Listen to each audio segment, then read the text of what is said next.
Hi. Uh, am I? That ended very abruptly and it kind of spooked me a little bit. I'm kind of like, eh? And then Spotify stopped playing music, so now I'm kind of like, eh? Um, are we good?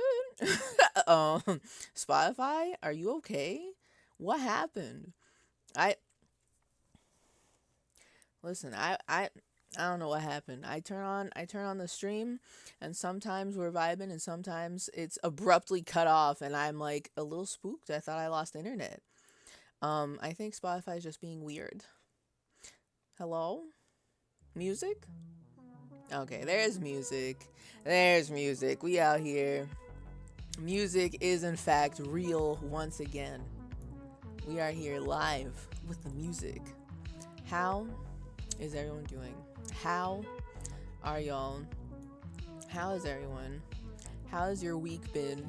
How has your existence been?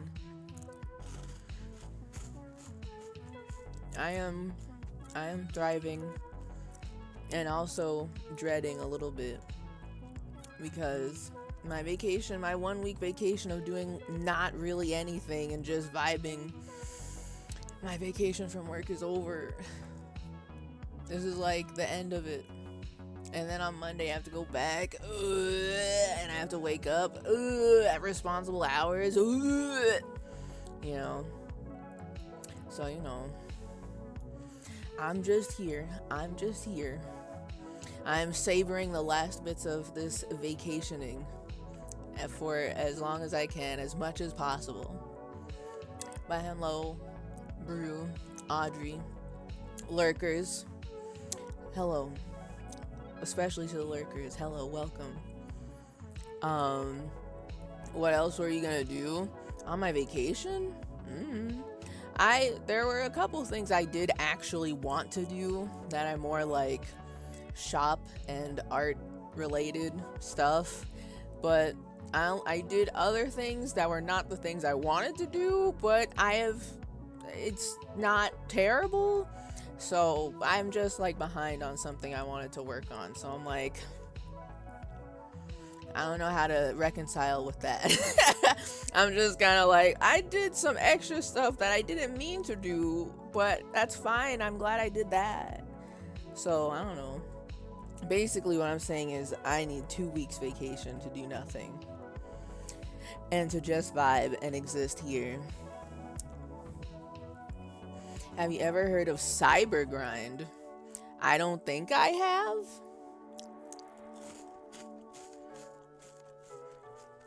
To be honest with you, I have seen both the words cyber and grind so often when it comes to music that I'm kind of like, maybe I seen it, maybe I don't. You might like it, sounds like shit. I feel like this is an insult. Does it at least sound good? Is it good shit or bad shit? I need to know. Big Money Cyber Grind Compilation Volume 1. Interesting. Oh my god, what the hell? Why are there 40? Is this a this is a playlist? Okay, a playlist. Okay. Wait, is this a music genre? There's like a whole bunch of different, a lot of different fun artist names in here, like Dead X Pigeon, or We Came with Broken Teeth, all one word, no spaces, or Thought Crime, or Data Pagan, which honestly that one sounds really good, genuinely, unironically good. I like that one. But I don't recognize any of these. No, none of these ring a bell, so I guess I've never listened to Cyber Grind before. Yeah, no, okay.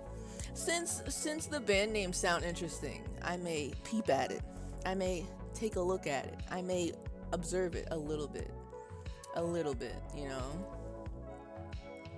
It's good shit. Just barely listenable. Just barely listenable. See, the problem with that is I don't know how to conceptualize that.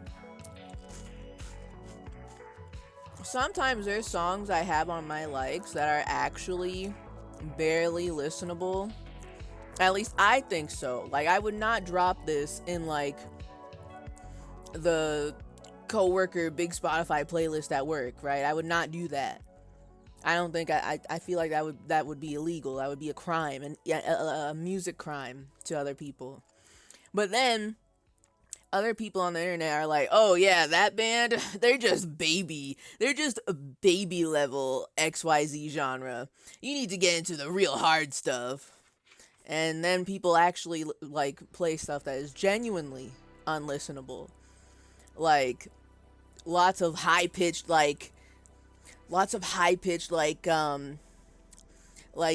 tones that I really hate, type of unlistenable.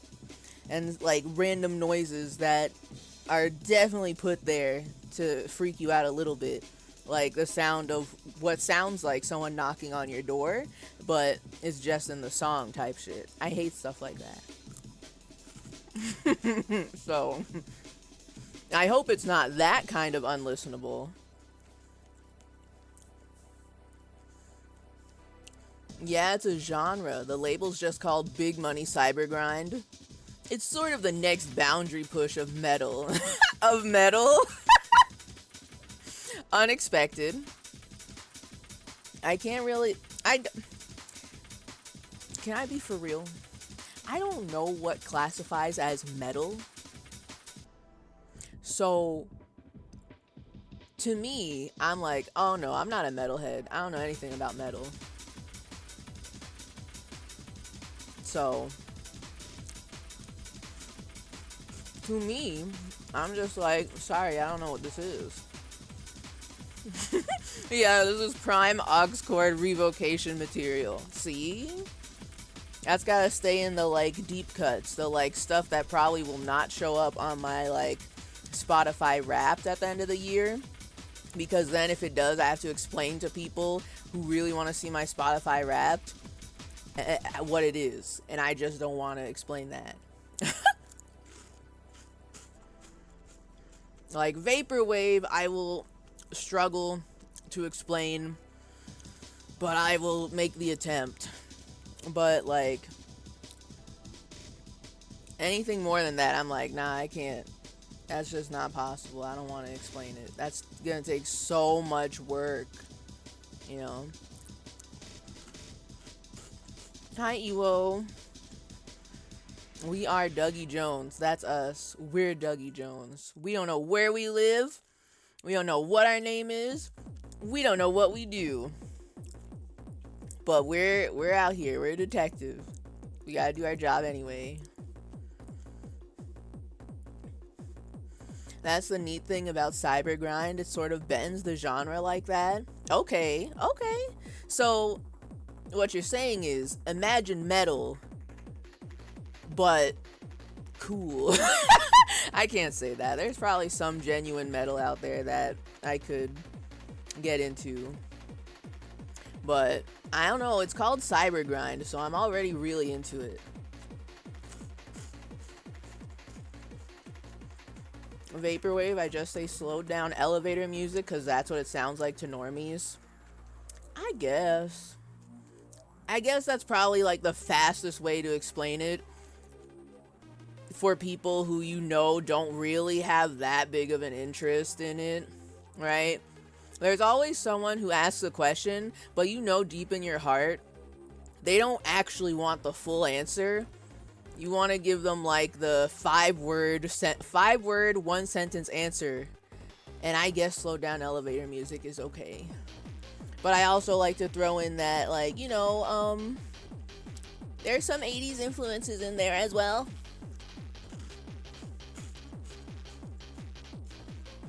It becomes especially confusing when I have a shirt that has the album cover of Floral Shoppy on it. Floral Shop. I keep calling it Floral Shoppy. And one time I wore it to work, and one of my coworkers told me, "Oh man, that's a cool shirt." And I was like, "Thanks, it's pretty vaporwave inspired." And then I couldn't remember if I talked to them about vaporwave before, and then that started a whole dialogue tree about what it is, and I was like, "God damn it." But I just told them the album name, and I was like, "Good luck." You may like it, you may not like it, but I like it, so.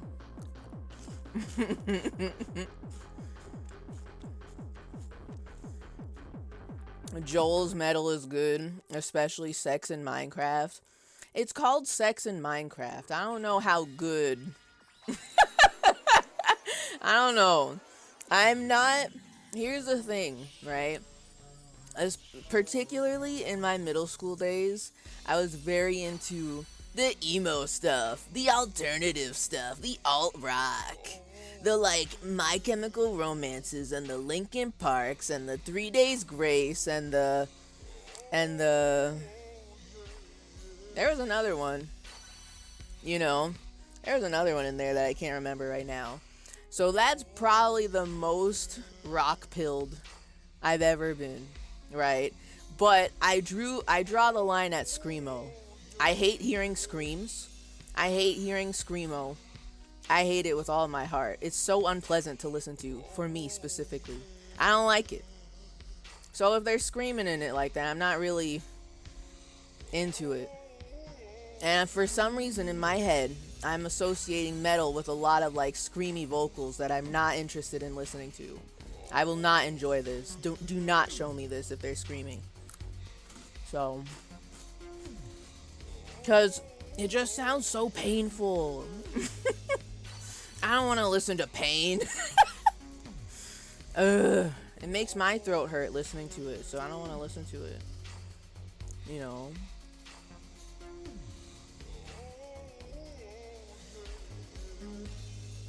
I did like Sex in Minecraft. Mr. Jackpot, smile. Does Mr. Jackpot make a surprise guest appearance in Sex in Minecraft? I would be more interested in listening to it if he did. I'm just putting it out there. Oh, this is a 35-minute video. I can't. Man. I don't want to listen to it. I don't want to listen to it right now. Hold on. We're going to be checking out some Minecraft tonight. It's been a while since I did a I don't want the intro. Oh, actually, hold on. We can't be having overlapping audio salad here. Hold on.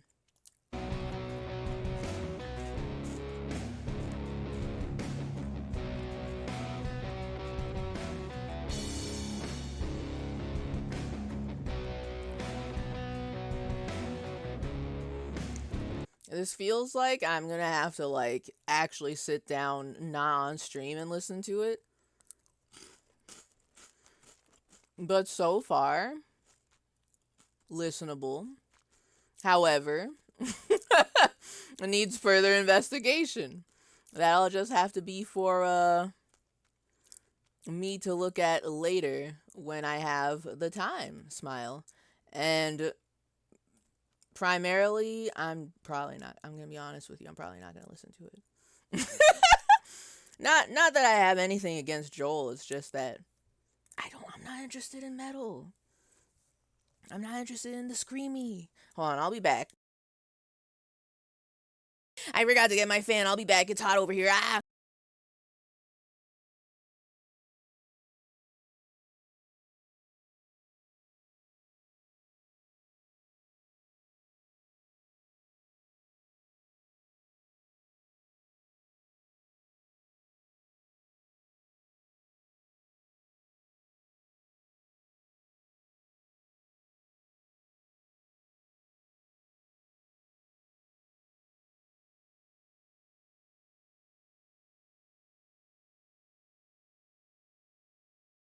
Okay, I'm back. I realized I forgot to play the spoofy, the spootif, the spootif when I came back over here. But to be honest, I'm gonna boot up the game right now anyway. So great timing. Hold on. Okay. I hope my fan is not too loud. I hope it's not just making you know into the microphone. All right, cool. Now I gotta fix all this again because my desk, not to say that it's covered in snackies, I just keep bringing snacks into my room, and I have a little handful, and then I leave the bag on my computer desk, and, and then I don't do anything about it. It just sits there for like a whole week, and I'm like, damn, I should put these back into my studio office, home office room, so that way I'm not tempted to eat everything all at once. Okay, hold on. Let me boot it up. Speed it up. The disco.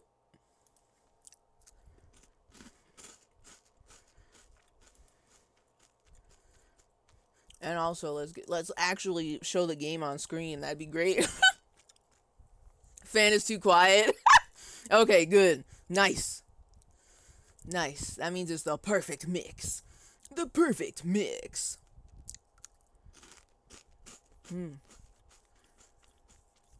It's a joke album like Super Ghostbusters. Can I also make another confession?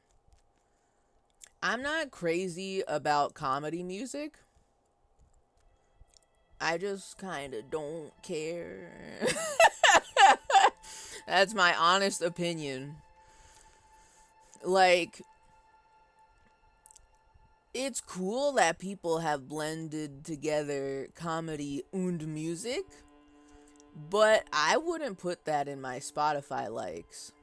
Like, it would have to genuinely slap really, genuinely, legitimately hard to the point where you can mistake it as a very serious type of song. Not even that serious, but like, not just for shitposting type of deal. And then I will enjoy it. I would put it in the likes, but I'm not exactly a fan. Like, it's hard enough to get me to listen to songs that have vocals in it anyway. So it's already like on thin ice. And then you give me comedy music, I have to pay attention to the vocals and see if I think it's funny. That's a lot of work. There's a lot of variety in metal vocals. I don't like the screams either. I tend to go for the more melodic vocal performances. Yeah, same. Although sometimes the screams hit right.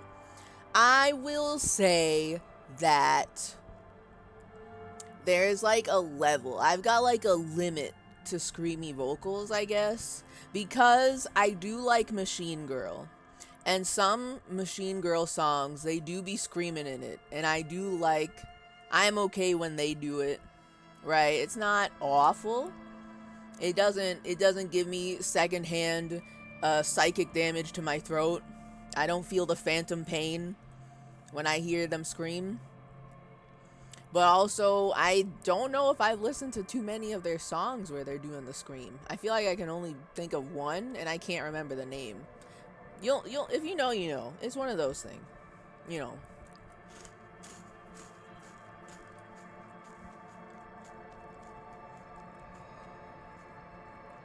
I found this band called Abstract Void that's like synthwave with screamo on top, and it works surprisingly well.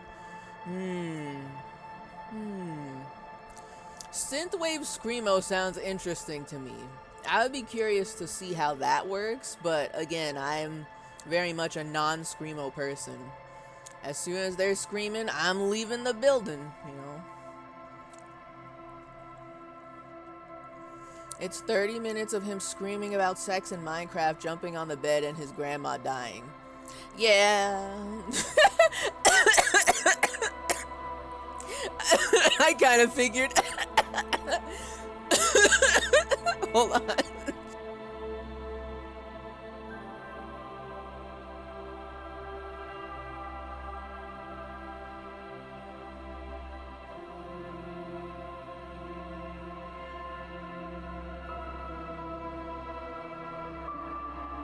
Yeah, I kind of figured.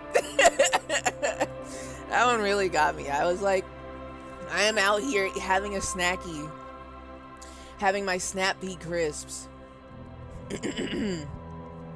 Just dying a little bit by stream tea. Just a little bit. Comedy music is very hit or miss and easy to get sick of. Yeah, that's also the thing. Like, cause first of all, I gotta listen to the lyrics, and I'm kind of like, ugh, when it comes to music with lyrics. I don't know how to explain it. That's just what happened. Okay. B, what if the person doing the singing isn't funny?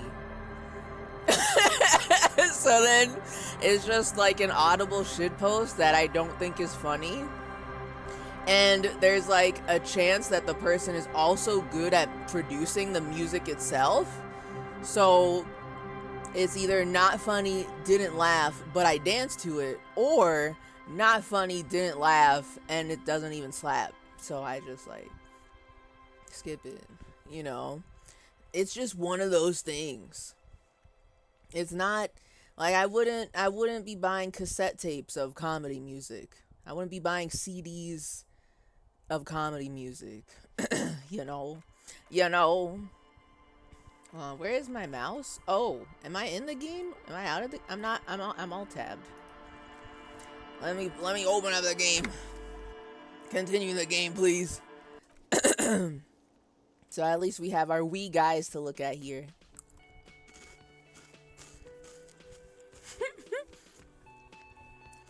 Super Ghostbusters is a great album if you like the Ghostbusters theme. You know what? I do like the Ghostbusters theme. You know what? You may have convinced me. But I can't listen to the Ghostbusters theme without thinking about mouth moods. Cause mouth moods just hits different. I love mouth moods. See, mouth moods, okay, hold on. Let me actually make a real sentence first. Does mouth moods classify as comedy music? Cause it's pretty funny. I don't know if he was I'm assuming he was intending for it to be comedy, but it's really good. I love those mashups so much.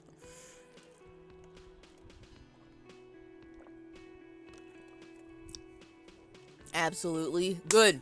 I'm glad, because I think of it as comedy music and I love it. It's not in my spoofy likes. At least I don't think so. I don't think you'd be able to get away with putting mouth moods on Spotify, can you? Would it be able to stay up for very long, or would it just get like deleted? You know? It's not on Spotify. I imagine it wouldn't be. Cause like it's just Like, yes, it's all mashups of other big popular copyrighted songs whose labels will beat your ass. They'll probably still find it and like delete your song from the Spotify. Probably. Either way, it's still not. I don't think I would put any of those songs in my likes officially, but I do enjoy it a lot, you know.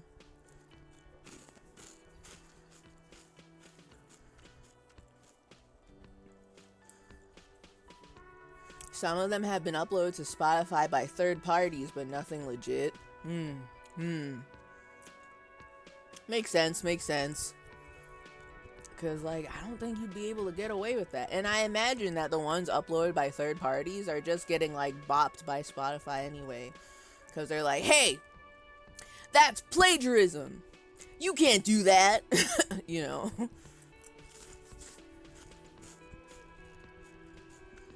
Okay.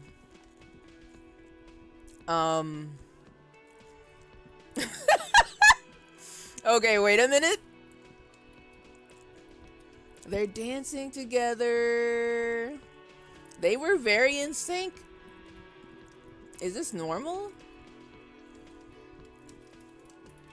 Oh my fucking god. If I do karaoke, he has to come up on stage with me. And we have to dance together. I think. Oh my god, look at this. They're so cute. We love to dance together. We're Disco Elysium guys. Of course we love to dance together in the fucking...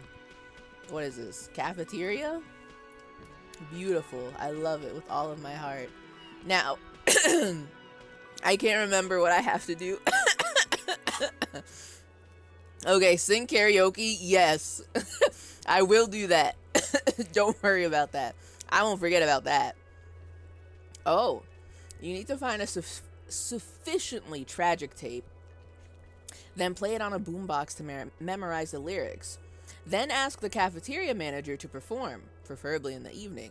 More people at the bar then. Okay, I'll think about that. Think about that.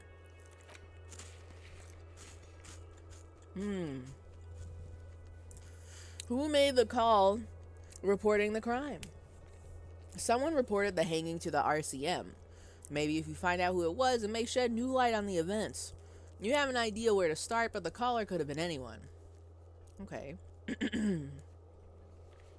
Call Sylvie using Kim's shortwave to ask whether she made the call. I can't wait to... These Snap Pea Crisps, they're trying to kill me. But they taste so good. Okay. I can't wait to find out what a shortwave is. Because there's still phones. So then what the fuck is a shortwave? I need to know what kind of 1970s imagining this is. Something crazy definitely happened, but I want to know if they've got like some retro future tech going on here. I can't wait to see that. Superstar, that's true. I do have a superstar streak. So I mean, I wonder if it's going to eventually fade out. Like the superstar options will just phase out the more I talk to people, the further I get in the game. But I think it would be really funny if I had options to be the superstar later. Especially since I'm determined to do the karaoke. I really want to do that. I have to know. I want to know what my guy sounds like. I can hear everyone else's voices, but not my guy. Like, what's going on with that? What's up with that? Wait, hold on.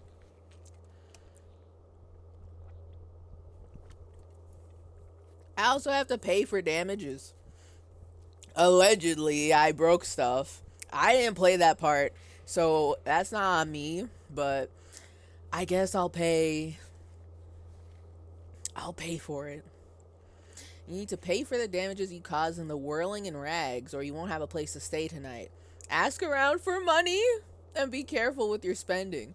If you're unsure how much you owe, ask Garth. Ask your station for additional funds?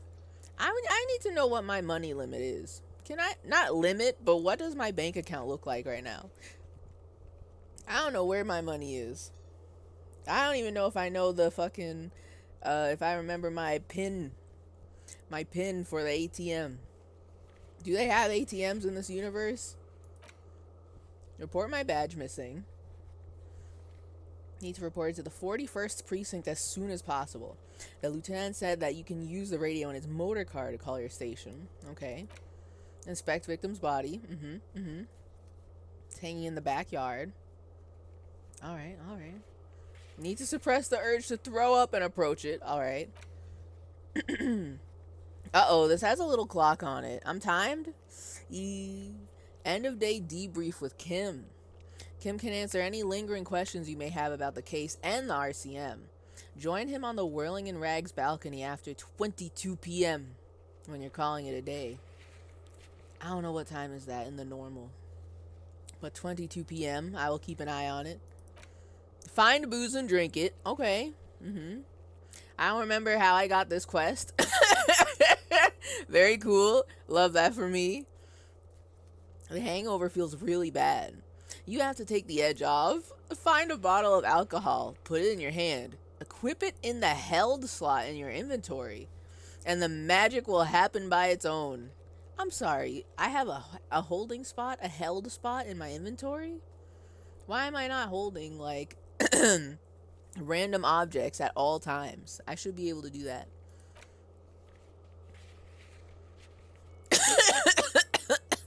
The pissing competition. Alright, new lore just dropped. Apparently there was a pissing match between Precinct 41, yours, and Precinct 57, Kim's. Ask Kim about this after the initial inspection of the dead body is done. Okay. Interesting.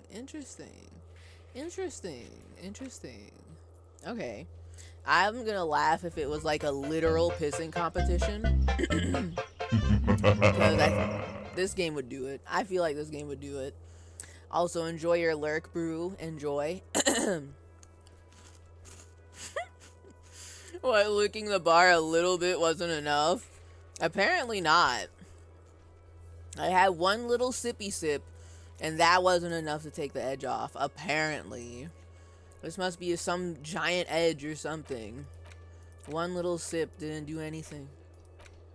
Distasteful. Okay. So let's do it. Let's like do our job or whatever. I think last week I've already clicked on literally everything in this room. So now I have to actually like play the game or something. That's, oh my god. The way he twirled around after I twirled around. Is this not the cutest thing ever? I love it. I really love that.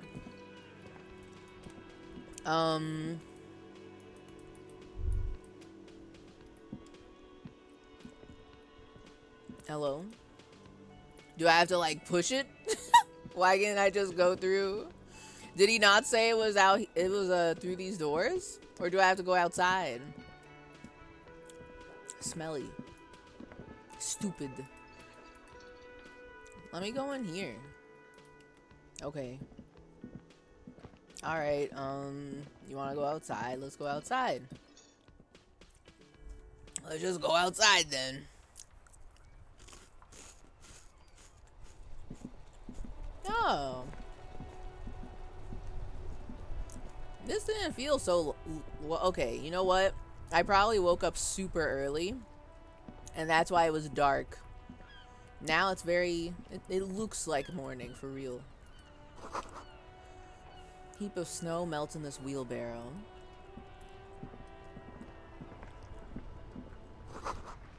The street sign reads, "Fuck the police." Alright.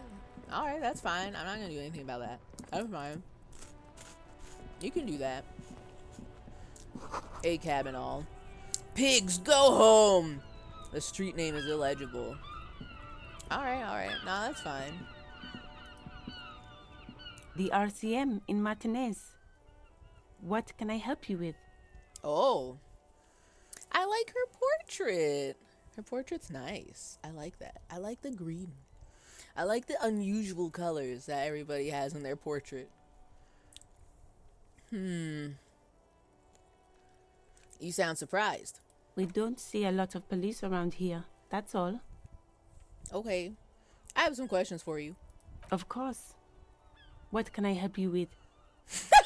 What is this fuck the police business? Nah, I know exactly what they mean by that. We need directions?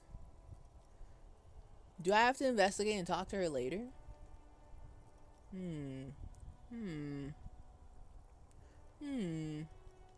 Let me ask for directions first. Of course. Where to? Oh, okay. Oh my god. There's a lot of options. Okay. You know what? Where am I? What do you mean? I'm disoriented. I don't know where I am. Yes, sir. District of Martinez. Whoa. This intersection is called Roundabout North. Okay. In Martinez, sir, in the city of Revachol. She didn't say that. Interesting change. She looks around thinking what else to say. This intersection is called Roundabout North. He knows where we are. He just wants directions. He knows where we are. No, I don't. I genuinely did forget where we were. The lieutenant seems uncomfortable with the level of disorientation you are displaying. Okay. I don't think I really see, this is what makes the first 15 minutes of the game like 5 hours for me. There's so many options. And I don't really care about the north, east, south, west of anything here right now, to be honest with you. But I also really want to know if she knows about the dead body. I personally do not think she knows about the dead body. Nor do I think it would be a good idea to tell her about the dead body. But I do want to know about it. Let's see what she says about this. I'm looking for a dead body. Oh, that. Oh. That's right there, in the yard. She points north. Okay, so she knows. I guess everybody and their mama knows. Wait, actually, maybe if she lives around here, then yeah, she would know. The body's been here for like a week. It's probably, it's probably hard to like ignore dead body smell, people gossiping about dead body, people wondering what the hell happened to dead body, the policeman who came here to investigate dead body getting super drunk to the point where he now doesn't remember who he is. You know what? That probably won't go unnoticed. That makes sense.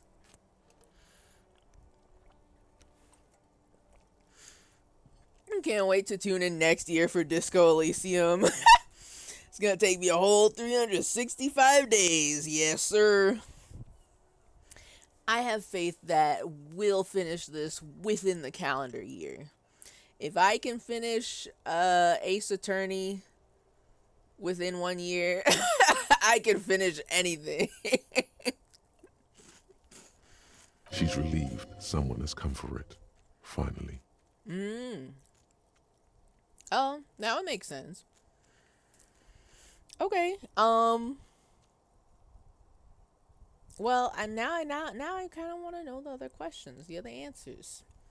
She reacted differently than I thought, but in retrospect, it makes sense. So, what is up in the north? There's the pier, the Cape Side apartment buildings, some more tenements. Not a lot, really. Okay. What about the east? The harbor gates, some kind of commotion, I think. I don't follow the local politics. She shrugs. A fleet store, too. Fleet store? What is a fleet store? French fries, maybe? I want French fries. What about the south? Some shops and a bridge. The canal bridge leads to the coast, but it's broken, I think. Some kind of accident, probably. The bridge is broken? Okay. What's on the other side of the canal? Just coast. There's a little fishing village there, and a fish market. But that got closed down ages ago.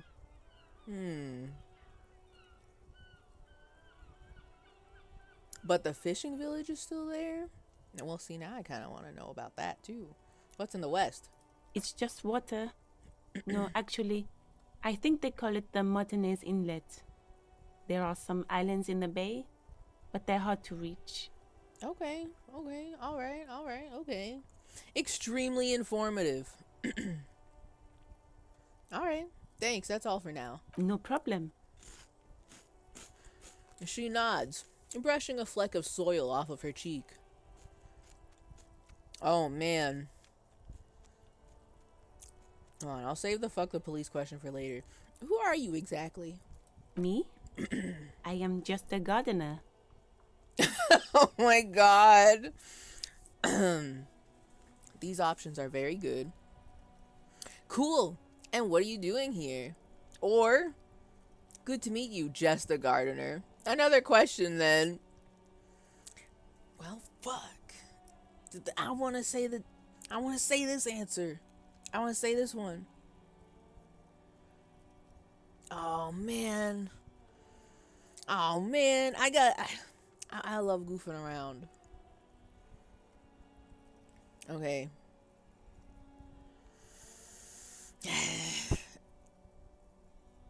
The first one sounds a little, I don't know if standoffish is the right word, but it feels kind of like I wouldn't choose to say that.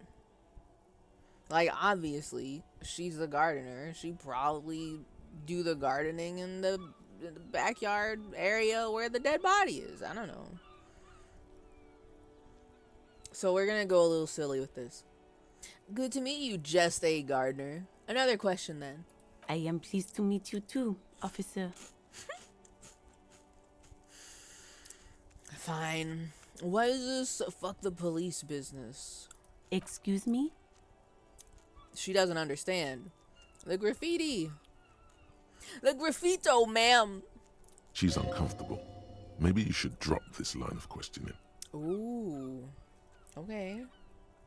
I mean, I was just curious to see what was gonna happen.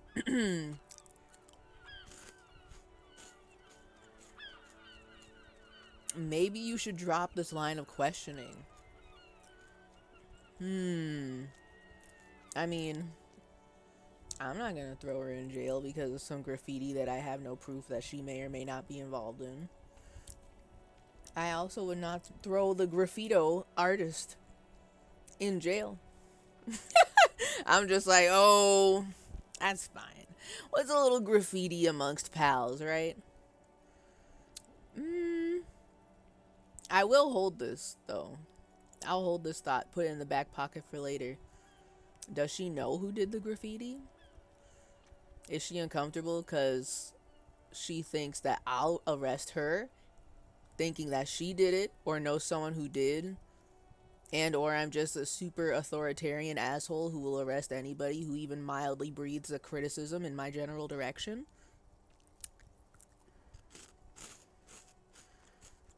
Yeah, I don't really want to do that. Columbo wouldn't do that either. What would Columbo do? He wouldn't. He would mind his own damn business. Never mind. She shifts in her seat awkwardly. Anyway, I have to run. Of course. I won't hold you back. She wipes her brow with the canary yellow glove. Her Canary gloves. yellow. You get the feeling that you need them. What? You have a dead body to deal with after all.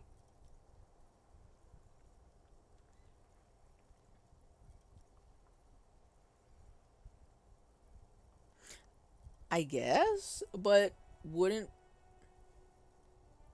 I mean, I suppose? But that's kind of weird. I'll ask. I'll ask and see. Hey, one more thing. Can I borrow your gloves? Sure, keep them. I have another pair. She hands you the rubber gloves with no visible annoyance. All right, thank you. That works for me. Now, how do I need to put these on immediately. I need to see how silly we look. Where are the gloves? Oh, yeah. Oh, yeah. Oh, look at him. It makes his hands look massive. My dude out here solving crimes with goddamn sock 'em boppers on. That's beautiful. We should keep the gloves on like the whole time. I hope they don't like disintegrate after I do what I need to do with the gloves on, cuz I will keep the gloves on. I will keep the gloves on for my karaoke performance as the superstar, the officer. Hopefully they will not start yelling at you. Oh, the gloves. True, actually. Let me see something about this. This one is just described as a horrific necktie, right? They do personify the hell out of it, though, in the description. Gloves? What's up? Thick latex gardening gloves in classic canary yellow. Maybe you should retire. Take up gardening as a hobby? It's worth a thought. Okay. +1 interfacing. What the hell does that mean? Let me look. Let me look. Interfacing. Master machines pick locks and pockets. Are you telling me I am better at picking pockets because I'm wearing yellow gloves? That's not real. I do love that. I love that a lot. This is just, influencing me to keep the gloves on for way longer than I should. So I'm gonna do that.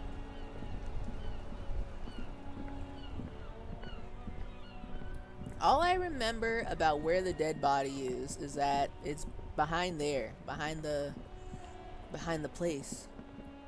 Oh no, there's so many things to interact with. Ah, jeez.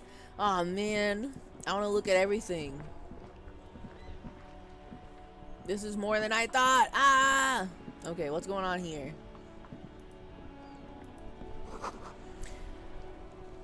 Some great tectonic force has cracked the pavement like an eggshell. Someone's talking over there and it confused me. Yo, is this your car? Let me look.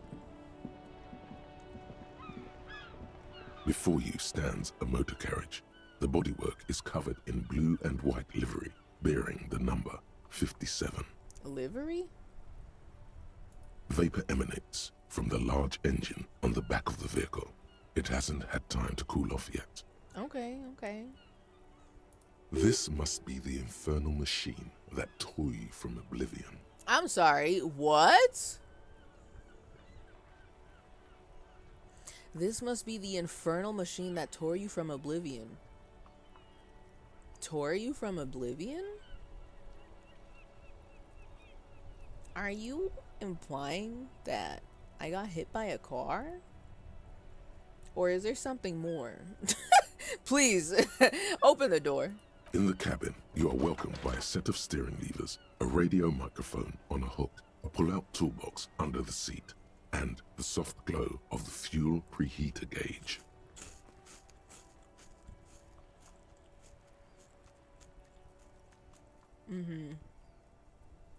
Okay. Kim, what are we looking at? What is this machine? I don't know what a car is. Car-brained game. Is this car-brain? I mean, to be honest, it gives the writing in this game gives everything so much detail. But if this car was the only thing that had this much detail going on with it, I would think, oh yeah, this is a car fucker game. For car fuckers. But I think this is just normal.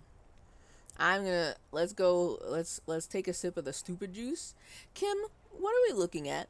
What is this machine? This is the Cupri's Kinema, my motor carriage. You can use the toolbox and the radio if you'd like. He nods at the cabin. Okay. Cute car. Although, I imagine this is just the standard police paint for your car. Like, this isn't your personal ride. Unless... Motor carriage, motor carriage. Something bad with a motor carriage. A dark lump rises in your throat. A dark lump rises in your throat. We got hit by a car. Bet. That's part of my lore. Fuck the car. I think I need more of the sexy stat to be able to seduce the vehicle, which I don't have. But maybe I can luck my way into it. I'll have to keep in mind. I'll have to keep that in the back pocket.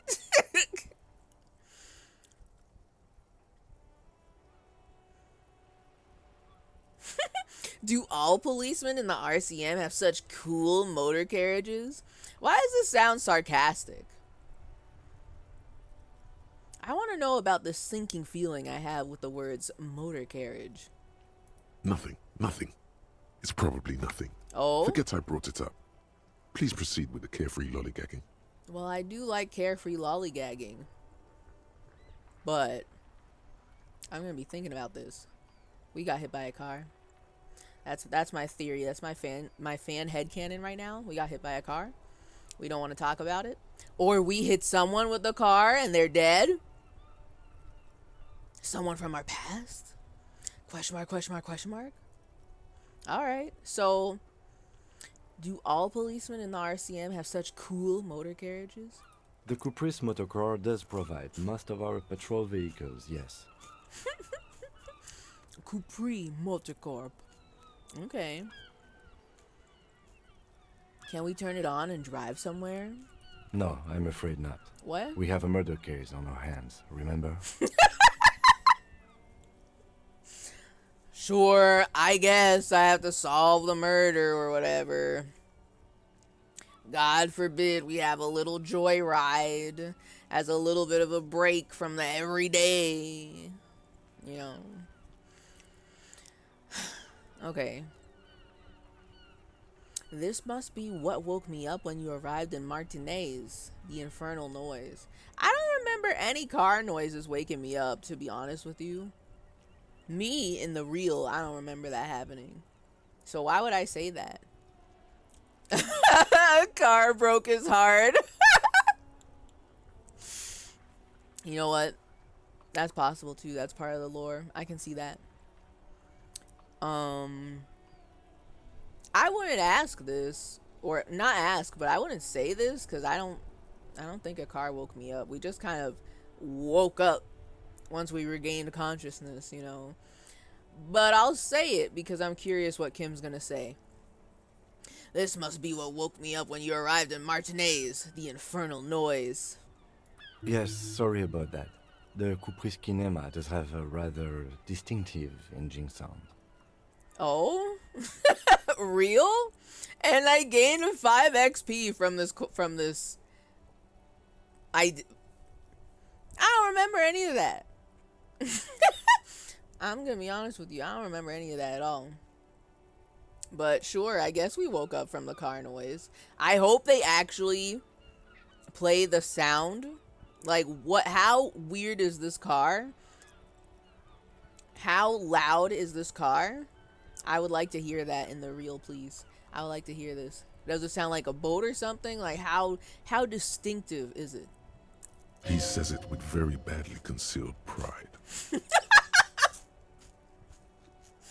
Very badly concealed pride. You like that it's loud? Is that good? I think that's bad. But sure, I guess that can be good if you want it to be.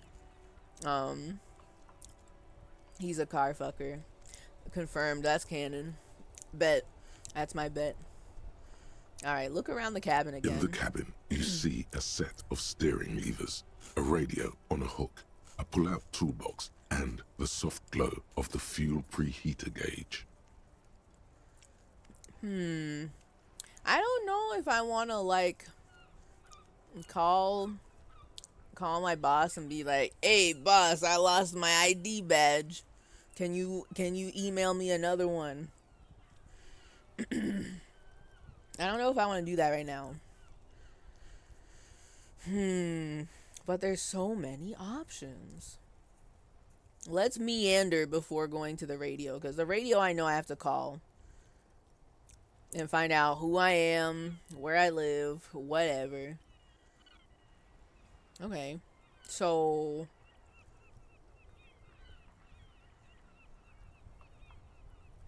tap on the fuel preheater gauge.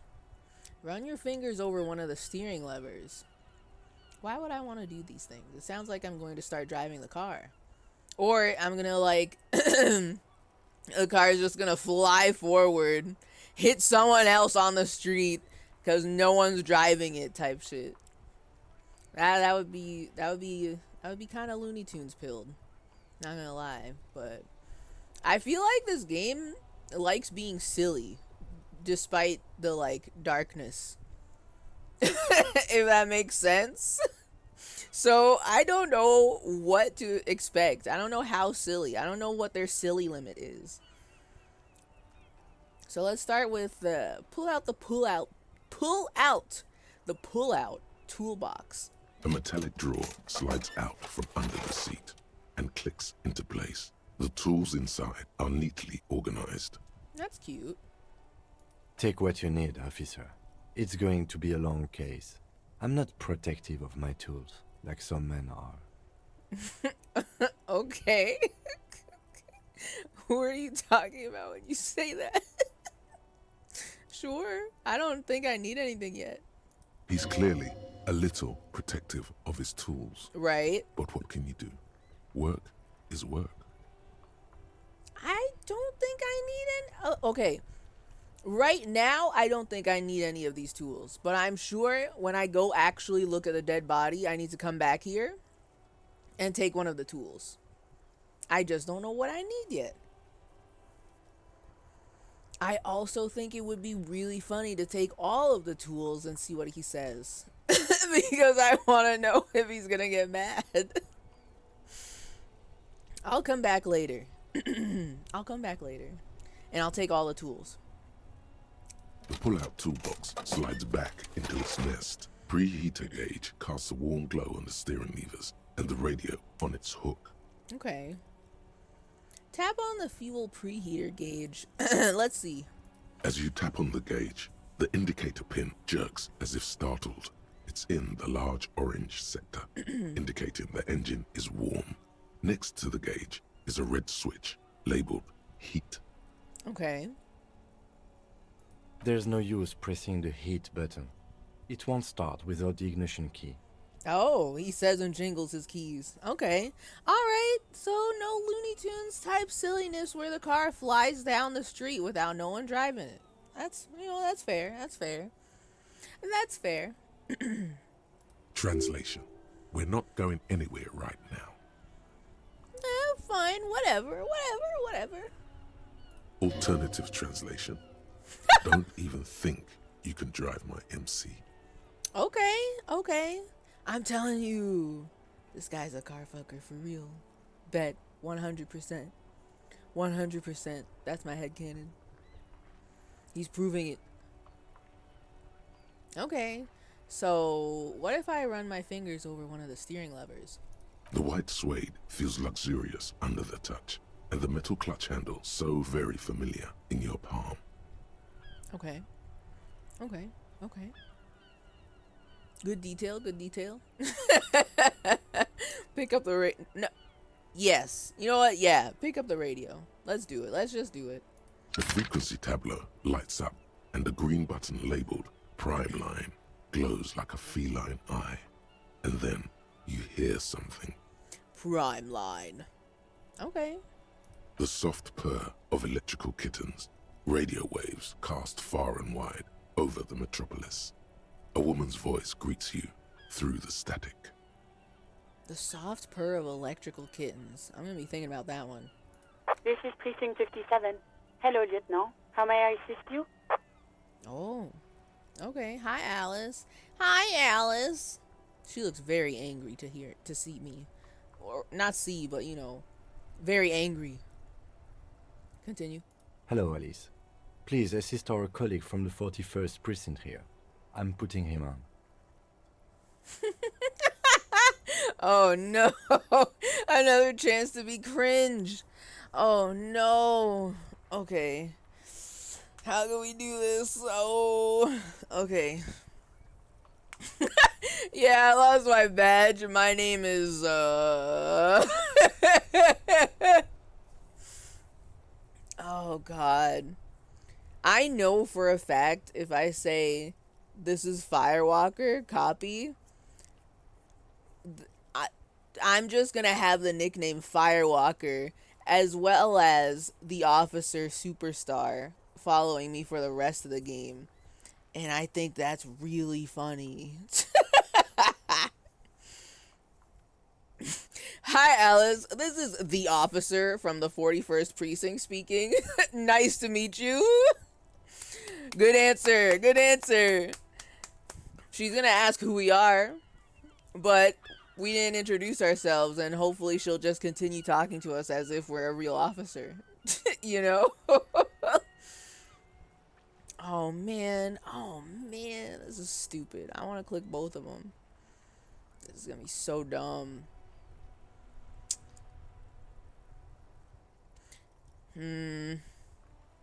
But also the officer. I hate this. I want to pick both of them. I hope I can go back. Can I pick the other one too? I want to see both of them. I want to introduce myself as the officer, parentheses, superstar. Hi, Alice. This is the officer from the 41st Precinct speaking. Nice to meet you. This is Officer Alice Demetri, Precinct 57. How may I assist you? A voice replies in the radio. Alice Demetri?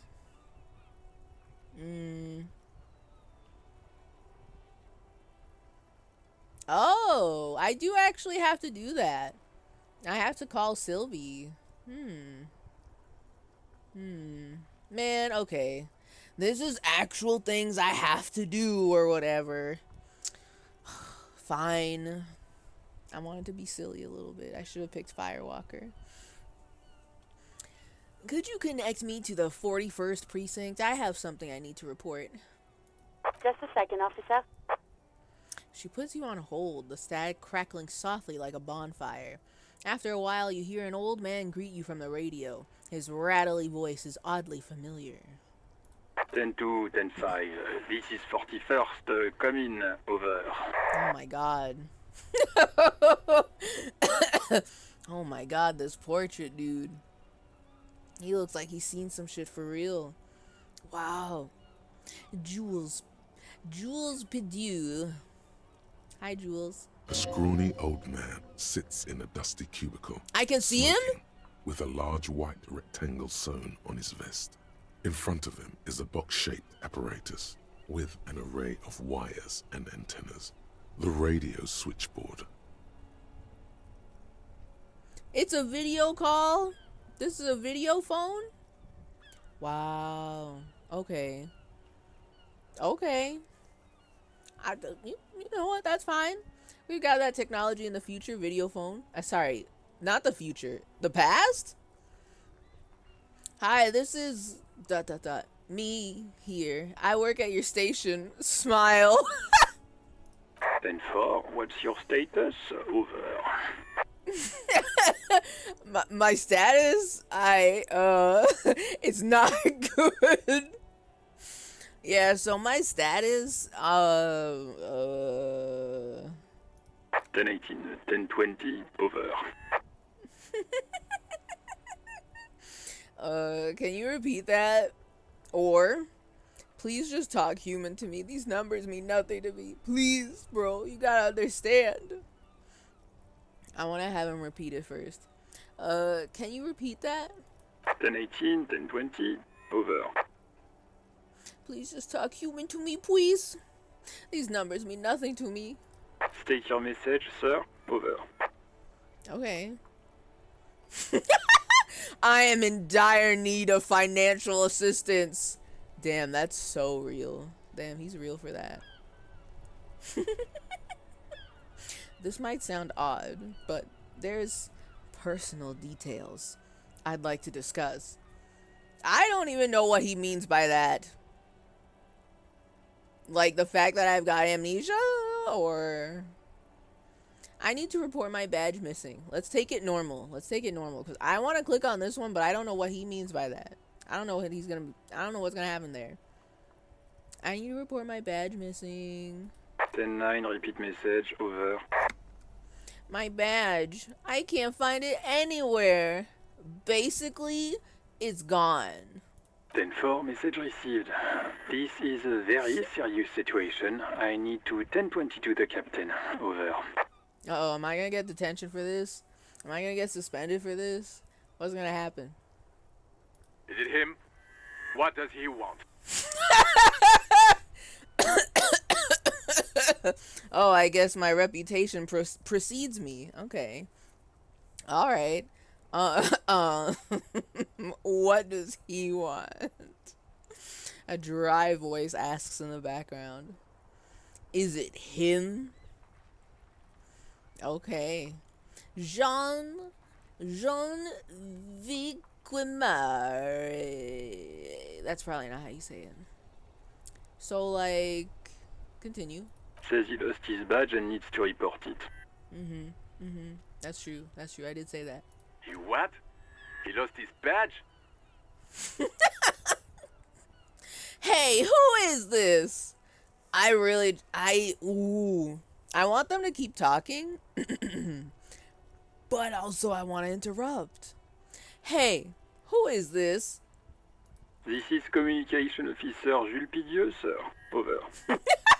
No, the other one. You mean your partner? Over. Oh, interesting. That's lore. That's lore. But okay, so I guess both precincts, we too are representatives of our own precincts, and we're both investigating this crime. But how come my partner from my precinct is not with me here? And how come he partner from he precinct is not here? Is that too many police to send out for one case, or tell me more about my partner. I don't remember him. I don't remember this man. What is he saying? He's good. He seems like he's easily pissed off. He seems like he's sick of our shit already. I don't even know him. Sorry, I mean I do know him, but I don't know him. And he hates us already. He's asking who you are. This is embarrassing. I'm his goddamn partner. Yeah.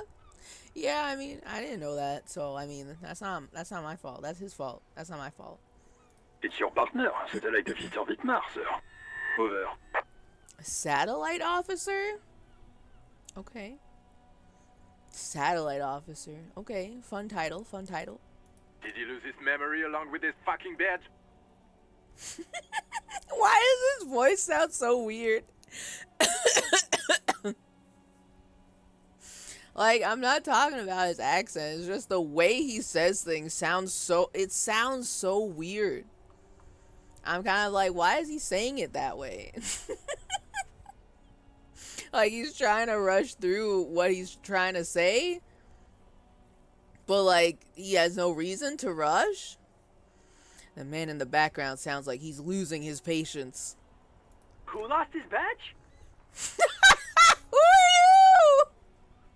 Chester McLean. What's up, Chester? Great photo. I love this. Chester McLean. Dick fucking Mullen. Who do you think? Dick fucking Mullen? Is that me? Is that my new name? Dick Mullen? Is that me? It's Officer Dick Mullen from the bestseller Dick Mullen and the Lost Identity. He says, fighting off laughter. Chester sounds so good. I like him. I like him. He sounds silly.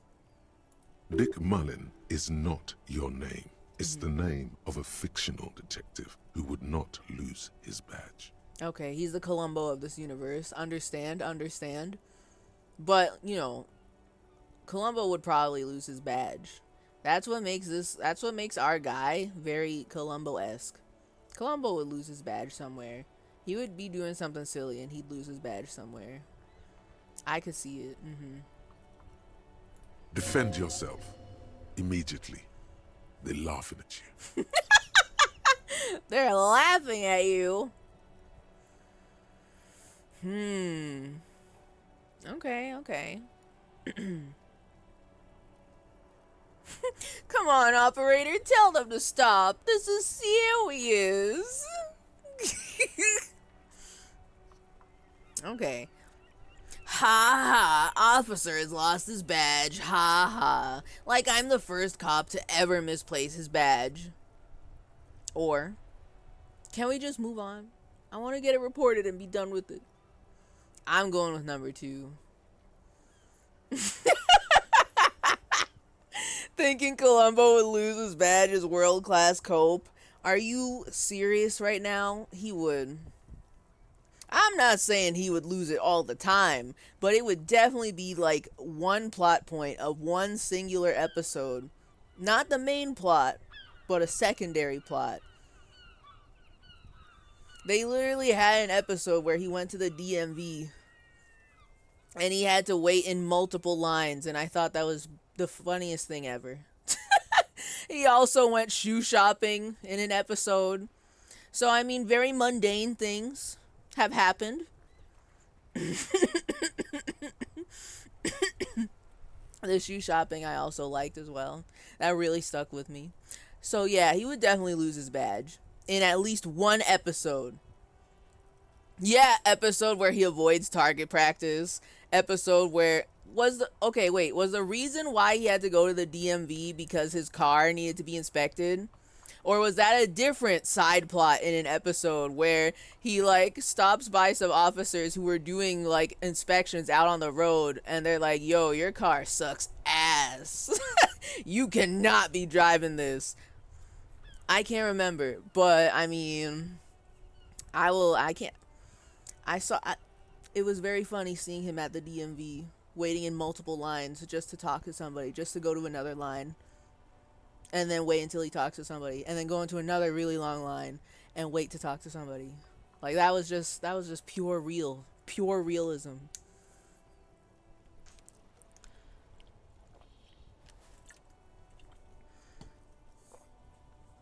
We're going with number 2. The officer lost his badge. Ha ha. Like I'm the first cop to ever misplace his badge. He says this has probably happened to other policemen before him and laughs sarcastically. Excellent. Yeah, tell him. Tell the other people in the room who are definitely not listening right now, even though I can very clearly hear them through the phone. We can't be having this ping. Hold on. Gotta put the phone on vibrate.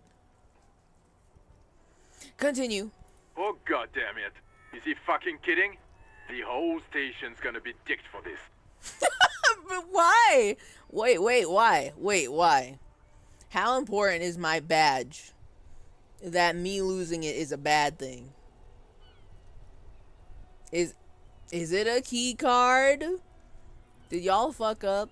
Is this a key card? Does this have like important information on it, as well as anyone can just walk into top secret areas of the building, of the police building? Just disable it, forehead. Like it's hard. Just deactivate that one and give me a new one. Easy.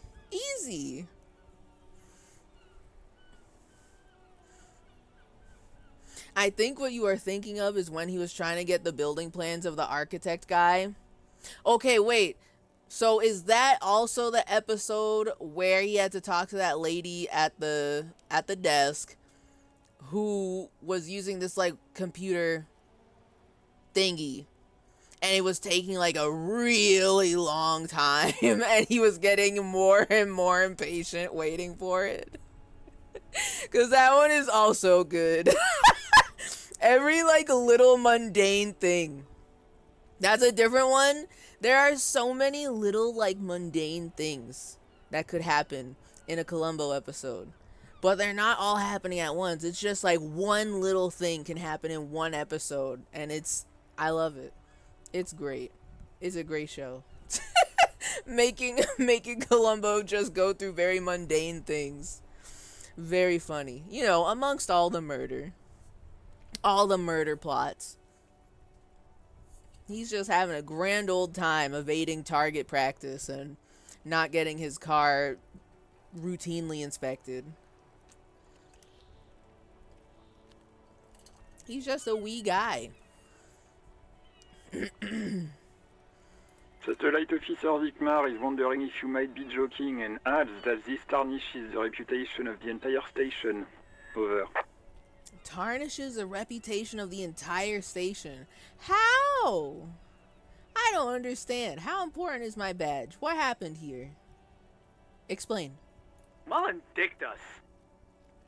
Mullen dicked us. ... Aw, man, I have to say the other ones too? Okay, let's say number 3 next. Can't we just move on? I want to get it reported and be done with it. Oh, but this says parentheses proceed. No, first I wanna whine to the operator. I'm gonna tattletale on them. Come on, operator, tell him to stop. This is serious. He's asking you to stop, says this is serious.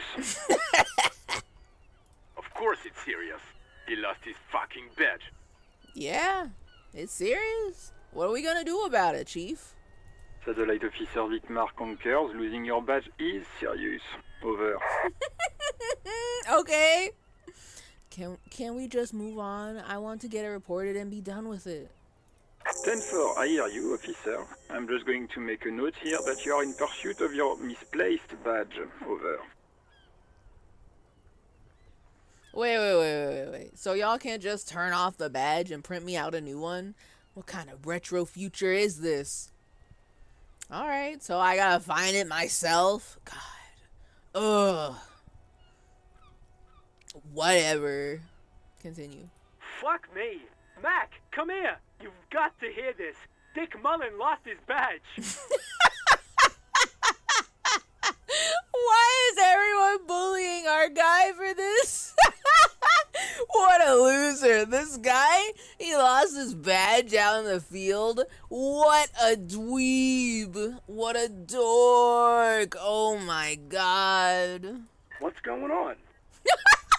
New guy just dropped. Oh, hold on. I heard a clicking noise. Is that bad? Is that good? Did time happen? Am I taking too long on this? It's a whole thing. I have to see it out. Mac Torson. Super Cop here lost his badge. I'm Super Cop? Or am I a superstar? He lost his what now? Oh my god. His badge. He lost his goddamn fucking badge. Could you all please just stop saying he lost his badge for a moment? He asks you to please stop saying he lost his badge. See, when you say it, it sounds like you're making fun of me. Why? Did he find it? The room at the other end of the line erupts in volcanic laughter.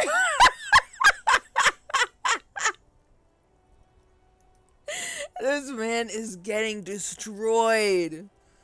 He is getting so absolutely roasted right now. Man lost his badge and he'll never live it down. Continue. Sergeant Person was wondering if you found your badge yet. Over. You don't have a comeback. Sorry. It's hard to think like this. Reaction speed? Oh no. Okay, it's challenging though. I only have 8. So, I mean, to be honest, that's just real life. Yeah, I don't have a comeback in real time. Well,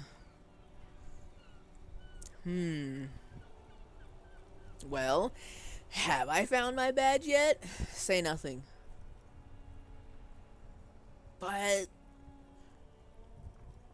No, you know what? Let's go, dot, dot, dot. He's not replying. Looks like he's still looking for it. You can hear the laughter in the background. Enough with this now. I have other things to discuss. 10-9, come again. I didn't get that. Over. The animated conversation in the back is making it difficult for him to hear you. New heights even for Captain Sober. Captain Sober. See, now that one... I mean, I think I know what they're getting at with that one. Ask him. Ask him if he's lost his gun, too. The way he laughed, too. The room roars with laughter. Yo, this guy's getting mad bullied at work. Continue. Sergeant Orson wants to know if you lost your gun too. Over. I probably did. I can't check my pockets right now. Check your pockets. Oh. Check your... Holy fuck. You don't know where it is, do you?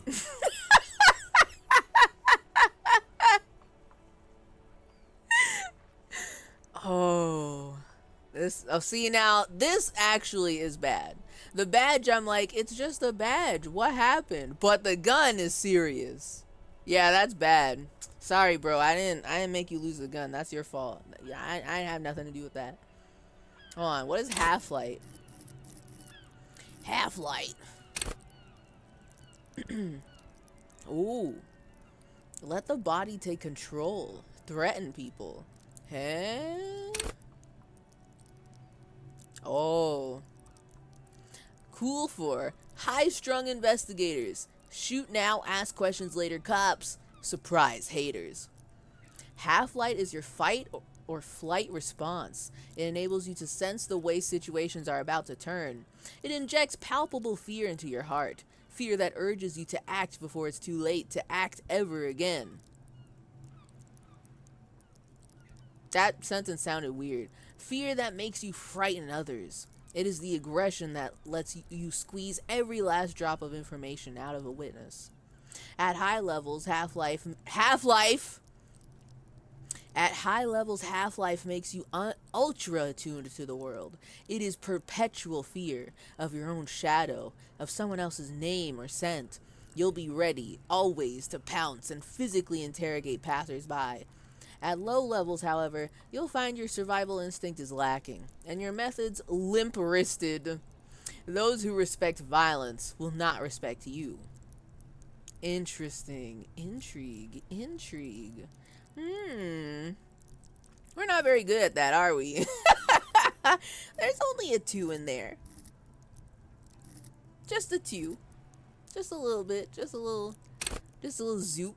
Just a little total of 2 points. A little zoop of points there. That's fine. Maybe. You know, maybe. Maybe it's not that bad. Maybe it's good. Maybe it's not to have a low total of 2 in the, like, fight or flight skill. The scared skill.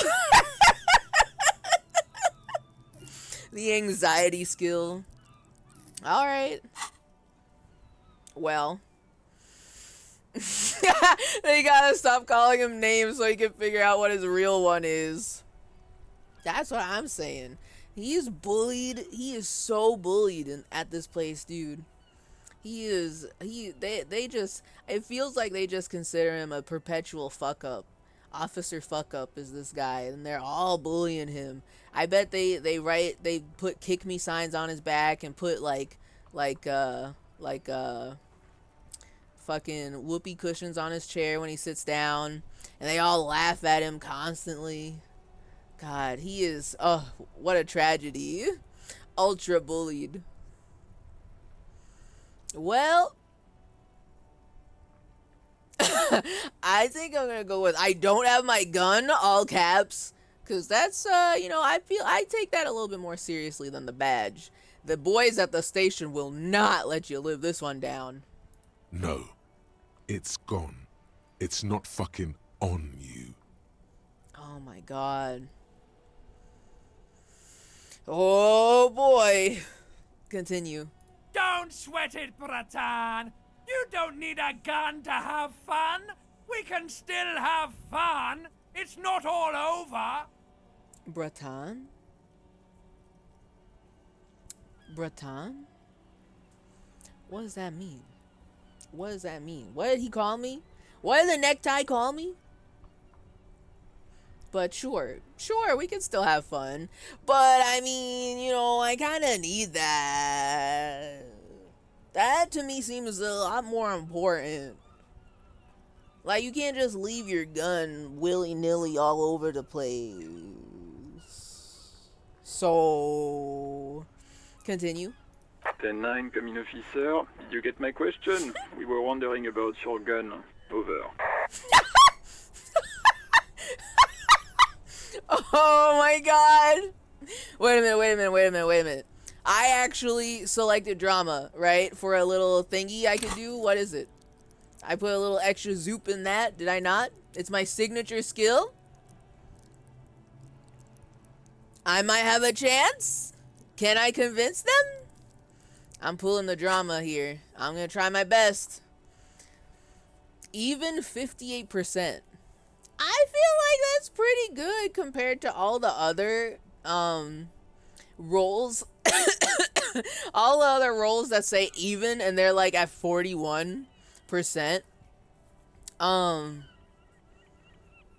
I feel like that's pretty good. That's almost 60, right? That's pretty good. That's more in my favor than it's not, right? But it is a red check and it cannot be retried. So, since it's my signature skill, I think I should at least give this a try. I think I should hit him with the drama. I'm gonna try my best. I don't think it's gonna. There's a part of me that's like, this isn't gonna work, but this looks more in my favor than all the other even rolls. How bad could it be? It might turn out to be wildly cringe, but I'm gonna try it. I got to. It's my signature skill. It's my ninja way. Convince them that you didn't lose your gun. Even before you can get the words out, everything gets scrambled in your brain.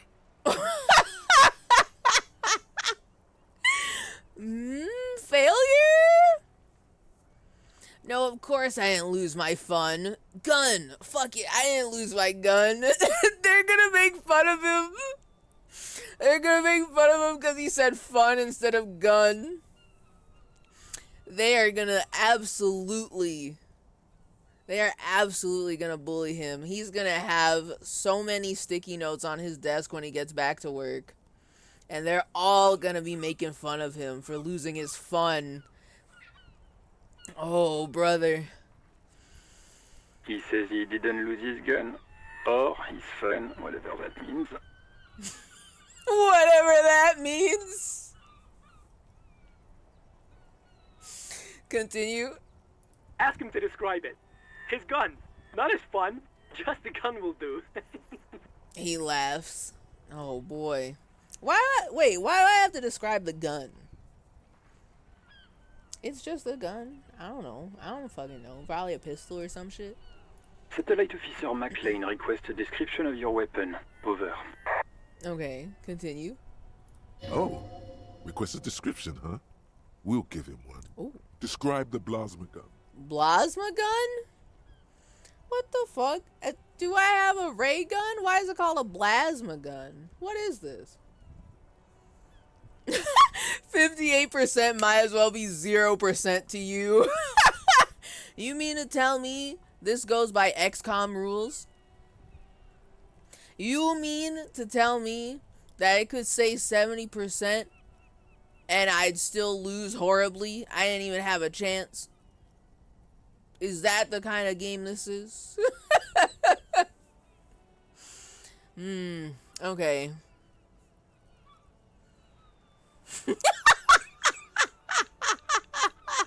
What are these options? Oh my god, okay. These are all very good descriptions. Okay. Number one, for starters, it's massive. got flared cooling vents along the front and hydrogen flasks sticking out too. That one sounds fake as hell. They're absolutely gonna be like, no. Not real. We don't issue weapons like that.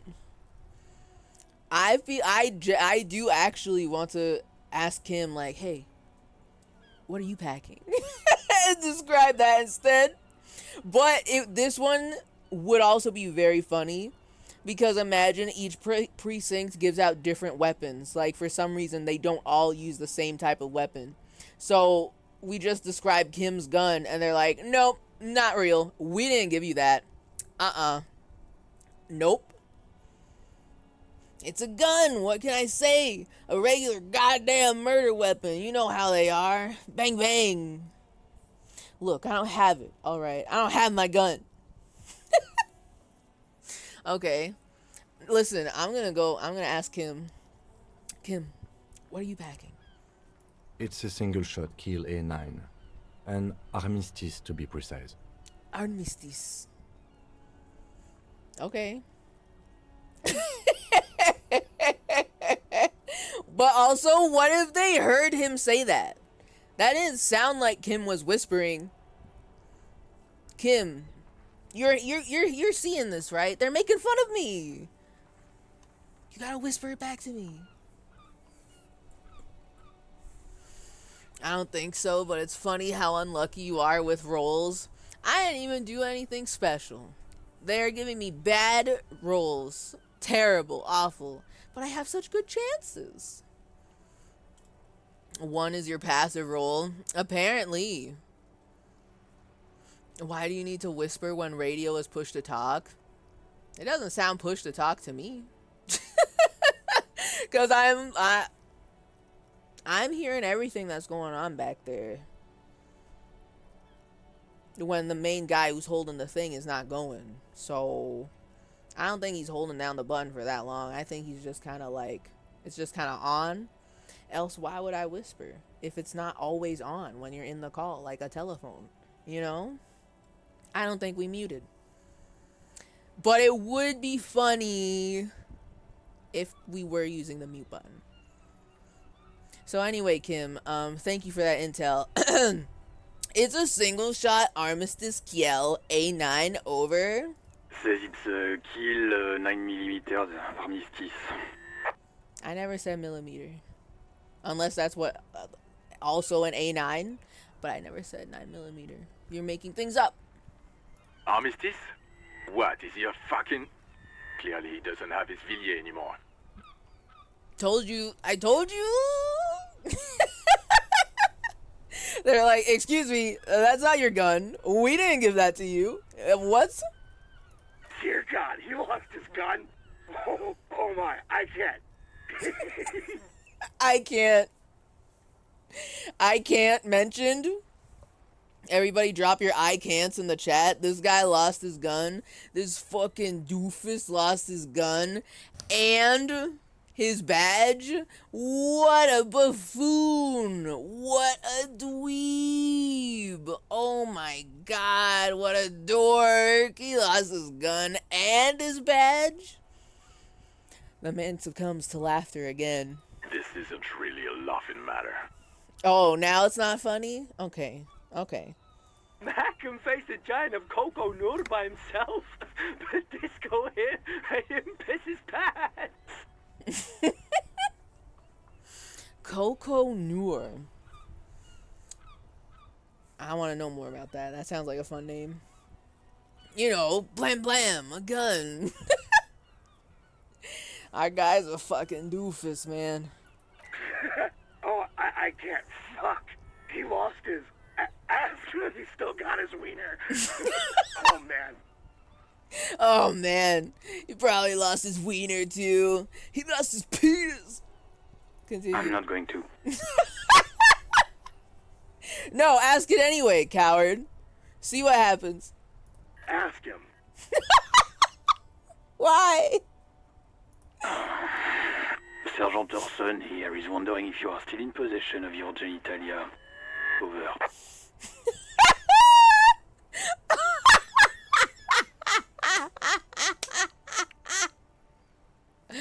Oh, these are good options. Oh my god! Why would you give me the option to say Firewalker now? This is the worst time to say I'm Firewalker. That is so... Ooh. It's like getting teased relentlessly and then you do one more thing that just fuels the bullies to tease you even more by calling yourself Firewalker and acting like you're cool when you really aren't. Oh, God. This one's awful. I don't want to say that one. That's too cringe. I can't. This guy's already being bullied so hard right now. We can't do that to him. But number 2, I'm tempted. I want to say it. I left it at his mama's after I fucked her ass all night. Tell him that. I want to hear him say that to him. He won't say it. He won't. He won't say it. But also, yes, I lost my wiener too. Just lay off, okay? That one's also kind of funny. But I want to make him say this. He won't say it. He won't say it. That's a negative. Not going to say that. Over. Got him. I knew it. I knew it. I knew it. I knew he wasn't going to say that.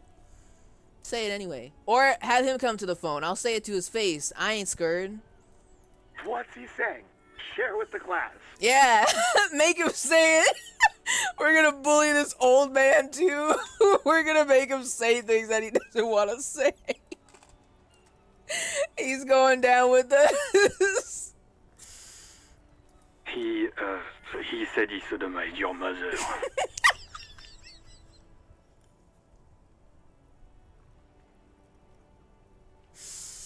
Yeah.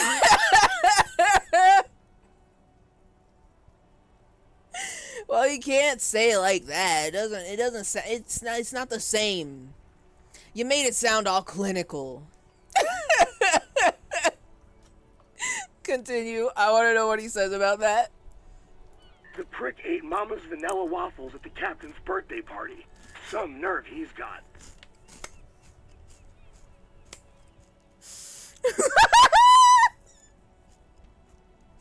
Some nerve he's got. His mama brought vanilla waffles to the captain's birthday party. That's so sweet. That's delightful. That's lovely. I love that. That's very cute. But also, I mean, I'm just saying. You started it, okay? Sure her vanilla waffles were the only thing he ate? Oh my god.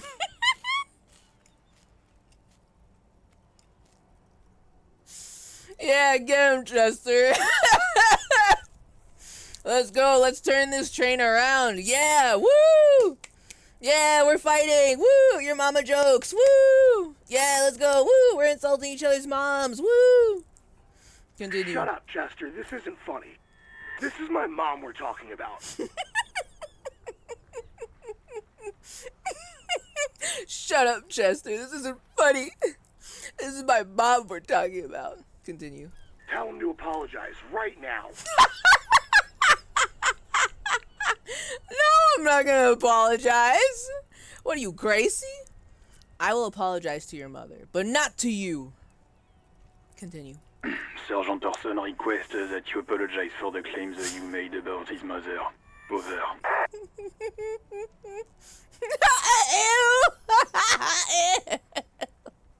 I hate the Firewalker options. God damn it. I hate it. It's so cringe. I can't. I thought about opening with, hey, this is Firewalker over, right? But I didn't do it. Why do I have to suffer seeing the text relating back to Firewalker? I didn't choose it. I'd much rather go with the superstar. Can I say this? Change it to superstar, okay? I don't want to be the Firewalker. That's so painful. This hurts me. I don't want him to say that. So I have to choose number 1. Okay, tell him I'm sorry. It was just banter. I thought that's what cops do. He says he's sorry and didn't mean nothing by it. Continue. Okay. Tell him. He's gonna listen. Watch. He's gonna insult my mom next. He made me apologize so that way he can insult my mom for no reason, basically. And before his mom's dead, I did expect that to happen. Like, everyone's gonna be like, bro, what the fuck? You know Mac's mom died like a month ago. What the fuck? He's just cringe. It's in his bones. Our guy is so cringe, though. It's more than I can handle. I can't handle that. That's too much.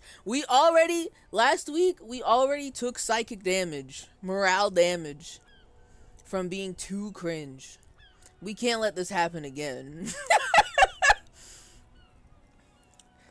Fine, continue, Mac, whatever. Okay, tell him. Tell him to find his goddamn badge and gun. That's the only thing that matters here. Okay. Alright, can you give me a new one, though? That's why I called y'all. I thought I was gonna get a new one. And y'all just, like, deactivate. Well, the gun is a problem. I'll admit that. That's a problem. But the badge, you can just, like, deactivate the key card part of it and make a new one for me. That's not hard. That's not hard. Satellite officer. No, I think I'm good. I think I'm good without my gun, thanks. I don't think that's true. I think we might actually need it. But I heard him, and I'm on it. 10-4, affirmative. Officer is in pursuit of his firearm. They're static. Oh, God, The man is fighting back tears. I love that this is also a video call, too. I like to think that all the boys are just standing behind Jules, and they're just making fun of him the whole time. Officer, do you need further assistance? Over. Well, now I don't want to bring up the personal details. I don't want to bring up the personal details. Not with all the boys laughing at me. They're gonna make fun of me. But also, literally, I'm calling my boss. And I'm like, hey man, so I lost my badge. I lost my gun. And I have no money. Can you give me more money, please? What are they gonna think? What are they gonna think? They're gonna keep making fun of me is what they're gonna do. But my God, this is truly embarrassing. I can never. Is the cringe level based on the stats you picked? I don't know. I'm not an expert at this. So I've got no clue if the dialogue options are just baked in like that, or if they do, or if I'm getting some particularly cringe ones because of what I've got going on here. Which, in my opinion, I feel like 3 is like average intellect, right? 5 is like, I don't remember what label they put for that, but it's higher, above average psyche power. And then I only put 2 in physique and motorics. So I feel like if I was going to do anything cringe, it would have to do with like the agility stuff or the strength physical stuff, right? So, I mean, I feel like I shouldn't be saying cringe things. Doing cringe things, maybe, but not saying. Come on now. Okay, so like, boss, I am in dire need of financial assistance. 10-4, I hear you. I don't have the authority to grant your request, but... Oh, but... What does he want now? Listen.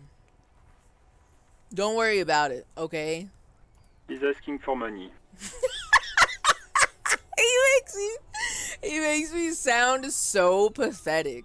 We are, But does the whole rest of the office need to know that? Come on. Is he fucking kidding? He sounds like he's gonna strangle me through the phone. I don't think he is. Don't give that asshole anything. He's just gonna drink it all. Ooh, okay. Alright, then you know what, that's... While, yes, that's real, I have some debts to pay off.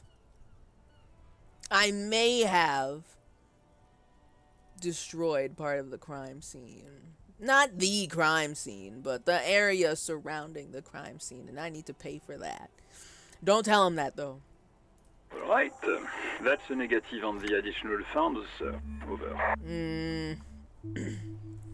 Okay, but it's paramount to the investigation that you grant me more money. Please, I'm begging you here. I don't even have a place to sleep tonight. Okay, I heard you. No funds. So... and the drinking debts, of course. True, true. But they don't need to know that. They don't need to know that part. Even though my current partner 100% called me out on it, he doesn't need to confirm that. We don't need to confirm that. No. So, like, I feel like we're already getting roasted to hell and back because we lost our badge and then our gun. And I don't want the boys to hear our guy beg for more money because we don't know where we live, and it sounds so pathetic. Oh, that's bad. Okay. So I'm gonna like dress it up as much as possible. So, but sir, it is paramount to the investigation that you grant me more money. And no, I'm not gonna go drinking with it. He says it's important to the case. It's very important. You gotta believe me. He isn't getting a red cent. You can tell him that. Oh, he hates me. He hates working with me, dude. I guarantee these guys used to argue constantly when they're working together. Request denied, sir. Over.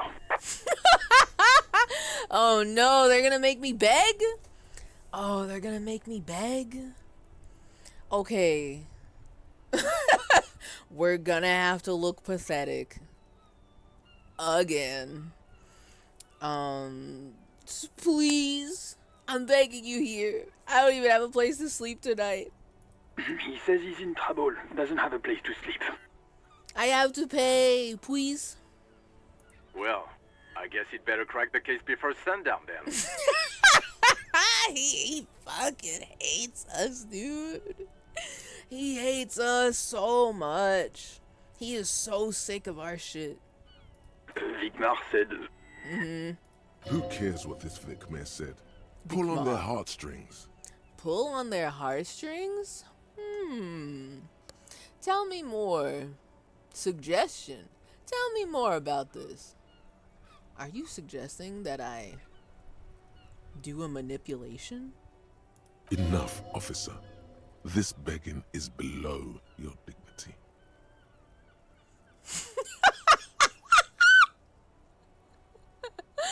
No way!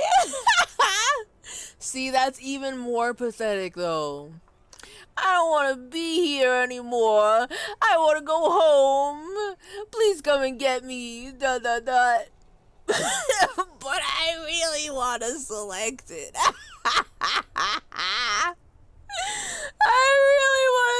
I really want this. But okay, wait.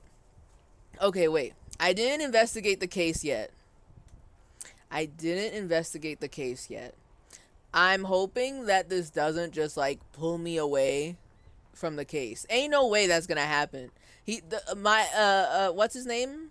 Vicmar is just gonna be like, no, and he's gonna hang up the phone and then, call ended. Or maybe I just get back to the what's it called? I get sent back to the operator who I was talking to earlier. Oh my god. If it ends the game now, that would be incredible.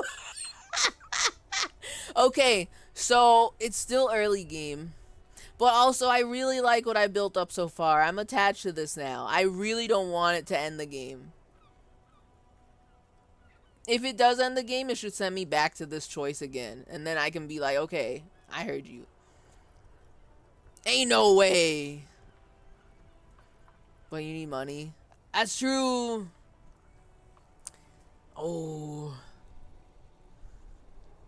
I really want to select it. I know I'm not gonna... There's no way I'm gonna get money from this.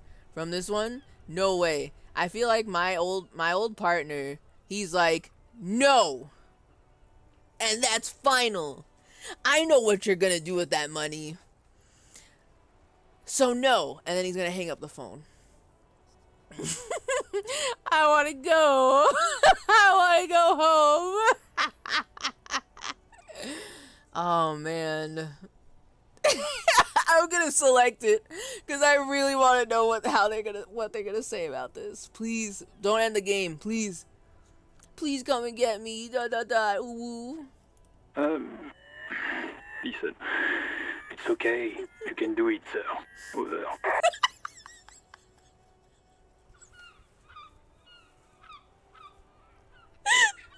They're comforting me like I'm a baby at an amusement park that dropped my ice cream.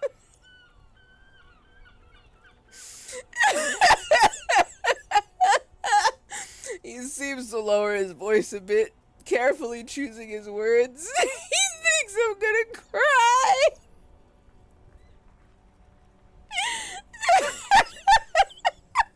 You can do it. You're a big boy. Get on out there and solve the case. Continue. What is he saying? Don't tell him. Don't tell him I'm crying on the phone. Don't tell him that. I don't want him to know. Did you want anything else, sir? Many of your colleagues are also here. Over. You know what? I'm glad I can trust Jules. He did not tell them what I said. Thank you, Jules. Thank you so much for for this one kindness you have done for me. Oh my god. Continue. You really need to get your shit together. This is nearing a complete meltdown.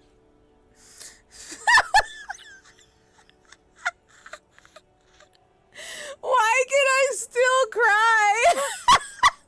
I mean, it doesn't say that I'm crying, but come on. You hear someone talk like this into the phone, they are absolutely near tears. He is breaking down. Oh my god. I want to select it. But I actually don't want him to take another point of cringe damage. I don't want him to like lose one more morale because he's like crying how he wants to go home. I don't want to do that.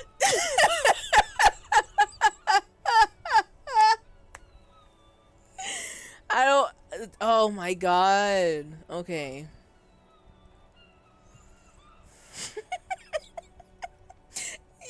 This is nearing a complete meltdown. But Volition is weak.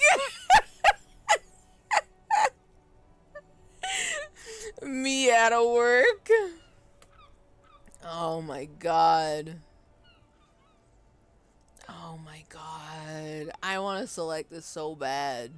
I have to know. I have to know. I don't want him to take cringe damage though.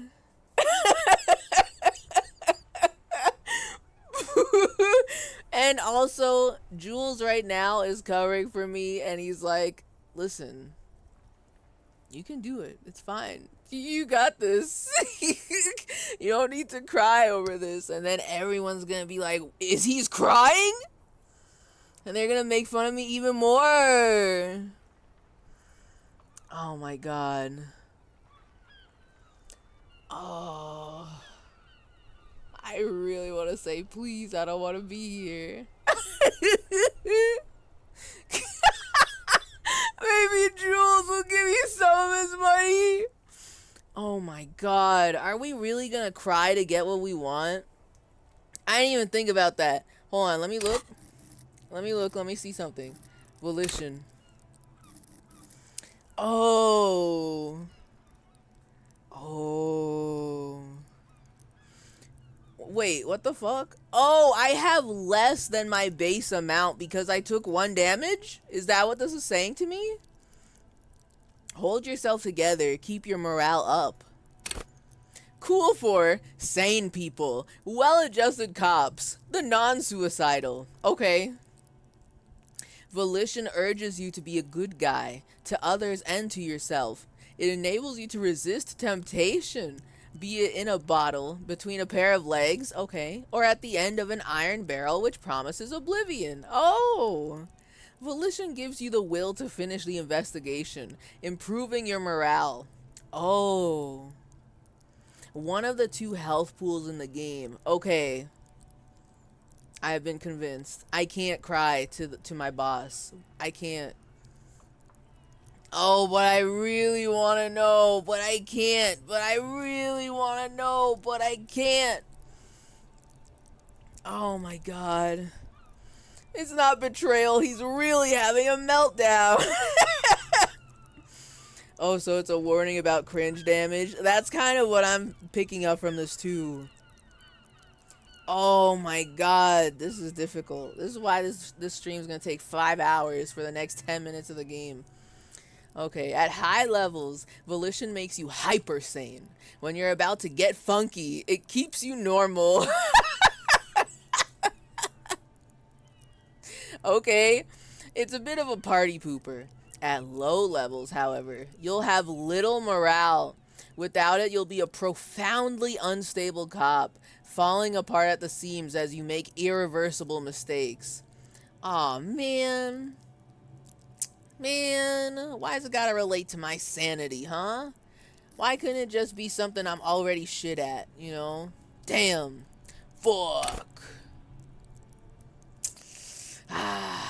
Okay, I'll get it together. I won't cry on the phone to my boss saying, please, I want to go home, please.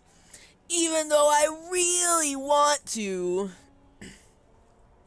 I also don't want to look cringe in front of Kim. It's raining? It looks like it's raining. I don't want to look cringe in front of Kim either. I feel like if I have any boo-boos, Kim will be there to help me out. He's also broke, so he can't pay for me. But, I mean, he'll give me a hug, right? Right? No, I'm alright. I'm alright. I had other things. Let us address them now, sir. Over.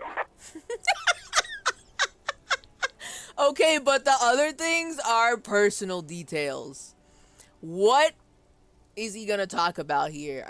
Are we gonna have a meltdown here? Am I gonna take cringe damage from this conversation? This is so hard. It is so hard to try and be normal. Okay. This might sound odd, but there's personal details I'd like to discuss. Okay, 10-4, sir.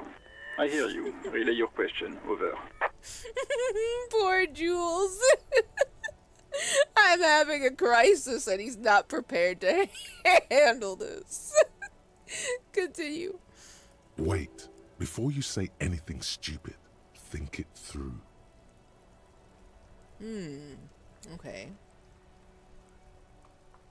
Okay. What's there to think about? The fact that I don't know what the personal details are? Because that's true. I need information, not fear. What's there to think about? Tell me. Tell me, a disembodied voice in my head. You're going to be looking at a straitjacket if you tell everyone you lost your memory. Oh, that's Be true. smart about this. Ask if he's there alone. Well, we know he's not. So, I feel like it's a little late for this. I didn't realize the personal, what was it? The personal details was going to be relating to my memory.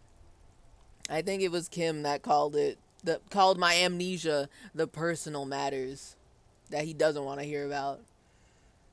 Okay, continue. 10-4, sir. I'm not hearing your question. Oh no, they give me like 7 answers. Oh. How could they do this to me? This is gonna be an 8-hour stream. Okay.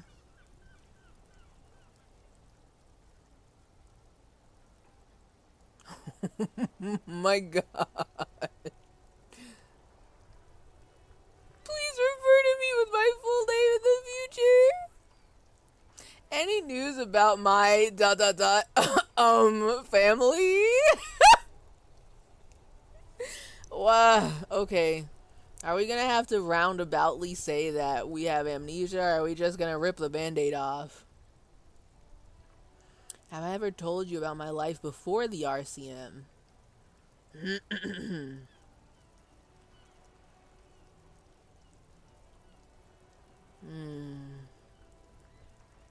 Okay. Let's start like this. Let's say number 1. Maybe he'll kick the other guys out.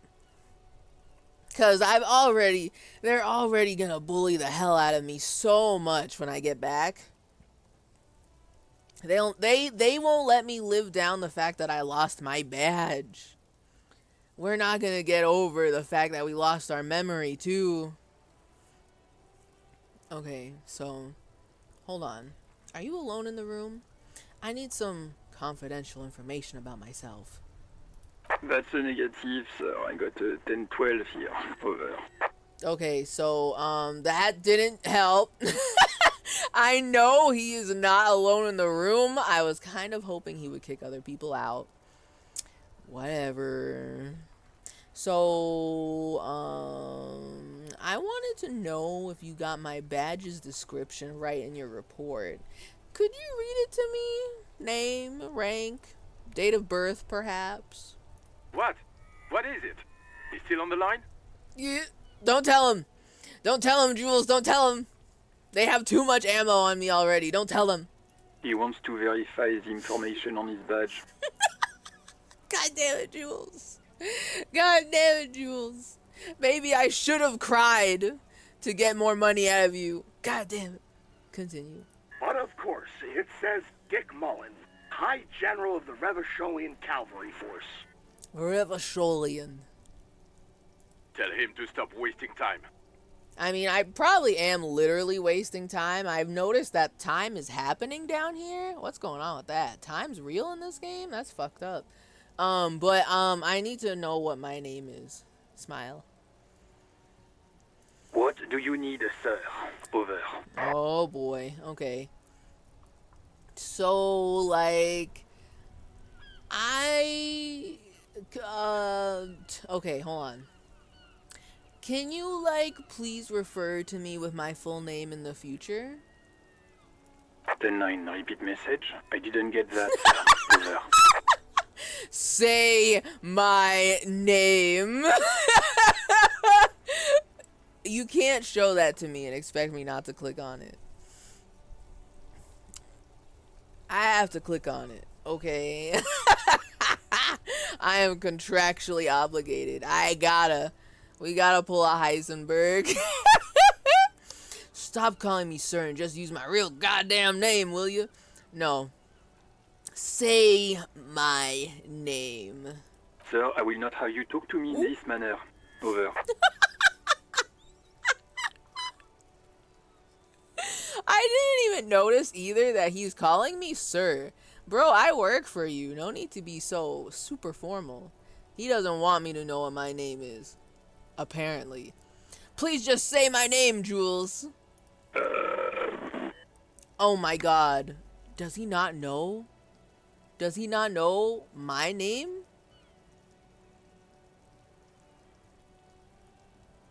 You don't know my fucking name, do you? Y'all don't know my name? Continue. What? What is it? What can he possibly still want from us? Shut up, Jean. Continue.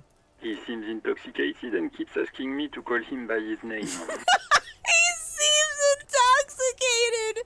Oh, now I seem intoxicated. I didn't sound intoxicated before, did I? When I said I lost my badge. Okay. Continue. Mullen's drunk and emotionally aggressive. That's new. That's new. God damn it. Chester is such a fucking joker. He has the voice of a goddamn... He's here to joke. He's here to goof around. He doesn't solve shit. I love him. I like him. Continue. Wrap it up. Don't indulge in his drunken antics. Okay, so like, anyway, I'm looking for my address. I don't know where I live. Honestly, the other options don't seem that much better. So I'm looking for my address. Boss, I don't know where I live. 10-4. Your address? Your address? Continue. Hold up, Jules. He doesn't fucking know where he lives. Did I hear that right? Now, how did you hear that? You've been asking him, what did he just say this whole time? All of a sudden you heard this. How did you know? How did you know? Continue. Seems like it, sir. Come on, Jules. Come on, Jules. Come on, Jules.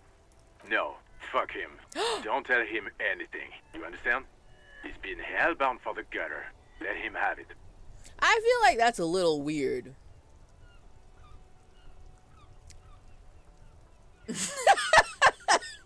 So this was better than having an mental breakdown, huh? As much as I'd love to make our character extremely pathetic, I don't want to, like, die? I don't think low morale will kill me. However, I don't want to, like, you know, do anything too dangerous because I am down in the dumps from all the psychic cringe damage, you know? Sorry, Techno, but your fave is problematic. So, what I can here's my brain game theory, right? Here's my game theory about this whole scene. I have reason to believe right now. Here's my headcanon. Our partner from our precinct, he hates working with us, right? He's absolutely sick of our bullshit, and he doesn't like that we're an alcoholic.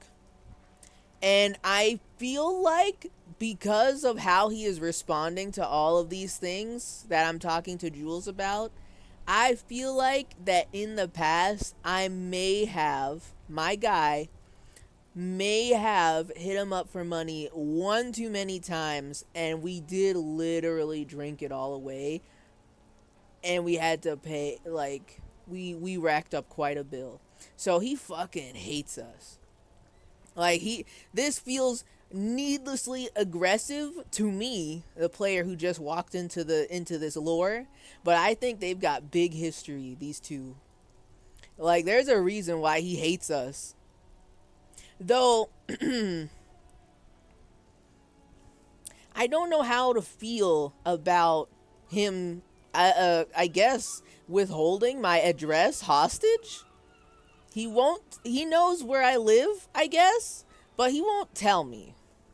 I don't know why that is. I think that's very strange. I can understand not wanting to give me any money, because he probably has only seen our guy drinking like crazy on the job and off the job. So he's like, no, don't give him any money. And I'm like, okay, understand. But why don't you want me to know where I live?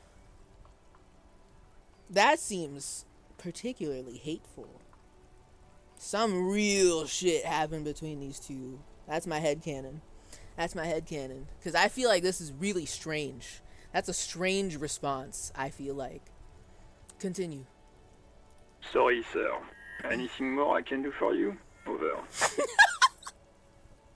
Okay, but there's two more dialogue options that I also want to know about. But I don't think we're going to get anywhere with this. I don't think we're going to get anywhere with these two. I'm going to click on them because I want to see it. But I don't think we're going to get any intel.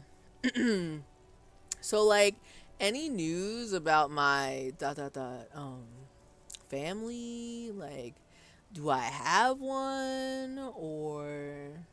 Then, excuse me, sir. Over. Uh-oh, this one might actually cause me cringe damage. I think this may cause me to be too cringe. I don't know. I'm nervous now. I don't want to take more damage. Continue. You probably don't want to continue on this road. Yeah, I felt that too. I don't want to go down that road, actually. That's fine. I was just curious. I just thought you might have heard of them, that's all. Actually, you know what? This might continue the conversation. Vic Mar will probably be like, what the fuck are you talking about? Don't tell him anything. And then I take cringe damage because I can't learn anything about myself. You know what? Nothing. Never mind. No, that's fine. Forget I said anything. Come again, sir. I didn't get that. 10-9, over. So, like, have I ever told you about my life before the RCM? These questions are, like, particularly weird. But, I mean, we literally don't remember anything, so the worst thing they can say is no, right? Right? 10-4, well, that's, Does he actually want something, or is he hell-bent on disrupting our work? Listen, if y'all had work to do, you wouldn't be standing around making fun of me because I lost my badge, okay? It seems like times are slow at the police department. Continue. He asked if he ever told me about his days before joining the RCN. Continue. For God's sake, cut this shit out! Tell him to stop wasting time and be a goddamn policeman for a change. Okay. I mean, I am wasting time, but it's fun. It's fun lollygagging. Continue. Sir, Satellite Officer Vicmar says... I heard him. So, was there anything else? Well, Jules, I don't have anything else. Let's wrap this up. Understood, sir. Over. That's all for now. Roger that. 10-10. Over and out. The static ends with a loud click, then everything is silent in the cabin.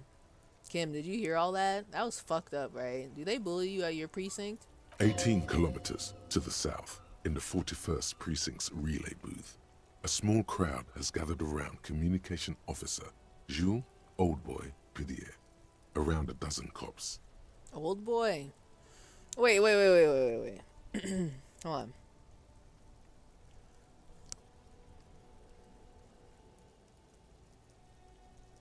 Okay, a small crowd has gathered around Communication Officer Jules Oldboy Pidieu, around a dozen cops, and they're all laughing at me. The small room is filled with cigarette smoke, abuzz with laughter, when Officer Judith Minnow enters. Oh. Her left arm is in bandages, and her hair trimmed short. Oh, is she gonna join them in laughing at me, or is she gonna tell them to get back to work? What is going on here? Did something happen? She asks, startled. Jean Vicmar turns to her and says, What happened is my partner made contact. It's not good. He's lost his badge and his sidearm. He seemed confused, delirious even. He stops to think. Mac, the torso Torson, is finger-fucking his fist, laughing hoarsely and apparently telling some dirty story to his partner, Chester McLean, near the entrance. Incredible. Beautiful. Great story, Mac. Yeah, Mullen was fucked, alright. Sounded fucking drunk to me. Continue. I mean, he's not wrong. Continue. Yeah, Mac's right. This was some gnarly shit there. I mean, before he started begging for money, it was... Oh, God. Hold on. Okay, so this sounds like it's all happening from the radio, but I'm imagining, like, imagine this is a movie. We're just seeing the shot of, like, all the boys down at the station talking about this. He still sounds like he's through the radio, so it's kind of fucking weird to me. Unless he just sounds like that, like he naturally sounds like a robot. I don't fucking know. Does this mean that if I went further to become more pathetic and sad and I started crying and begging about wanting to go home, they would be talking about this? Would they fire me? Would they fire me if I was too pathetic? They'd be like, oh, God, we can't have this guy on the force anymore. Like, what the fuck? He said he wants to go home. Well, then let him go home. You know? Oh, that's embarrassing, though. That's embarrassing. I don't want... I just thought it was going to be like I was a little bit too cringe, a little bit too vulnerable and sad, and then, you know, I never have to think about it again. But they would have talked about it here, is what I'm guessing. Ooh, I don't like that. I don't want to hear about that. Enough! Oh. None of this is funny. It's fucking sad. That's what it is. Oh. He's a cop. He's one of us, goddamn this.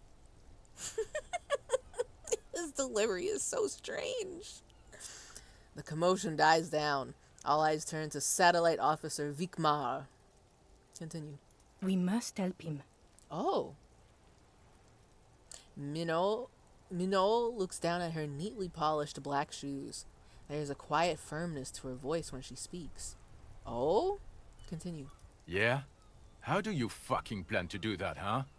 Get him off the drink? Go jogging with him in the morning and get him on carrot juice? He's a lost man. Damn, okay. He fucking hates us, dude. He's sick of us.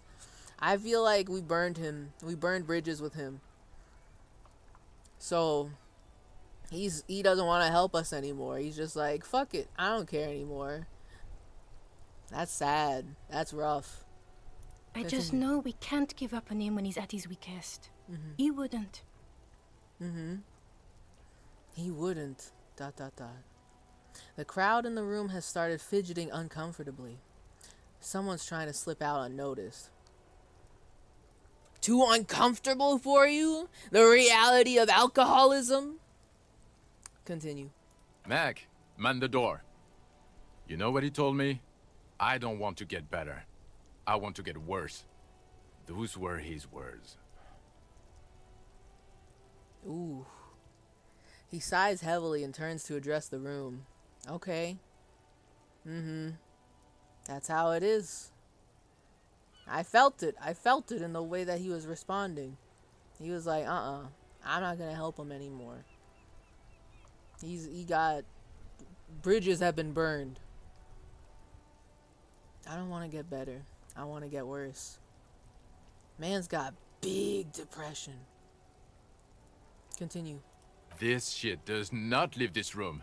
Not a word of this to the captain. Or anyone else. Mm-hmm. We'll give him a couple of days to pull his shit together. Okay, so I can't be cringe. Got it, Chief. I guess I can hold off the report for a few days. Old boy lights another cigarette. Good. Okay, everybody. Nothing but a prank call here. We all got our laughs. Now get back to work. Okay. Continue. Far north, on the other side of the motorway, the officer quietly hunches with his hand in the motor carriage. Why can't I pick up the radio again? Okay, wait.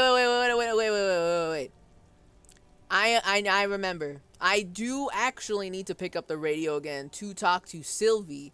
However, I think now I should probably actually look at the crime scene. Just kind of let that moment rest a little bit, and then I'll come back. Maybe I'll find out what tools I need, and I'll come back and I'll talk on the radio and go for the tools.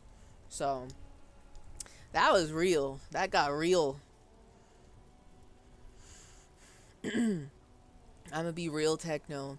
My uncle was a drunk and I was Jean, so I feel that. That's rough. That's some real shit right there. It's sad too, cause I even though I tease Jean-Vic Mars' delivery, I laugh about it a little bit. His character though, he's definitely hurt by this, right? It feels like they used to be friends.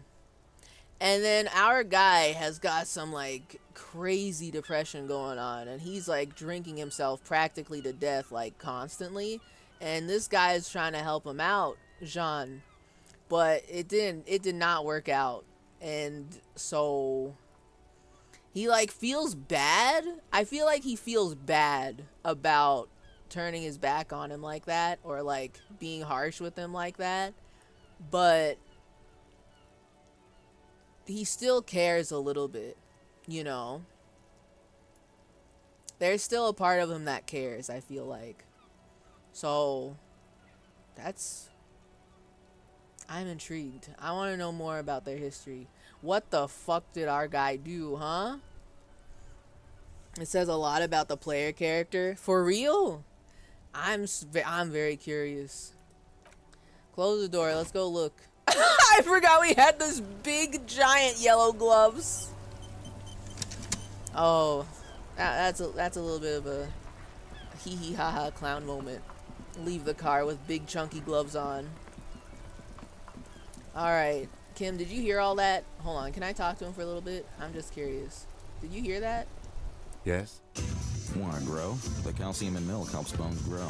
Okie dokie. True.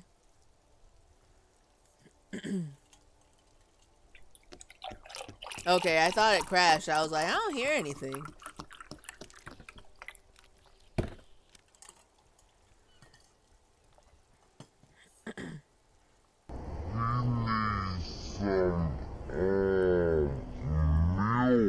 There's the sound. The man needs milk and not alcohol. I don't know, man. I guess I can't talk to him about anything that just happened right now. I was just curious if he was listening. I feel like Kim was definitely eavesdropping a little bit. Let's keep walking. Let's keep schmooving. I will look at the rest of this area. I am so tempted to look at everything right now. Oh, I want to look at everything. But I don't know what the crime scene looks like. I have to look at it at least once in the stream. Let's go.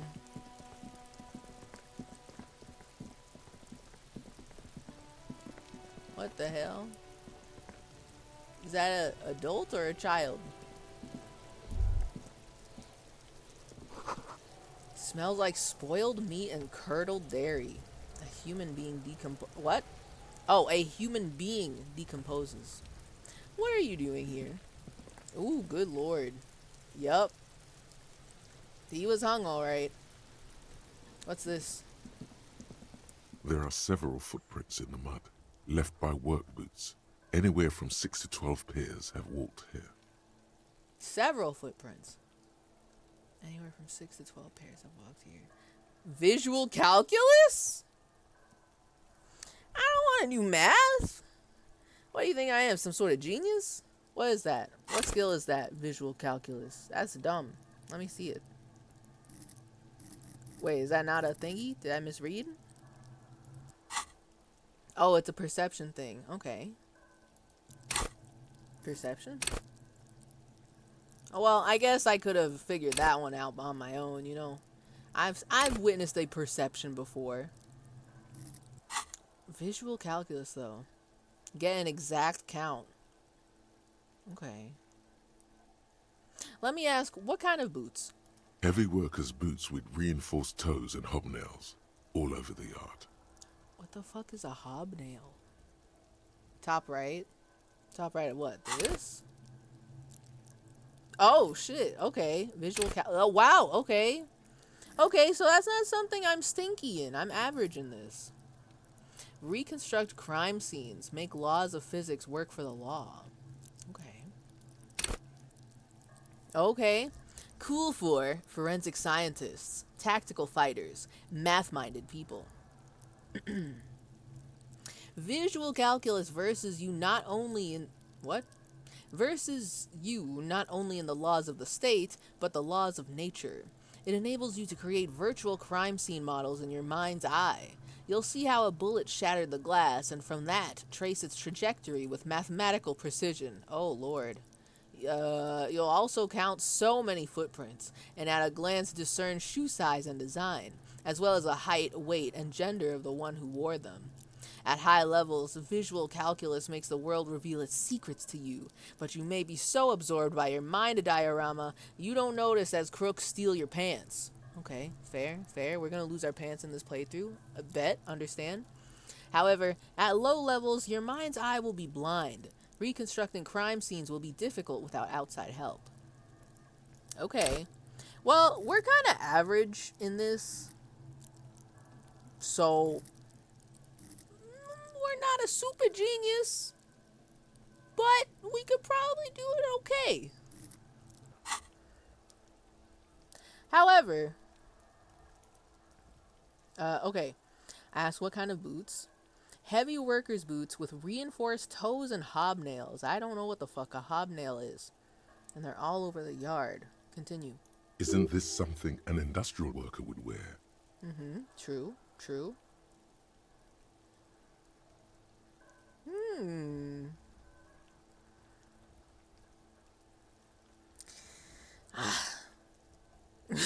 Okay. I can at least retry this. 42%. I don't know if I can trust any even percentage anymore. If I can't get anything at 41% or 58%, why even bother? I'm still gonna try it, cause I gotta break the curse at some point. But so far, I think every roll I've ever done, like the rolls like this, I have failed. So I'm gonna try it. Let's try and see if we can get an exact count. Maybe more than 12. Yo? No. 8 pairs of boots have shuffled back and forth in the mud. Okay, okay. Rare success, rare W for the roll. Okay. Maybe more than 12. No, 8 pairs of boots have shuffled back and forth in the mud. Go over them one by one? Okay, that sounds like it'll take a while. Let's do it. 1. Standard work boot. Steel reinforced toes. Number 46. Number 46. Okay. Continue. 2. Standard work boot. Steel reinforced toes. Number 44. Is the number 44 the shoe size? I don't understand. This feels like a very EU game, so this sounds like EU shoe sizes. Continue. 3. Hobnailed work boot. Steel reinforced toes. Number 43. Okay. Continue. 4. Standard work boot. Number 45 or 46. Okay. Wait, which is it? You don't know. Okay. It's a miracle you can tell the prints apart as it is. True. The cold must have preserved them. Fair. Count more. 5. Another standard work boot. Steel reinforced toes. Number 44. Okay. One of these is going to have something funky with them. So far, all of these are regular-ass steel-toed work boots. Wait. I don't know what the fuck a hobnail is. Can I look that up? What's a hobnail? If I do the Google hobnail, what is that? Hobnail boots. Hobnail glassware? What does this mean? Let me look.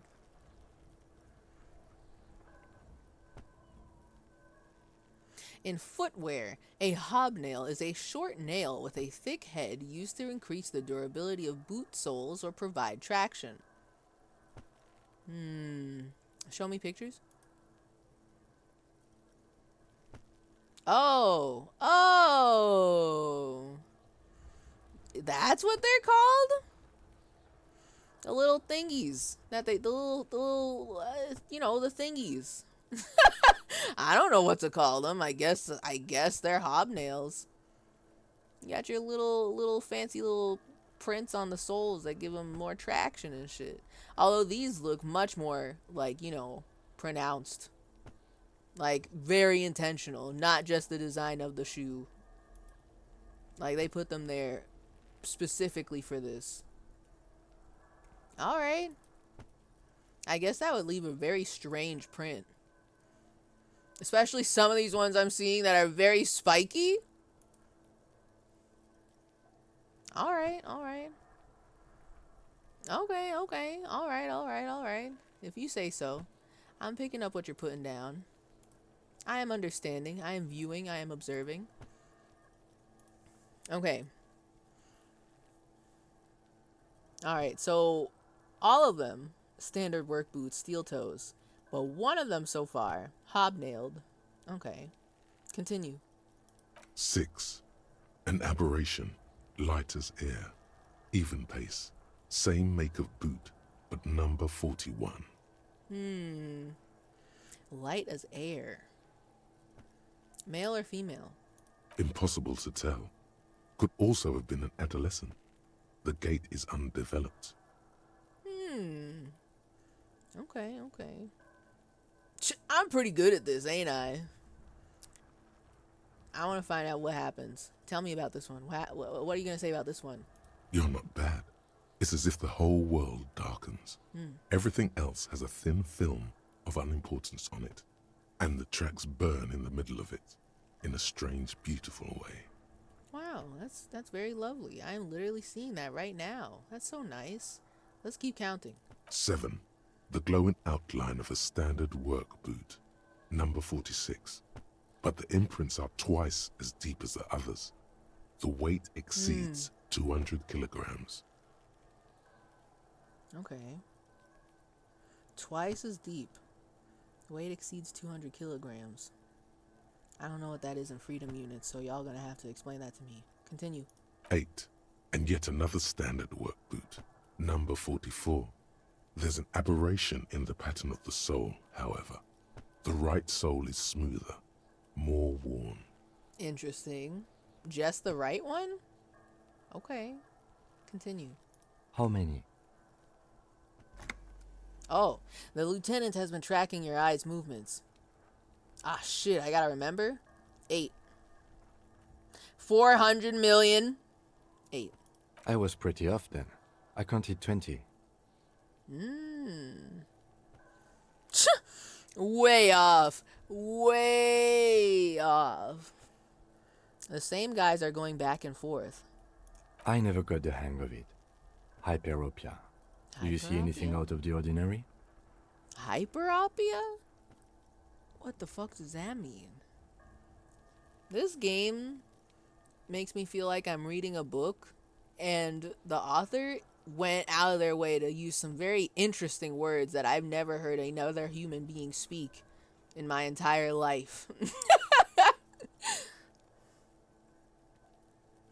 Do you see anything out of the ordinary?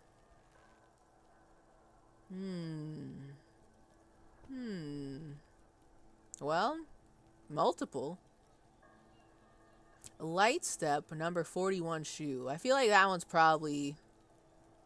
That one and the heavy one are definitely like the two ones I should talk about first.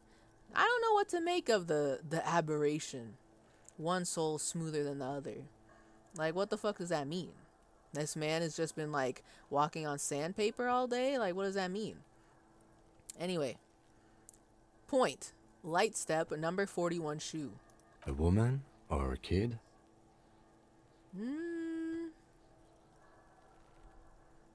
Personally, my headcanon so far could be a woman. But I don't think I can make a conclusive conclusion about that right now. Because both options, a woman or a child or an adolescent, it could be. So I don't know. I don't think there's any way to be sure, Smile. Understood. Anything else? Yes. Point. A heavy one. 200 kilogram imprint. 200? Could it be the combined weight of two people, one carrying the other who's tied up? Oh. Let's say a heavily built worker carrying a similarly built, soon-to-be-dead man. Okay. That's a fair point. I didn't think about that. Continue. He might be right. Mm-hmm. 200 kilograms of living weight is unlikely. I don't know what 200 kilograms is in pounds. So I'm nodding. I'm like, yes, I'm pretending like I know what that means. Okay. Maybe it was a giant. You know, we haven't ruled that out, Kim. Kim, he may have been a giant. Like a big literal giant. You don't know that. But also in my head, I was thinking it could have been an extremely obese person. But what is 200 kilograms in pounds, please? You know what? Fuck it. Let me look it up. Let me hit the Google. Let's do it. Excuse me, my friend, Dr. Google. 200 kg in pounds, please.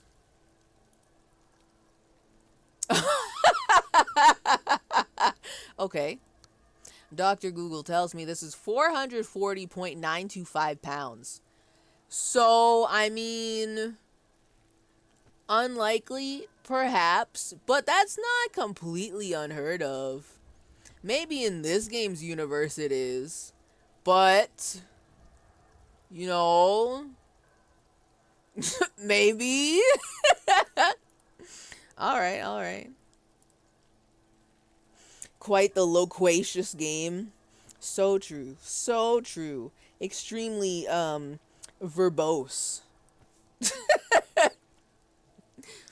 All right. So, okay. I still think I feel like it's not too crazy to think it's a very large man, but considering the fact that they had to carry someone to hang him, yeah, you know, it could be just two 200-pound dudes, right? In one set of footsteps, right? Because he's carrying the other guy. Carrying him princess style to his death, you know?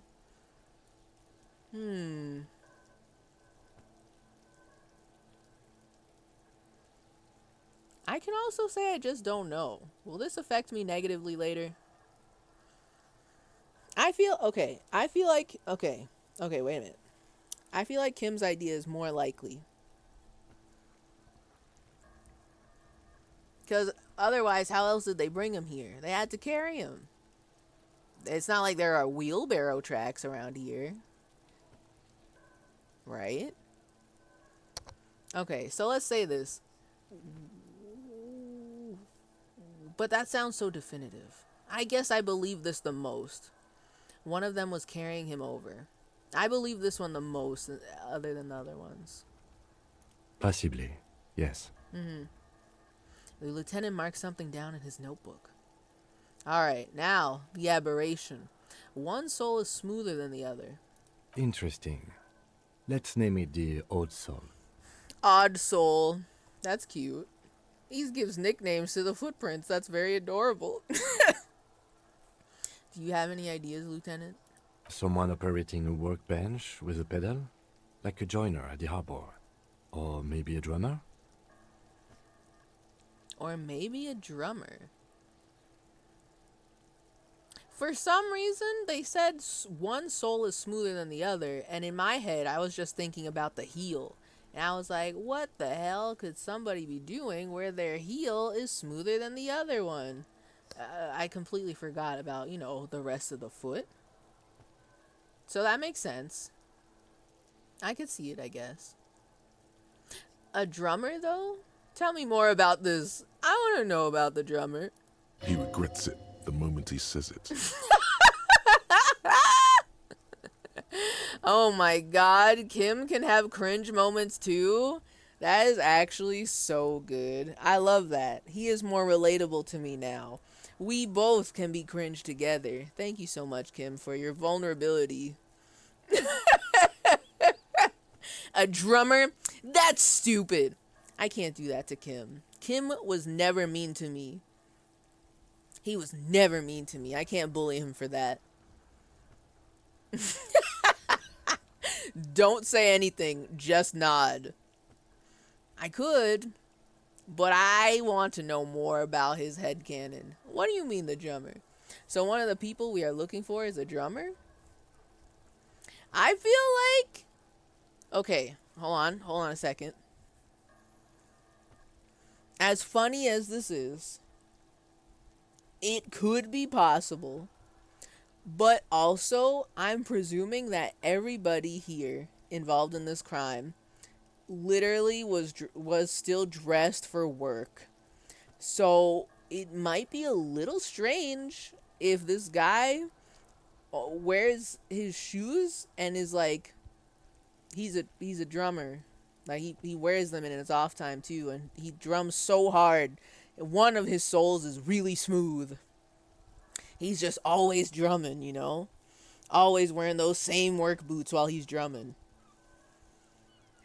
So I don't think that's true.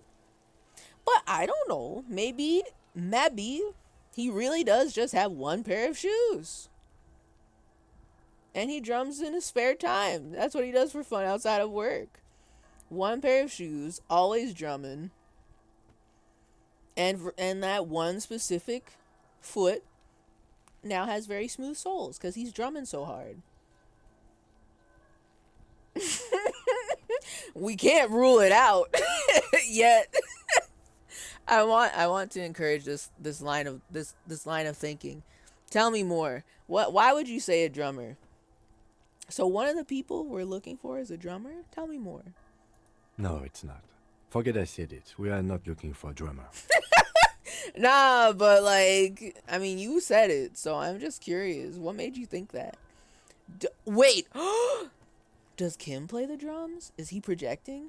Does he play the drums? Am I going to look at his shoes and one of the soles is going to be smoother than the other and that's why he knows this? Kim, is this real? Are you drumming real hard? That's pretty cool. That's pretty pog if true. Not cringe at all, in my opinion. Continue. Perhaps it could be a driver. A driver would wear out the right shoe before the left. The accelerator is on the right. Oh, that makes so much sense. How dare you? I wanted to keep asking about the drummer. Damn, he made it make sense. That makes sense. Okay. A driver would wear out their right shoe before the left. The accelerator is on the right. Nod thoughtfully. I was actually thinking the exact same thing. I was not. I really wanted to hear more about the drummer. Interesting. If only I had come up with that idea. I'm going to say that one. I hope that doesn't come out sarcastically. It looks like it's going to be sarcastic. It better not be sarcastic. I don't want to make fun of him. He doesn't seem to hear you. Okay. Looking south toward the traffic jam instead. The machines are silent. The engines are all turned off. Traffic jam? Interesting. We're gonna look at that later. We're not done yet. Continue. We should keep our eyes open around the traffic jam. See whether anyone strikes out as a potential suspect. Seems prudent, no? Yes, prudent. I know what that means. I'm not sure. We don't want to attract too much attention. We're just gonna take a peep. I agree with him. I don't see the traffic jam. I don't know what Kim's looking at. But I would take a peep and look around.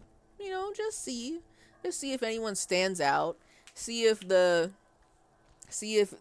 game's gonna pull a Columbo and have us be aggressively annoying the guy who did it. Like, you know, I'm just interested. Yeah, that's prudent. That sounds prudent to me. The lieutenant writes the information down in his notebook, then reverts to the tracks in the mud. How old do you think these tracks are? A week, maybe?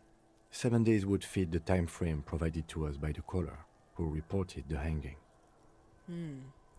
Okay. Okay. Continue. It is not impossible. How do you know? I pulled last week's forecast for coastal Havashol. 7 days below freezing. The day before, the day of his hanging, was the last warm day. Oh, okay. Damn, he's doing research and shit? I would not have thought of that. He's a smart cookie, this guy. Okay. Continue. Correct again. Sub-zero temperatures would preserve the tracks in a good state. The commotion here could have taken place a week ago. Could. Okay. What do you think happened here? What do I think? A mob of people brought something heavy to the tree. One of them was carrying the victim. They shuffled around, especially under the tree. Okay, true. Continue. Then, after hoisting him up, they stood in a semicircle facing his direction.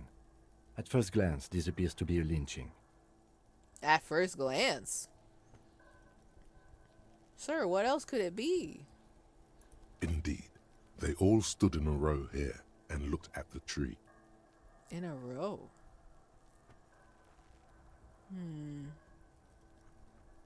I guess? I want to know why. So let's leave. We've been through all of it. Leave. Well, I mean, we haven't been through all of it. I want to know what this kid's doing here. He's kind of freaking me out. He's making me anxious. Are you throwing rocks at this dead body, sir? What are you doing?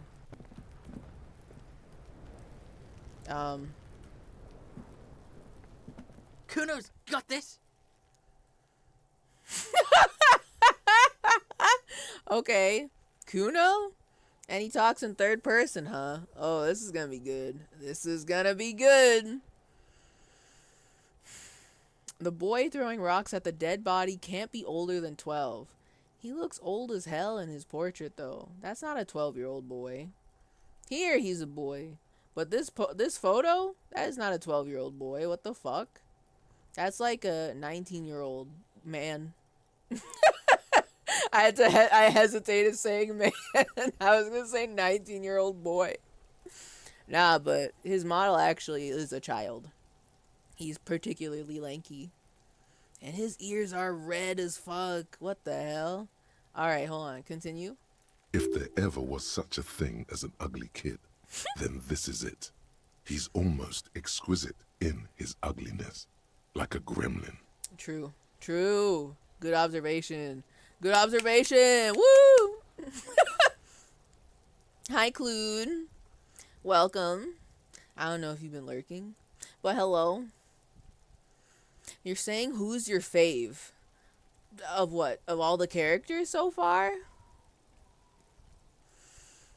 I've been here. Well, and here's a formal welcome to you specifically. Earlier I was saying hello to the lurkers, but hello, welcome, official. I'm not gonna lie, I kind of love Old Boy. I kind of like him a lot. He tries so he puts so much effort into being so mega professional, you know. But favorite character in total, like of the whole game, I don't know yet. Actually, I wanna see more about Kim. I like Kim. I do like him. I want to know more about him though. But there's so many characters I want to know more about. Like, our guy fucked up real bad. We did something fucked up.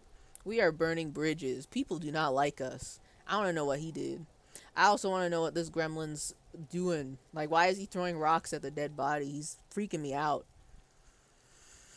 Continue. Oh yeah, Nappa Gumpy Kuno! What the fuck did you just say to me?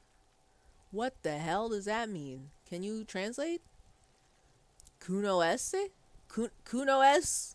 Kunoesse? How do you say this? Yells the other kid behind the fence. I didn't even know there was a child back here. He also does not look like a child in his portrait. Hey kid, a word. Police business. A moment of your time, please. I'm not getting into this right now. Leave. Alright, so,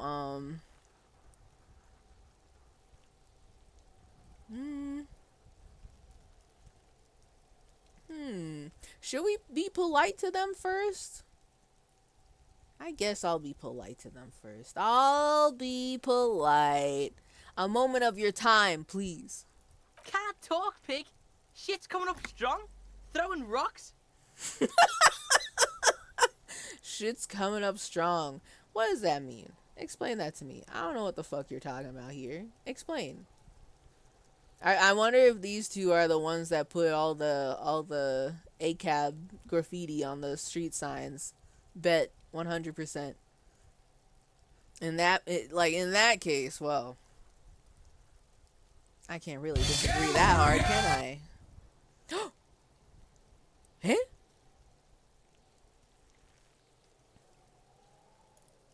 TechnoToast alert! It's been 3 What hours the hell happened? Y'all heard? Did you guys hear that? Did you guys hear that? It like started to play the alert and then it cut out. And then it came back. That one is controlled by a different thingy. But Gamer Deathbot's post is like a it's a Sammy command. So those audios are different. Or they go through differently. That's so weird. That's particularly bizarre for me. I like that alert. I crafted that one myself, sort of. Okay. Hi, GDB. Hi, GDB. GDB loss. Was rolling for a crash. You gotta have the special luck to roll for a crash. I haven't been able to listen very close. He didn't do nothing. I love him. Our guy. Listen, man. I'm just saying, everybody, it just appears as though that people want to kick our guy's ass. So I'm just putting it out there. Perhaps he did something in which people want to kick his ass. I don't know what happened. I didn't play that part. I didn't see it, so it wasn't my fault. He did it himself. But I am curious to know what he did. You know? I don't have that brew going to bed luck. True. It takes the special, like, I'm gonna go to sleep, good night luck to break Juicebox. Apparently. Because that does seem to be when it breaks the most. But Juicebox is just chilling right now. Just chilling. Just hanging out. Vibing.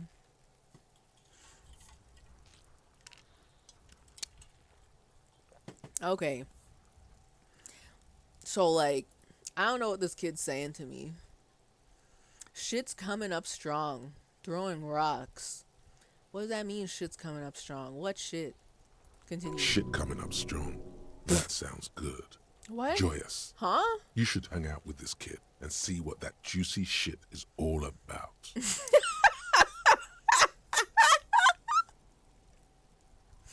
What does that mean?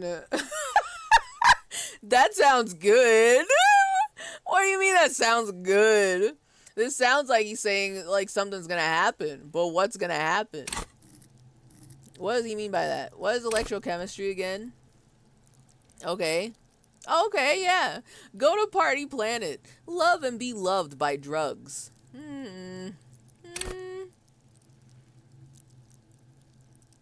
Okay, yeah, no, I am familiar a little bit with this one. All right, hold on. But, well, I gotta know. Juicy what now?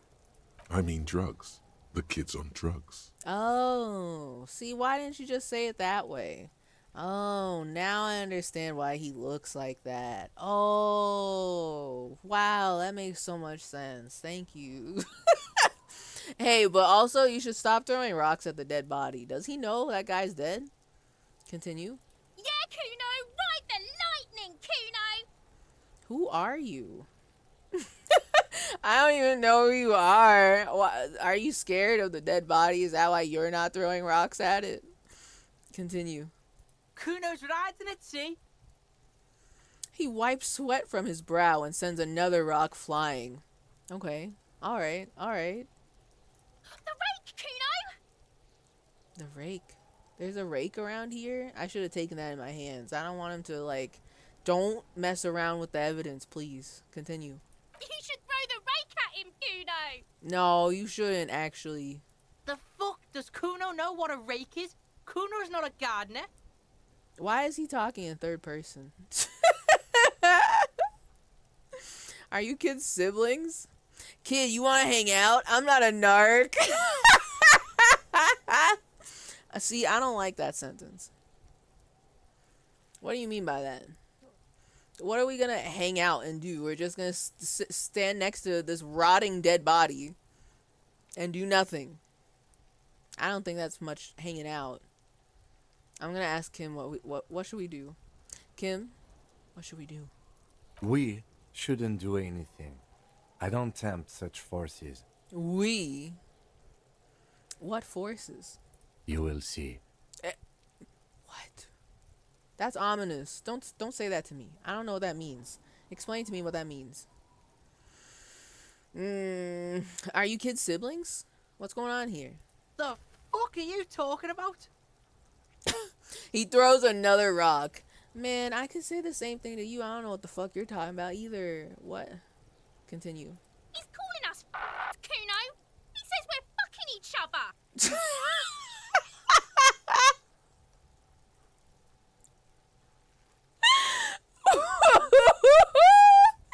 What?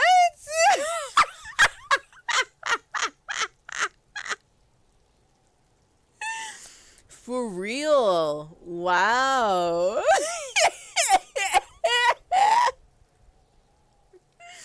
You know, I don't know how to feel about this. I think that caught me really off guard. But I like the fact that they like censored it and also with like the fucking sound effect. I know what they're trying to say, but also they don't know what the word siblings means, or like what's the deal here? Y'all know what words are, right? Like, is that, do you still get that part? Like, do you want me to explain to you what the word siblings means? Or I don't want to hang out with these kids, though. That better not be the answer. I don't want to hang out with them. That's fucking weird. Look, I have questions for you. Alright, entertain the Kuno. Show me what you got. What you got there? What you got, huh? Show me what you got. The fucking voice crack is really good. Okay. What do I got? Hey man, so like, the body. What do you know about it? Y'all know that guy's dead, right? Are you aware? He's dead. Shitload pig. What's your question?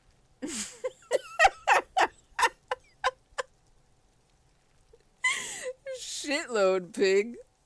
What's your question? I asked it. I said, what do you know about it? Oh, he doesn't know anything about it. Hold on. I'm putting it together. So then why are y'all here?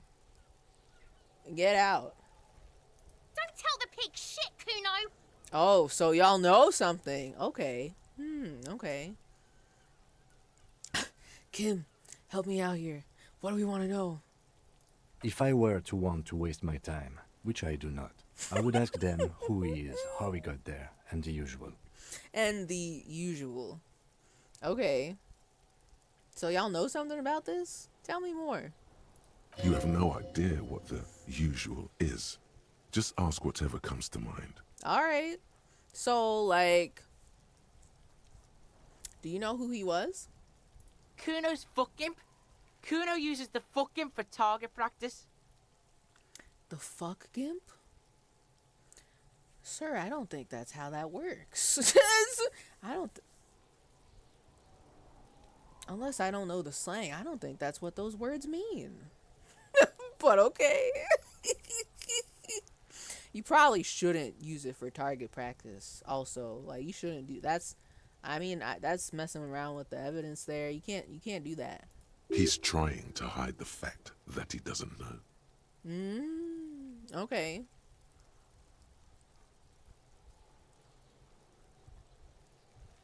Oh, that's interesting. So you don't know anything. Or, I meant who he was before he died. I want to say so you don't know anything. Because I think he would... I want to know if this is the reverse psychology. I want to say, oh, so you don't know anything. And then leave it at that and see if he'll fall for it. I want him to be like, what do you mean I don't know anything? I know a lot of things. And I'm like, oh yeah, prove it. But I don't think it's going to play out like that. But also, I feel like when I'm being just straightforward with him, he doesn't answer. At least not really. So I'm gonna try it. Let's see if this goes down a like reverse psychology path. I want that. Can we have that, please? So you don't know anything. Kuno knows all kinds of shit. Look at Kuno's not a snitch. That's all. Trying to make the Kuno sing into the popo phone. The popo phone! Listen, I told y'all. Didn't I just say, so you don't know anything? And then he's like, I know all sorts of things. Okay, alright. But he didn't tell me anything. I wanted him to tell me something. I thought he'd fall for it even harder than this. Okay. He shakes his head, clearly offended, trying to make the Kuno sing into the popo phone. Alright. So, like, you know how I got up there then? Probably climbed. Kuno was busy down the road when that shit went down. Okay. Probably climbed. The way this kid talks, dude. Kuno was busy down the road. Asterisks. When that shit went down. Why the asterisks? So you didn't see it happening. You heard Kuno. Kuno wasn't even in Martinez. Kuno wasn't in Revachol. Kuno wasn't regional. He wasn't regional. What? Kuno was busy down the road when that shit went down. Kuno wasn't regional. What the fuck are you talking about? Were you here or not? So you weren't here. But the fact that you said you weren't even in the city, weren't even in Revachol, weren't regional, I think you're lying, kid. Maybe, I feel like you saw more than you let on. Okay. Oh, okay. Where did you go then? I don't know. Some fucking... He looks around, trying to come up with something. He's got nothing. Got him right where we want him. Make up a lie. Do it. You won't. Coward. Continue. Mesco, or I don't know, some other place. Night City. Kuno was in fucking Night City. Oh, so you were in Night City, huh? Did you meet my buddy Johnny Silverhands while you were there? That's so interesting. You went to Night City? Oh, that's so cool. Tell me more about Night City, Kuno. What happened? Where is Night City? I want to know about this. Tell me.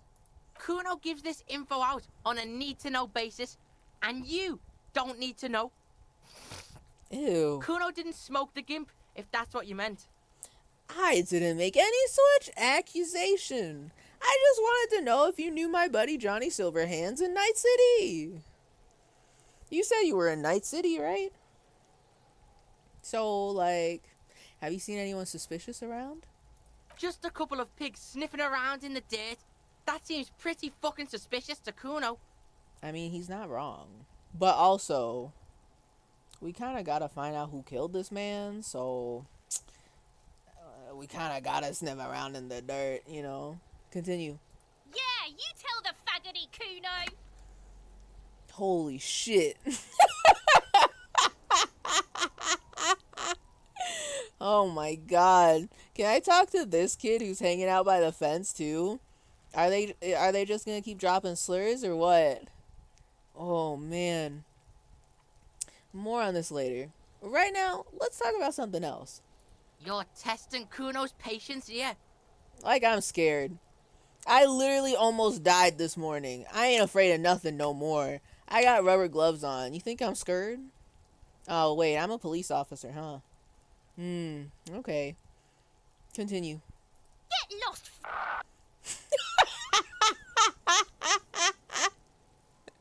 Okay. Okay. I mean, I won't, but about the crime scene. You kids often play in this yard? Right, Pig. This is where Kuno plays with his little wooden choo-choo. What do you want with it? Now, see, I don't think he's being serious about that. I don't think he's being serious about playing with his little wooden choo-choo in this area. You know what I mean? I don't think he's serious about that.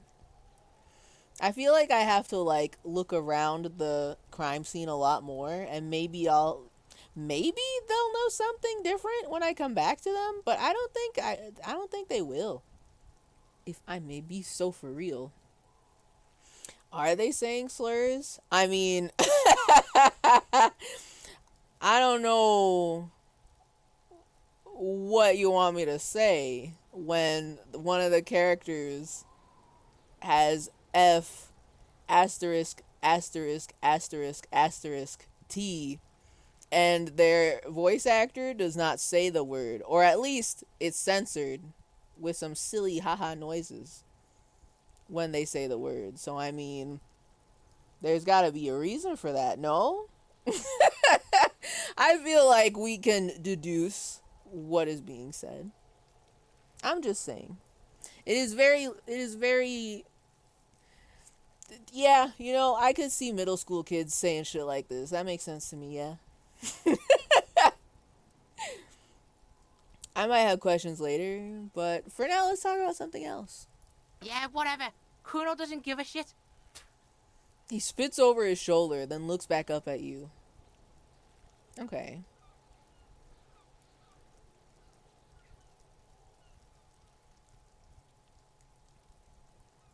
I have more questions about the crime scene. I guess I can come back to talk about these.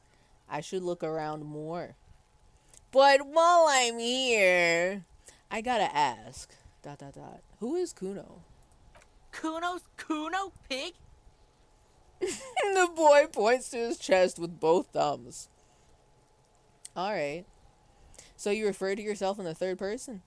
The fuck are you calling a third person? Kuno's the fucking first person?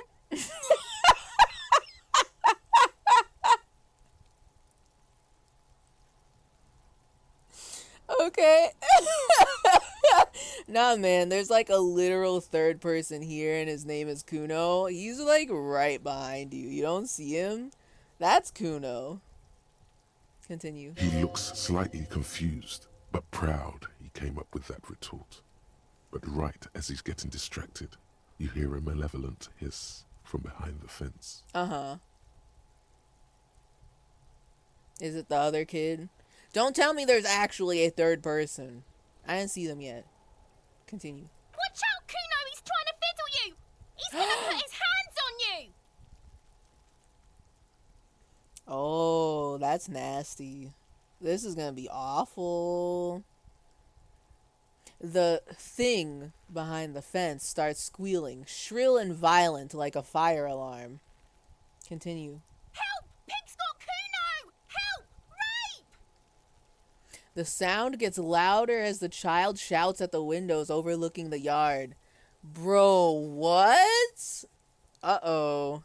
This is gonna be awful. I don't know how this is gonna play out. Continue? Help! He's got the Kuno, help! He's got the Kuno. I can't take this child seriously, man. He keeps talking about himself in the third person, man. You know what?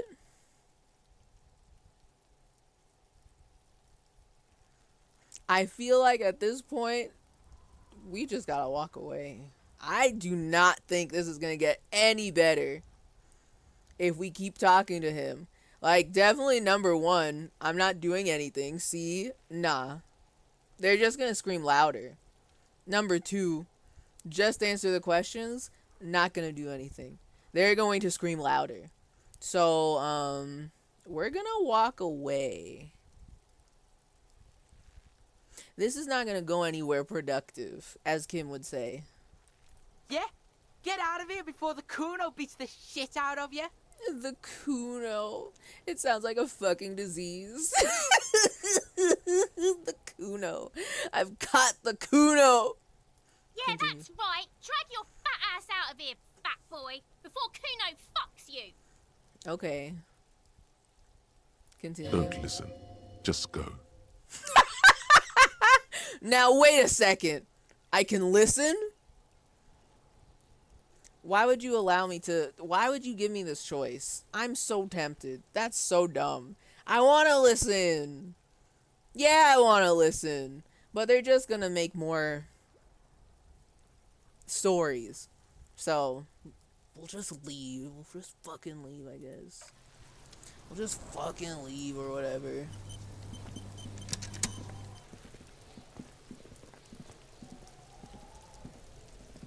Alright, what about this? This kid's ladder is rickety but still climbable. So, oh my god, what was that zoom? Someone is trying to grow herbs in this greenhouse. Herbs in the greenhouse. The ladder's for kids. It wouldn't hold the weight of a grown man. You should test it out. I want to see proof. Prove it. Prove it to me. The corpse looks at you with bulging white eyes. Ooh. The face around them does not look human. Ew. It's swollen and ready to burst. Ooh. His lips are fish-like and his tongue like a ball gag in his mouth. This is horrific. Why would you describe this to me? This is a good description, but it's horrifying. Stop talking to me about this. Continue. You seem to be holding your breath. Look down. A cargo belt twists his neck at an unnatural angle. Cargo? The body below appears stiff. It's letting out an ungodly rot. The smell seeps in even through your clenched nostrils.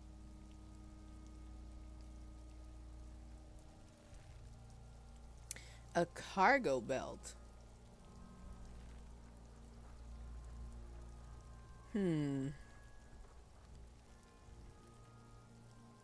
Oh my god. Oh, we're gonna puke. I don't want to hear the puke. We're gonna puke. Endurance, legendary, 14. Let go of your nose without throwing up. Nah. We have no chance. 0 chance. There's no way. I have failed probably like every single roll like this. When I had like 40 something % minimum. This is definitely a not going to happen type of roll. So I'm just gonna ignore that one. No way I'm gonna pass this one. God, ... What is that? Why is it so bad? Active decay. Active? It's okay to throw up, officer. No one is judging. The lieutenant raises a white piece of linen to his nose. It's okay to throw up, officer. No one is judging. The kids are gonna laugh at me, and the boys at the station are gonna hear all about it. Okay. Continue. He's about to blow. Cop's gonna blow, Kuno. See? They're gonna laugh at me. Oh my god. Okay. I know I have no chance of passing this roll. Very low. 3% chance. But I can retry it. So it's not, not awful, Not awful. It's not like I can't try it again. Better get on that grind, put all future points into endurance. But I want to go insane. I already have the Thai talking to me. Let's make everything talk to me. I want all the lore that every inanimate object has. Thank you very much.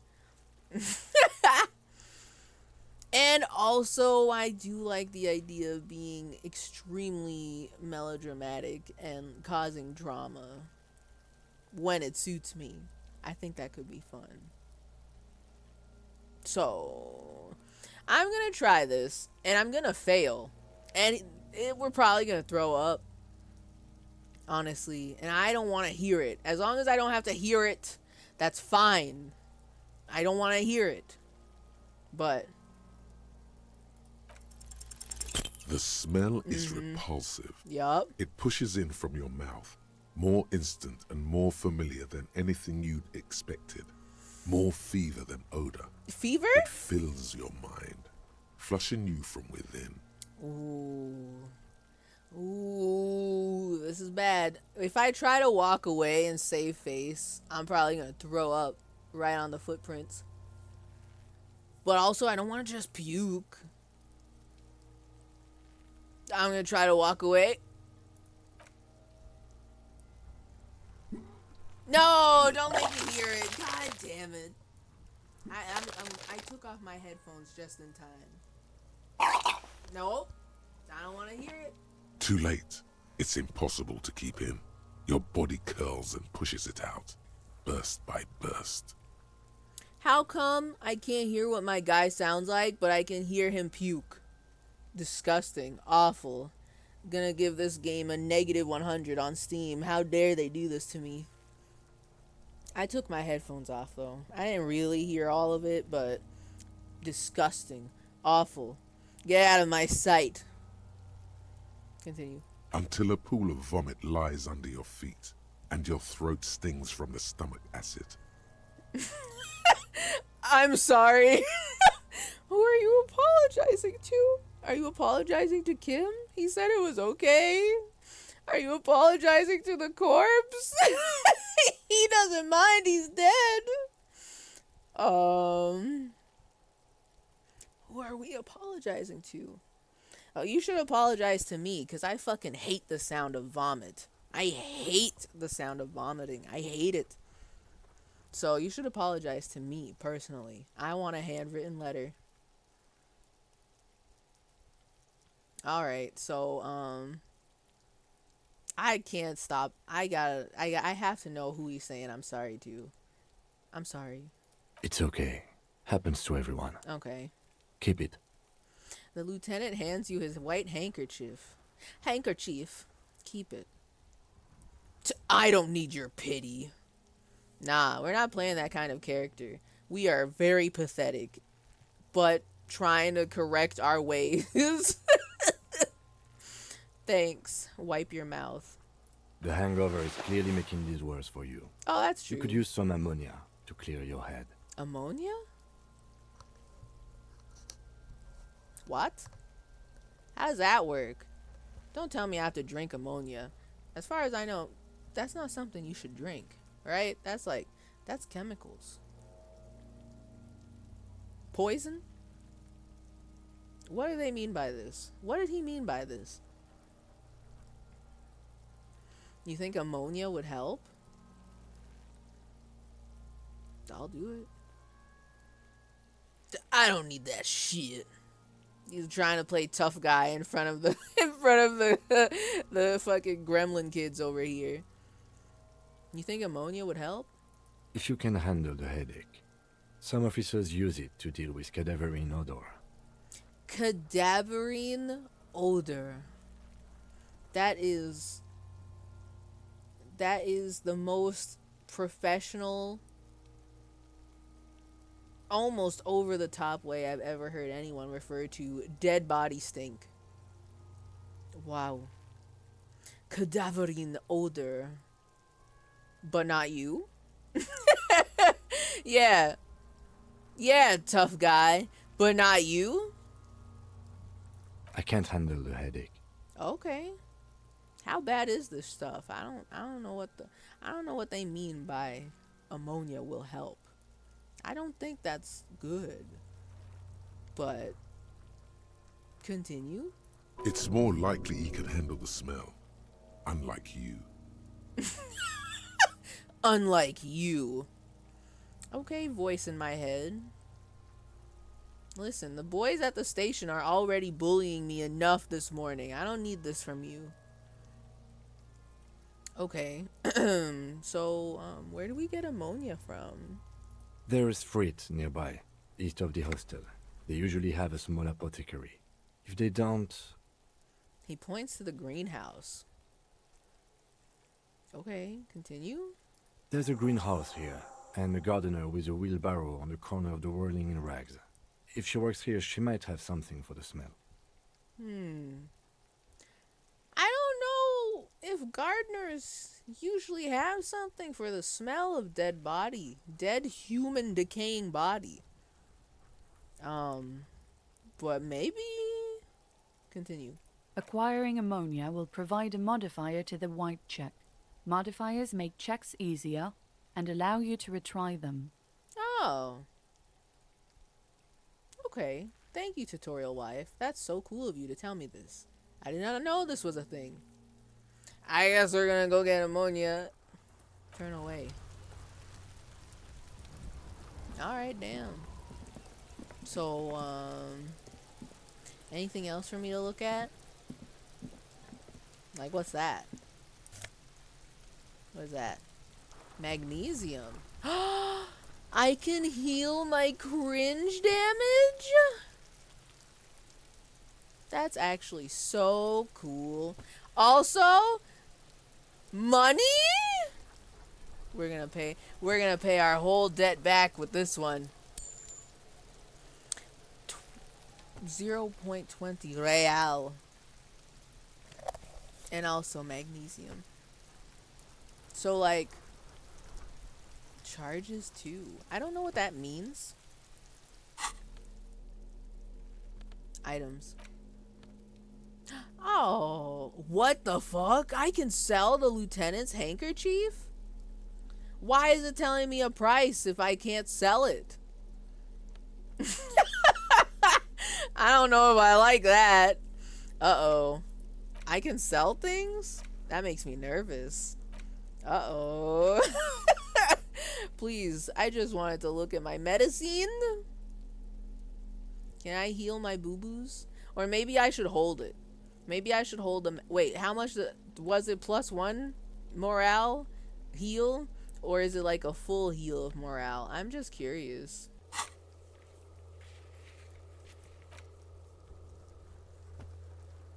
Get ammonia from the gardener or the Freet store. It'll make it easier.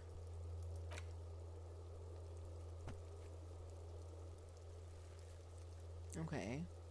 Okay, these things I've already done is why they have exclamation marks. Okay. Yeah. I have to find my badge. I have to find my gun. I also have to sing karaoke. And, like, if I don't have money to pay off my debts here at the hostel, I don't think I'll have money to, like, buy ammonia at Fritet. But I do want to know where Fritet is. You know? I want to take a peep. I want to look. Okay.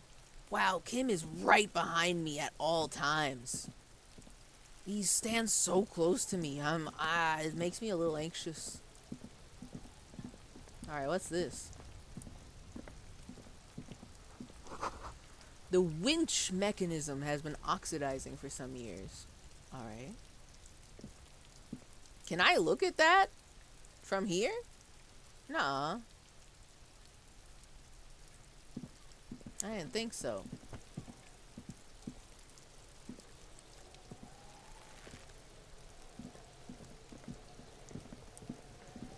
Any other cool shit I should look at? Oh, hold on.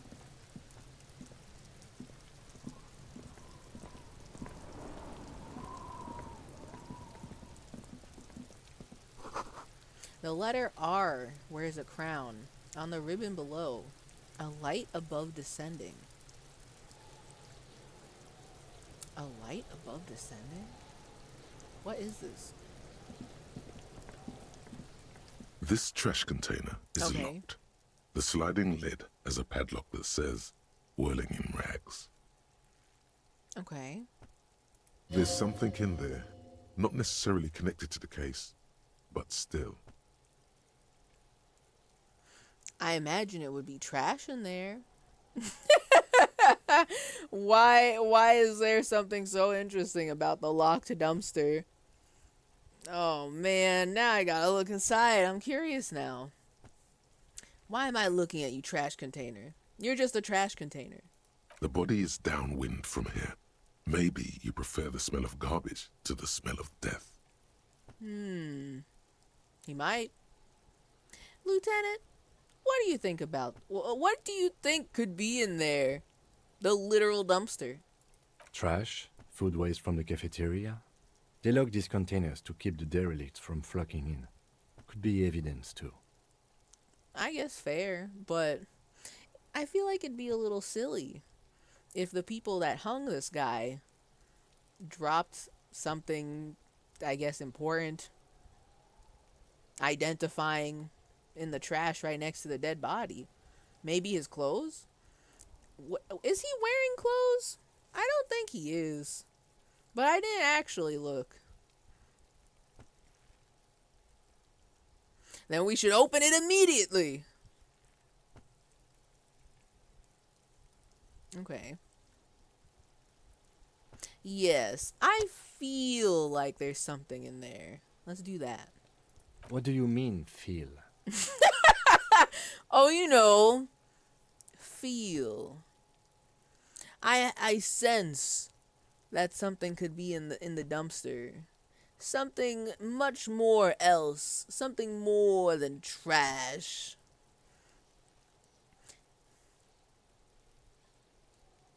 It's extrasensory perception.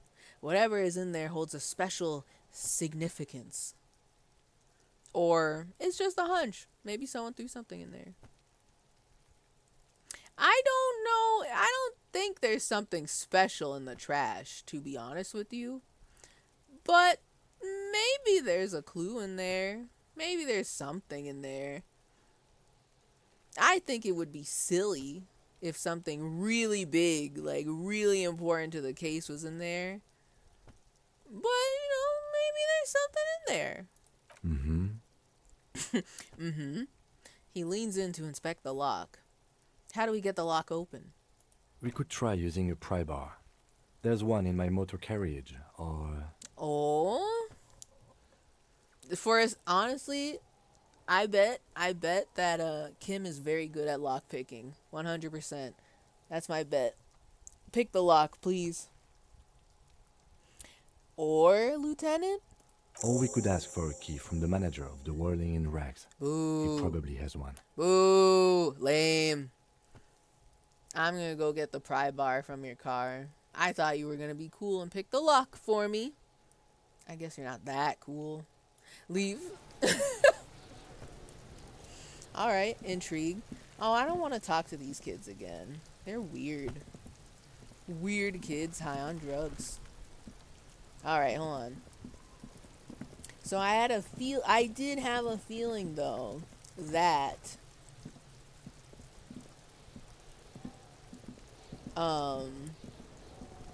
we would need a tool here. So let's do that. Also, I mean, I guess I should probably try and get some ammonia. And maybe I'll take a peep at the other things that I didn't look at before. Rue de Saint Ghislaine, 8B. Okay. Very French. I'm feeling it. I'm feeling it. I'm picking up what they're putting down. What's this? There are bottles inside. You can pick them up if you had a bag. Okay. Intrigue. Intrigue. I need a cute little tote bag to put all the bottles in.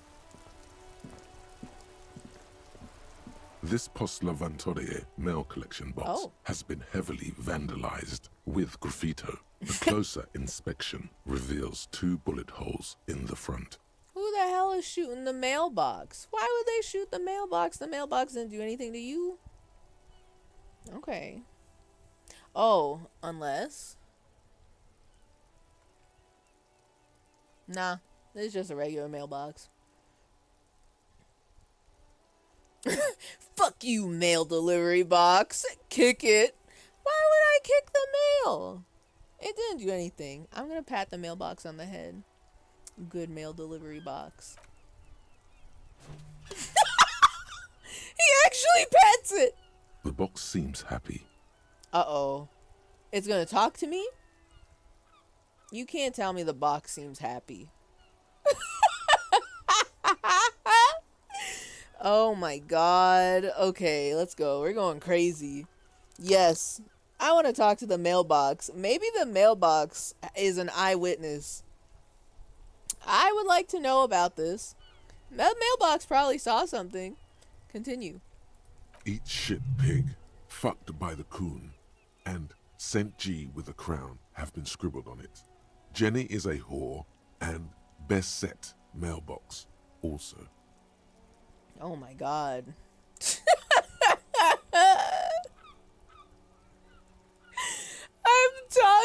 I'm gonna talk to the mailbox? It didn't even say anything to me. We're just reading the graffito. St. G. Alright. Oh my god. Been there, Post L'Aventurier mailbox. Mail collection box. Been there. Mail collection box? You should man the fuck up. Give these people a piece of your mind. Why? What is the mailbox gonna do? I'm just gonna keep it simple. I feel you, mail collection box. The mail collection box seems cathartic. Thankful even. So do you. You shudder. Then you swallow. Oh my god. Okay, wait a minute. I talked to the mailbox, and we had a very wholesome heart-to-heart, and I healed my morale? I healed my cringe damage by being nice to the mailbox? The game should have never told me about that. The game should have never have let this happen. I am gonna talk to every inanimate object for heals now. This is... They should not have told me about this. They should not have shown me that. I think that is so... It's both really dumb and very cute. One nice conversation with the mailbox heals. I'm healed. The mailbox seems cathartic. Thankful even. So do you. That is so... I love that. Thank you. Thank you for this gift. I am gonna talk to every inanimate object now. They have ruined me. They have reinforced my insane nature to talk to everything and everyone that I can.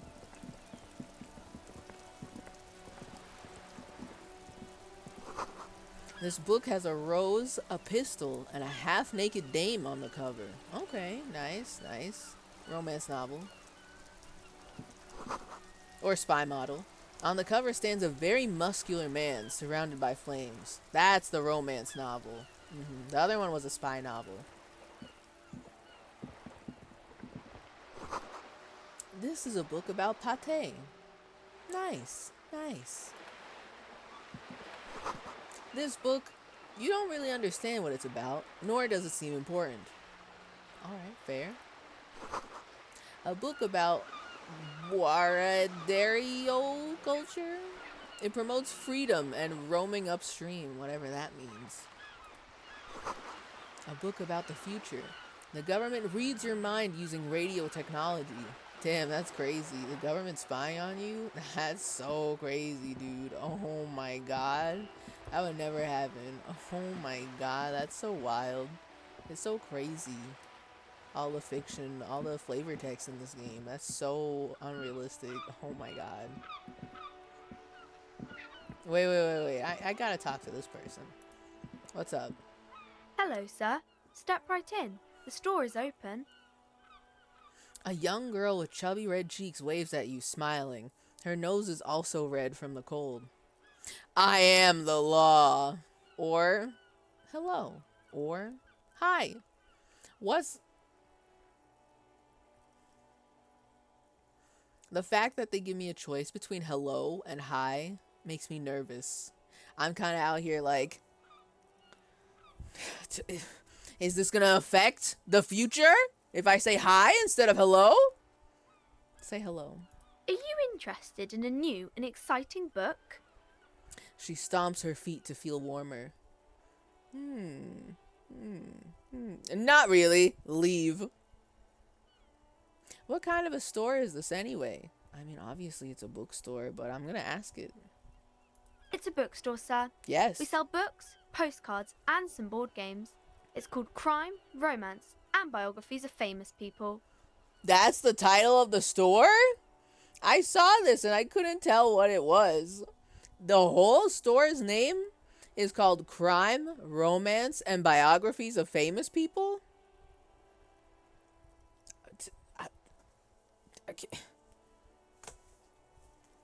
I guess that's literally what goes on here, yeah.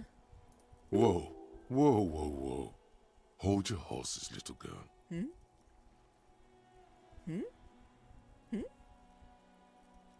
I failed a passive check. I failed a mystery check. The encyclopedia check. Oh. Oh. Are we gonna play dumb again? What is a book? What's a postcard? What's a board... game? Okay, you know what? Let's lean into it. I'm gonna ask all these questions. I don't know what any of these are. I have amnesia, so I've forgotten everything about my life, as well as what a board game is. What's a board game? Board games are like little games on a table, made to pass the time. There are several different ones, but sailors here mostly buy cards. Okay. So, like, what's a postcard? A postcard is a small cardboard picture. You can write a few words on the other side and send it to your friend or beloved. Or your beloved. I love that. A postcard. She observes you for a moment. Yeah, no, I would be observing him too if I was this little girl trying to sell like books and postcards and board games. I love how normal the like what's a board game question was, but once we get to postcards, she's like, "Oh, are you okay?"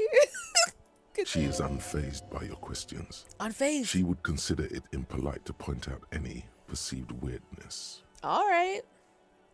So not as weird, but I'm definitely feeling like she thinks that this is kind of strange. A little odd. You know? So, okay. What is a book? That is a book.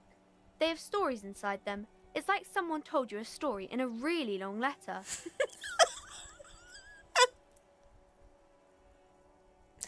I've never heard anyone describe a book like that before. But, okay. Yeah, no. She's not wrong. It's like someone told you a story in a really long letter. Yeah. No, that's true. Interesting. Thanks, miss. My pleasure. Anything else you'd like to know? Is it okay if I ask you some questions? Okay, sir. I'll try to answer any questions you have. I hope they're about books. I hope they're about books. Okay, sure. I can't make any promises. They may not be questions about books. I'm going to be very honest with you. So like, what is your name? My name is Annette, sir. My mum, her name is Plaisance. She owns the store. She's inside minding the register or organising the stock. The girl gazes at the window, then suddenly jolts, her eyes wide as if recalling something. Feel free to step in and browse our wares. Okay. And you're standing out here in the cold because... ... question mark? I'm signalling that the store is open. Otherwise, people might not know. They'd miss out on the crime, romance, and biographies of famous people. Well, yes. But you can also turn on the lights. I know it's daytime, but you can turn on the lights inside and then people will be like, oh, the crime, romance, and biographies of famous people store is open. I'm going to go over there and pick up something relating to crime, romance, and biographies of famous people. Why do you have to be outside? A sudden gush of wind turns the pages of the books on the counters. She covers her face, smiling. But she's cold.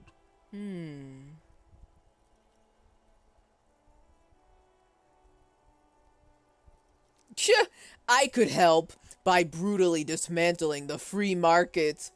I don't think we're strong enough for that yet. We only have 2 endurance, please. Such a good trooper you are. Already learning the value of hard work. Pat her head. No thanks, we're not going to do that one.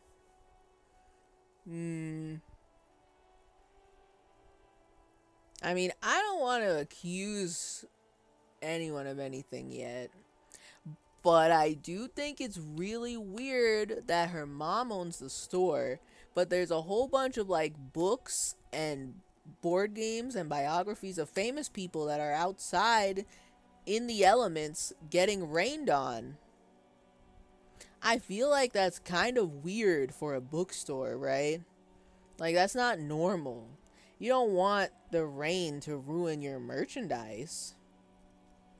There's nothing covering them from what I saw, and it was literally just raining, and earlier it was snowing. So, that seems a little suspicious. I think this is a little odd, Annette. I should have a word with the store owner, maybe? Oh, no, sir. I'm happy to help Mum by luring in customers. Besides, I have some hot juice in my vacuum bottle to keep warm. Hot juice in my vacuum bottle to keep warm. Vacuum bottle? Also, luring in customers. Wait, hold on. Why don't you want me to go inside the bookstore and talk to your mom?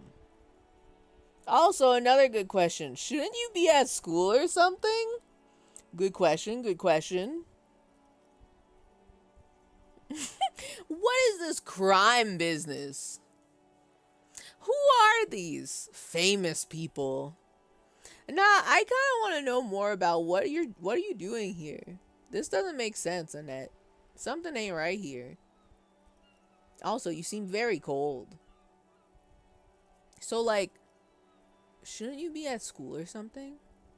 I do my studies at home at the moment. I have to help Mum keep this place running.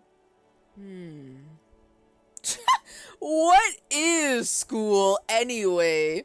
The fact that we can literally ask what is anything, it drives me crazy because I want to click on it, but also it's so dumb. It's so dumb. I'm wasting dialogue options by wanting to click these dumb questions, but I want to click on them. They're so good. I'm gonna ignore it. No, I know what a school is. I do not need this child to teach me what a school is. So, like, isn't going to school more important than this? Mum says it's necessary to do both because it builds character. Mum says a proper worker is dutiful. That's how you get ahead in life. You succeed. Okay. But y'all are also leaving your books out in the rain. So I don't think they're gonna sell very well if they're like water damaged and the ink is running through the pages and people can't read shit. You know what I mean, Annette? That's kind of fucking weird. Can I talk to your mom? Is that cool? How's the business going? Mum says it's peachy. She was a little afraid at first. There's talk about this house being cursed. This house? Alright, you can't bring up cursed houses to me. Person who is interested in cursed houses.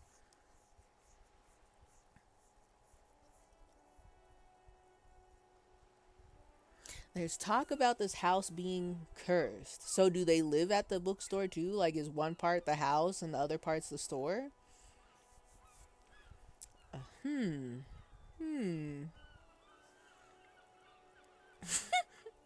Clued, I'm sorry. I don't know what this key smash means, but 49 to you too, I think. Guy who doesn't know what anything is. He really doesn't know what anything is. And you know what? I think that's a little silly. The game told me that if he's got three intellect, he's got average intelligence. Does average intelligence means he doesn't know what a school is? He doesn't know what books are? I didn't make him that dumb. I just wanted to put a whole lot of points in the psychic stuff, you know? I didn't make him that dumb.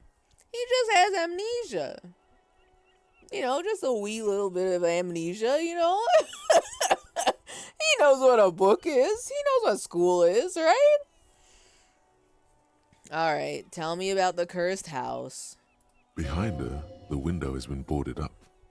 You sense the boards creaking, twisting for a second, and some kind of doubt in her tense shoulders.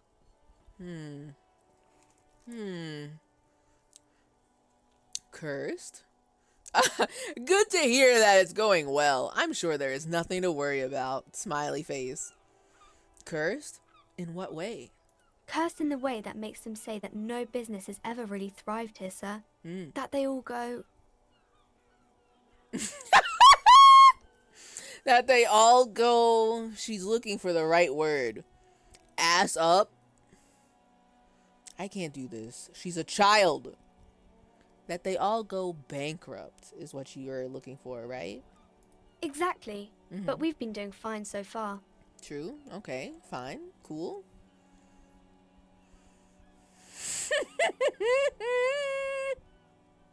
Oh no, they're enabling me, the person that wants to look at ghosts and the curses and the paranormal. I want to know about the supernatural. This sounds rather serious. I should probably look into this. Narrow your eyes and look through the creaking boards on the window. Nah, I have to go with this. I'm not just gonna say I don't think curses are real. Because I know I'll be thinking about this if I say that.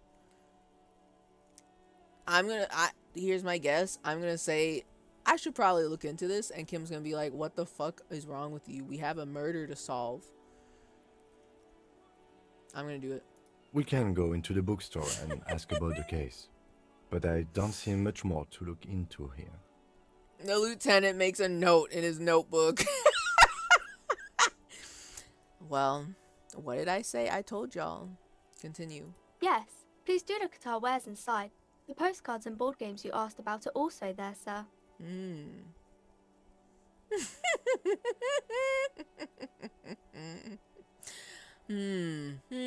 Stroke your chin. Enough about the curse. For now. He's so fucking stupid. I love that.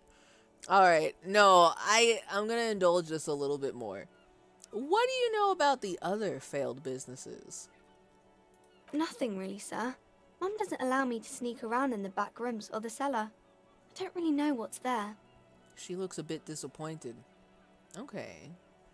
Well, how does this curse manifest itself? It does not manifest itself in any way. It does not exist. I liked it better when we were talking about whether it's appropriate to stand out in the freezing weather.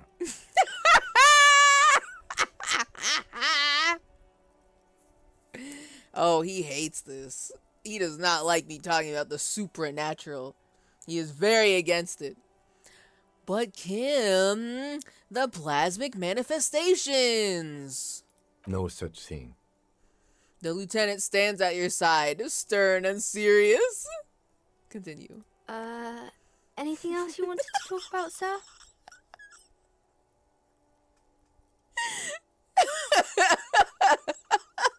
The girl looks back and forth between you two. I don't even remember ever talking about the plasmic manifestations before. I'm pretty sure our guy just made that shit up. And I think that's beautiful. Enough about the curse for now. Maybe I can tell you about some of our books instead. Annette looks at your shaved, prickly chin. It distinctly contrasts with the oily mutton chops that surround it. Maybe I can tell you about some of our books instead. Oh, God. Okay. I gotta ask about the crime business. So, what is this crime business? What is this crime business? That has an exclamation point in it. Crime fiction is about murders or burglaries or things like that, and the work of a policeman or a private detective who's trying to solve a crime and catch the criminals. Okay. Oh my God. Wait, not crime fiction. I need to know what crime is.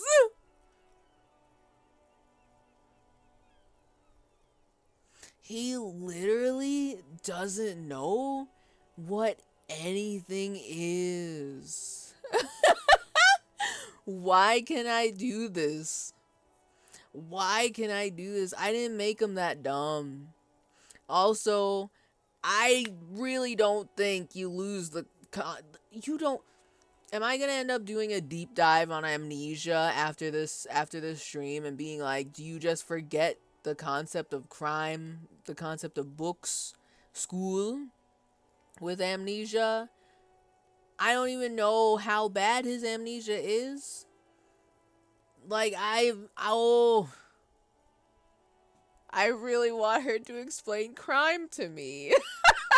But I don't want to. That's no way. No way. No. I feel like I can't put it past this game to keep giving me options where I don't know the base concept of something. Like, I fooled around last week not knowing what money is. I was like, I don't know what money is when I needed to pay for my destruction. And I thought that was funny. But what if I keep choosing these options and he literally doesn't know? And he just doesn't know anything? What if every time I ask these types of questions, he loses IQ points? I'm a little afraid of that. So I don't want to keep asking about basic concepts like this, even though I know it'd be funny. And I've already asked about what a book is, what a board game is, what a postcard is. Like, he just never learned. He never learned what crime is, but he became a cop. That's beautiful. That's so much confidence. You know how he's so confident. He has so much faith in himself to fight the thing that he doesn't know what it is, to fight the unknown. He's so brave. He's so brave. But I can't. No. I can't. I can't do this. Alright. I'm gonna ask number 2. Why would anyone want to read about crime? It's exciting to people, I guess. They get to imagine dangerous things, and it's kind of like a puzzle, where you can guess who the criminal is, or how the good guys are going to catch him. I'm a policeman myself, by the way. I'm something of a policeman myself. You don't look much like a policeman. She examines you, as if to find something policeman-like. Is this not the same exact shit that people give to Columbo in the show? They look at him and they're like, you don't look like a policeman. Constantly. God. That means my RP is really working.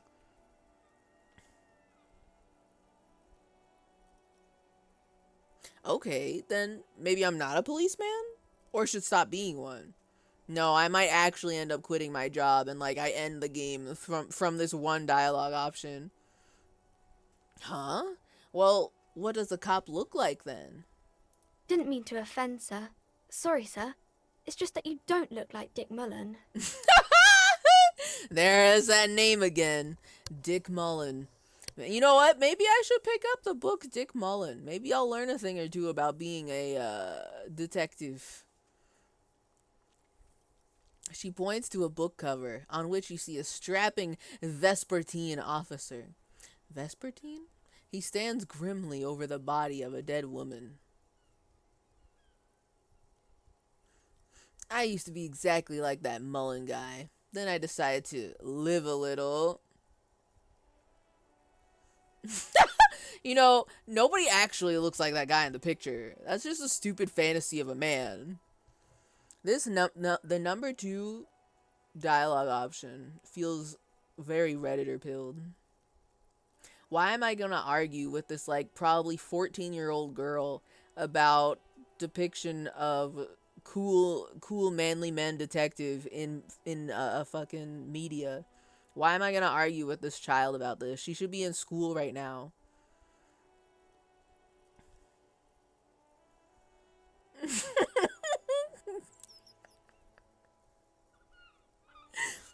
It's not your body that's important in police work anyway. It's your point to your head. Wow, look at the guy. I'll never be as good as Mullen.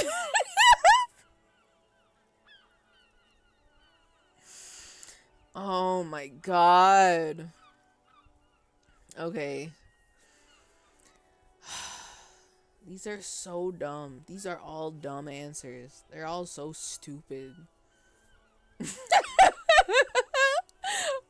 But you know what I'm gonna say instead? You know what I'm gonna say instead? Wow, look at the guy. I'll never be as good as Mullen. And I want to buy a book. Give me a book featuring Dick Mullen, please. I would like to know. Tell me. I'll buy it. I don't have money, but I'll buy it. Don't say that. He's not even real. You're real. Oh no! Don't say that. He's not even real. You're real. That's right. A real failure. We literally just talked to the mailbox to repair our morale. Why are we... This is all going to... all of these options... all of these sound so bad. This is just gonna make me lose morale again. This isn't good. Overshadowed by a fake man? That's harsh. I don't really want to deal with this. It's too much. I mean... Man... I also really want to choose a real failure, but that's definitely gonna... I'm definitely gonna lose morale for this. Ain't no way I survive that unharmed. Mentally.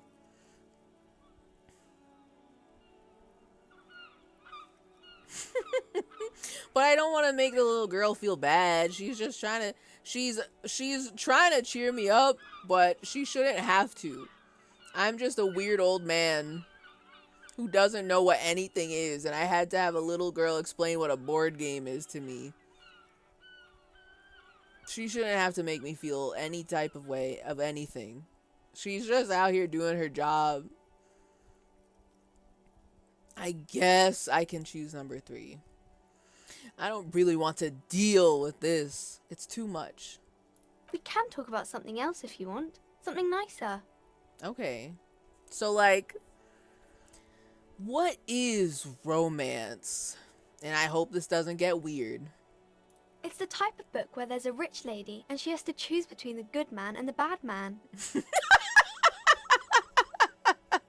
And she has to choose between the good man and the bad man. She's not wrong. She's not wrong. She's not wrong. That's pretty much what happens, but I feel like for the in the real world, both of the men are bad. And you just choose the sexier option, I guess. But she's right on this. She's right on this. She smiles at the thought, perhaps imagining herself in that situation. Or there could be a story about a poor lady getting a rich man. It's about man and lady business, sir.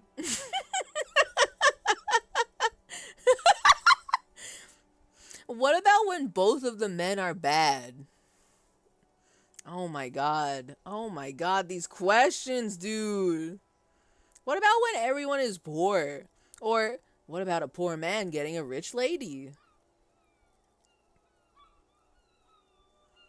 What about a book where the man and lady business doesn't work out at all? She's literally like 14. She doesn't fucking know. Why would she know that? Alright, alright, I do want to ask this one because I did bring it up. What about when both of the men are bad? These are not very common. You can't have a choice between bad and bad. Nobody wants to read a story like that. Okay, but what if it's written really well? Well, maybe then it's fine. Maybe if the lady then decides not to pick either, because she doesn't need a bad man. Yes, that would be interesting. Woo! Yeah, girl power! Woo! She doesn't need a bad man. Woo! Let's go! Woo! Okay. So, like, what about when everyone is poor? That's really not a proper romance story. That's more like everyday life. Yeah, poor people are boring. Why would I say this? God, sometimes you have to write about real life things. I mean, you don't have to, but you could. Not in romance books, sir. These are about nice and pretty people, and everyone is happy in the end. Nice and pretty people. She is so kind to me. There's a weird old man that doesn't know what anything is. And I'm having her explain to me, like, common tropes in romance novels. Oh my god. Okay. So what about a poor man getting a rich lady? It happens, but usually the guy gets rich in the process. Or should actually be rich himself, but has lost his family property unjustly, like during the revolution or something. But has lost his family property unjustly, like during the revolution or something. I see.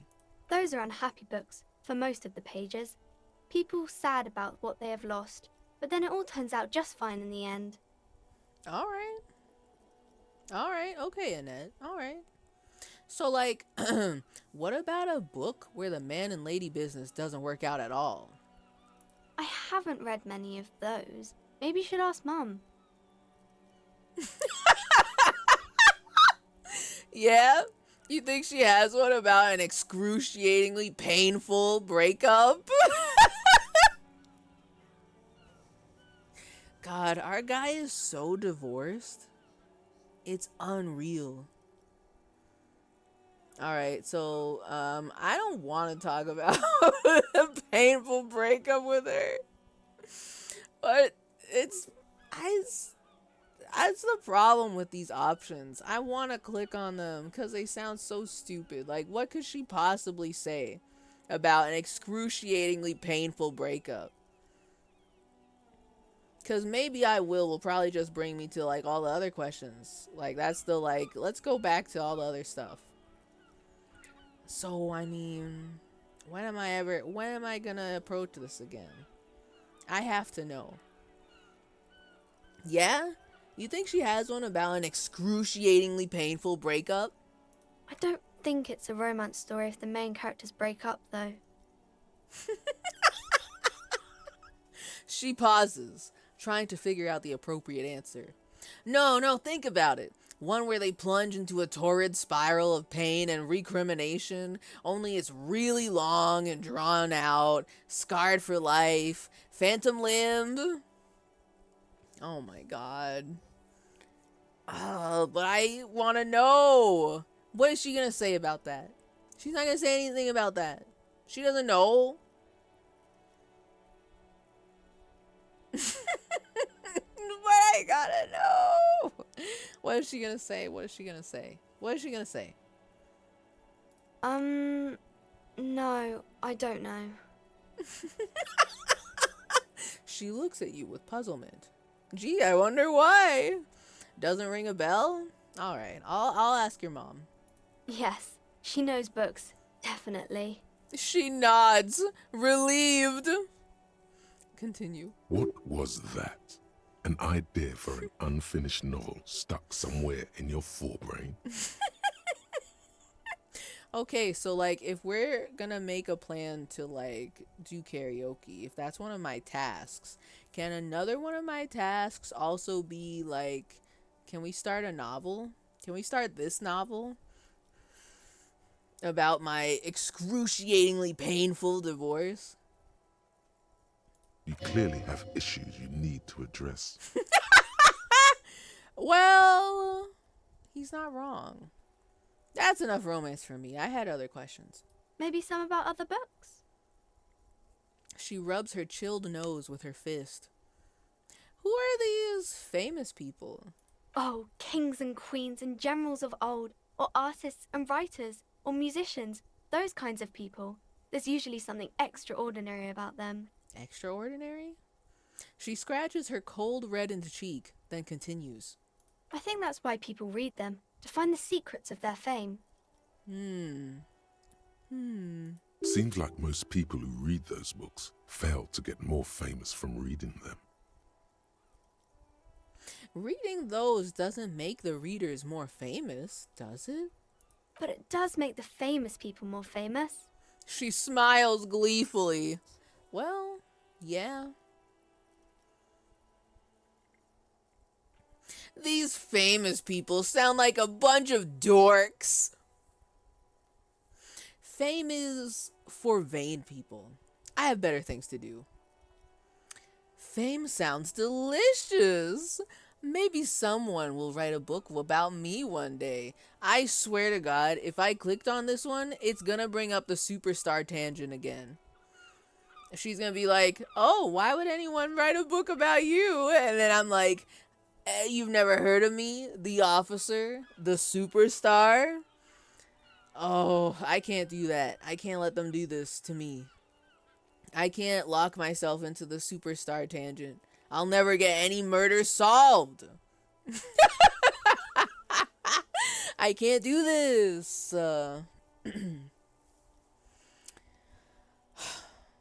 But also, it's funny. Okay, you know what? No. Okay, this is a trap.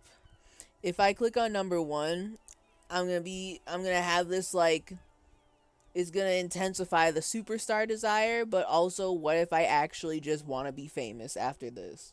It feels like this has a consequence narratively, and I don't want that. I don't want that. I don't want to be too silly. This isn't the comedy playthrough. This is the sometimes I'm a little chaotic playthrough. Sometimes. But also, these famous people sound like a bunch of dorks. Annette's expression remains ever so helpful, but she doesn't say anything. Oh no, she likes the books about famous people. I can't do that.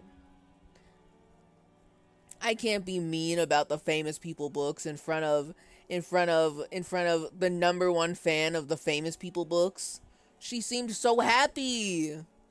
She seemed very happy. Where was it?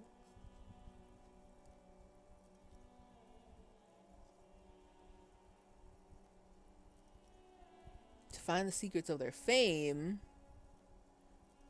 Reading those doesn't make people more famous, but it does make the famous people more famous. She smiles gleefully. She seems to enjoy this. I can't do that. Yeah, you heard me. Only losers waste their time with that garbage. No way. I can't say that to her. No, I'm gonna be nice. Never mind. I literally had nothing else to say. Okay. She looks at you with her wide eyes. Okay, bye. See you around, Annette. That was so cool. Thanks for all the lore, Annette. That was awesome. I loved learning about what a book is. Can I? Ooh, thoughts.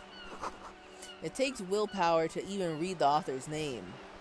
Jan Kaus from Iguania?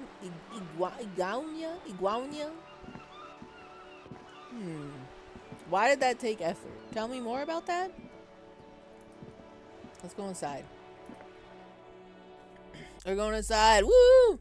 Oh, so her mom, okay. Before walking in here, I thought this was going to be a very sad tale of an orphaned little girl who's trying to sell books to make money because that's what her mother did, and then her mother passed away. Or like this is going to be like an abuse tale where the mom is making her sell books outside instead of being inside like a normal person with the books not being rained on. But I was more so thinking she was an orphan, and I was gonna be like, oh, the mom's not real, is she? She's dead. She doesn't exist anymore, does she? Surprisingly, she's alive. But that doesn't rule out that she's not abusive. I'm nervous about this one. Well, if you want to be famous, you should head on down to bigfellows.com. Remove the dot. True, you have to go to mountviewers.net to get all the fame, followers, and subs and likes that you want. Hold on, I don't want to talk to her yet. I want to look around first. A small mountain of colorful board game boxes. There are numerous types of games for all ages. A lot of shelf space seems to be taken up by Wirral-related merchandise. Wirral? Storekeep, what board games do you have here? Look through the pile of Wirral-related items. An endless variety of source books, lore books, and codices litter the table. The topmost book is titled Welkin Compendium, 2nd edition. Welkin Compendium? This sounds like some D&D shit.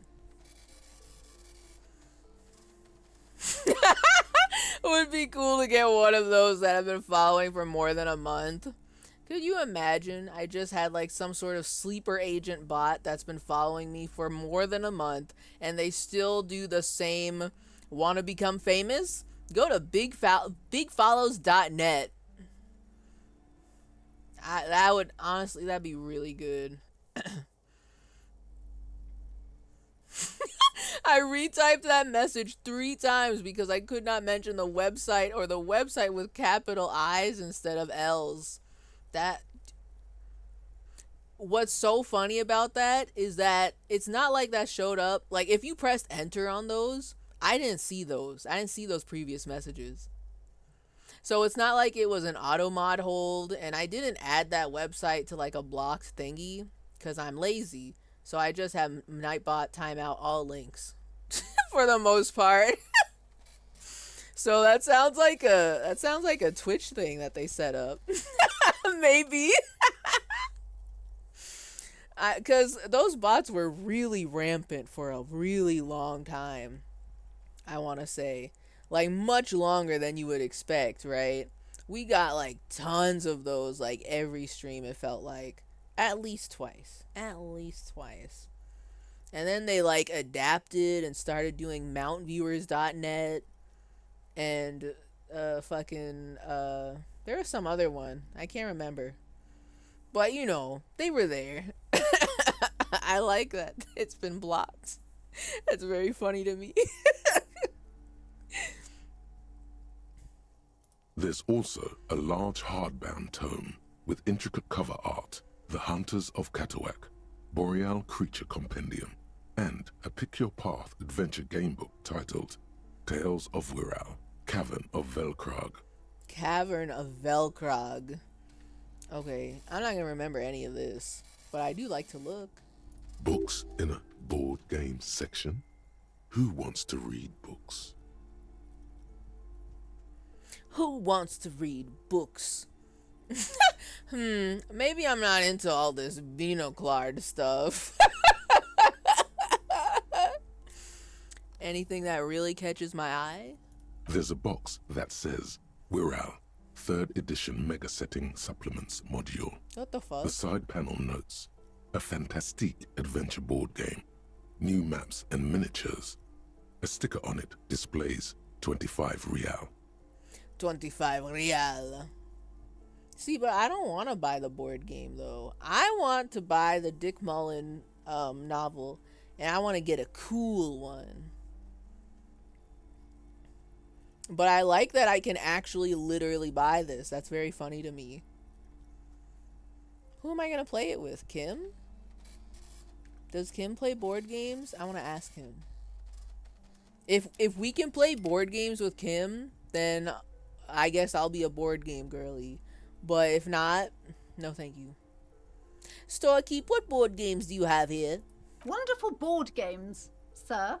The Viticulturist is a classic for sure. Or perhaps you'd like Archipelagos of Insulinda, a very educational game for those interested in geography. Oh boy, this is some Vinoclard stuff. Browbritter is a fun game of economic competition, but can get quite intense after a while. We have games for the whole family. You can play with your children. Oh no, she thinks I'm a family man. Ooh, I don't even know if I'm a family man. Who's gonna tell her? Who are you going to play board games with? Do you have friends or family? I mean, that's what I was saying. Wow, I have children? A family? Do I have friends? Look at the lieutenant. We got to. Are you actually friends? Or just colleagues thrown together by circumstance?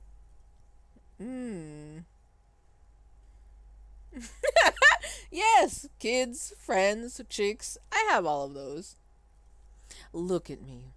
Who'd want to have children with me? That's gonna be like a morale killer. Thinking this thought, boom, -2 morale instantly. I don't feel as if I have any kids. I like the sentence. We're gonna say it. Friends are technically like family. Okay. Wait, I said that out loud? I thought I was talking to myself. Oops. I don't feel as if I have any kids. Which is a really strange sentence to say out loud. This woman just, she was just like, oh, I'm sorry, I thought you had children. And you're just like, I don't feel as if I had any kids. What do you mean you don't feel? I feel like you should know. Friends are technically like family. She fiddles with her pendant, thinking. For playing with friends, I'd recommend Suzerainty. Oh. It's a civilization building game where you build a civilization, then set off to brutally colonize and repress other civilizations. It'll cost 12 real. Oh. Civ. They do this in Civ, right? This is Civ? Let's play Civ with Kim. I want to do that. I gotta get money. Ugh. Awful. Stupid. Everything costs money. Okay, anyway, so what about all these Wural things? Lousy auras there. Oh? No, role-playing games are popular among those types. You know, who are into those kind of things. Personally, I don't like it. Not at all. What do you mean? Please explain. What do you mean by those types? You know. You know, those who are into those kinds of things. Not that there's anything wrong with that. What did she mean? What are those types? I want to know what those types are. Can you explain? Can you elaborate? I want to know more. You can play the game lying. I mean, to be honest, if I may be so for real, I'm not really that much of a board game girly. I'll play it if it's cool. But if I need to take a college course to understand the game, I'm not gonna. I'm gonna sit this one out. I'm gonna sit it out. I don't want to play any board game that's with that intensity. That I won't remember it. I won't. Not even just out of defiance. It's just a fact. I will not remember all the rules, and I will always keep asking, how do I do this? So, I mean, that's just not for me. That's just not for me. I really want to know what she means by those types. Tell me. I've heard they turn people into occult enthusiasts. Oh? That they have rituals where they try to summon entities. Mm-hmm. Highly immoral stuff. You can still buy them, though. Highly immoral stuff. I personally hate these board games like this. Oh my god. The only people who buy these board games, only devil's minions. Only people interested in the occult and witchcraft. But, I mean, you can buy them if you want. You know, if you're one of those types. You know. My god. Okay. Well, now they made Wural sound interesting. I want to look like an occultist. I guess I'm gonna have to buy D&D and Civ. I'll do that later. When I've got money, I guess.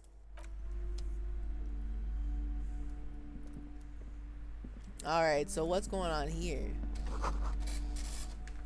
Old sports magazines tucked away in a dark corner. Alright, interesting.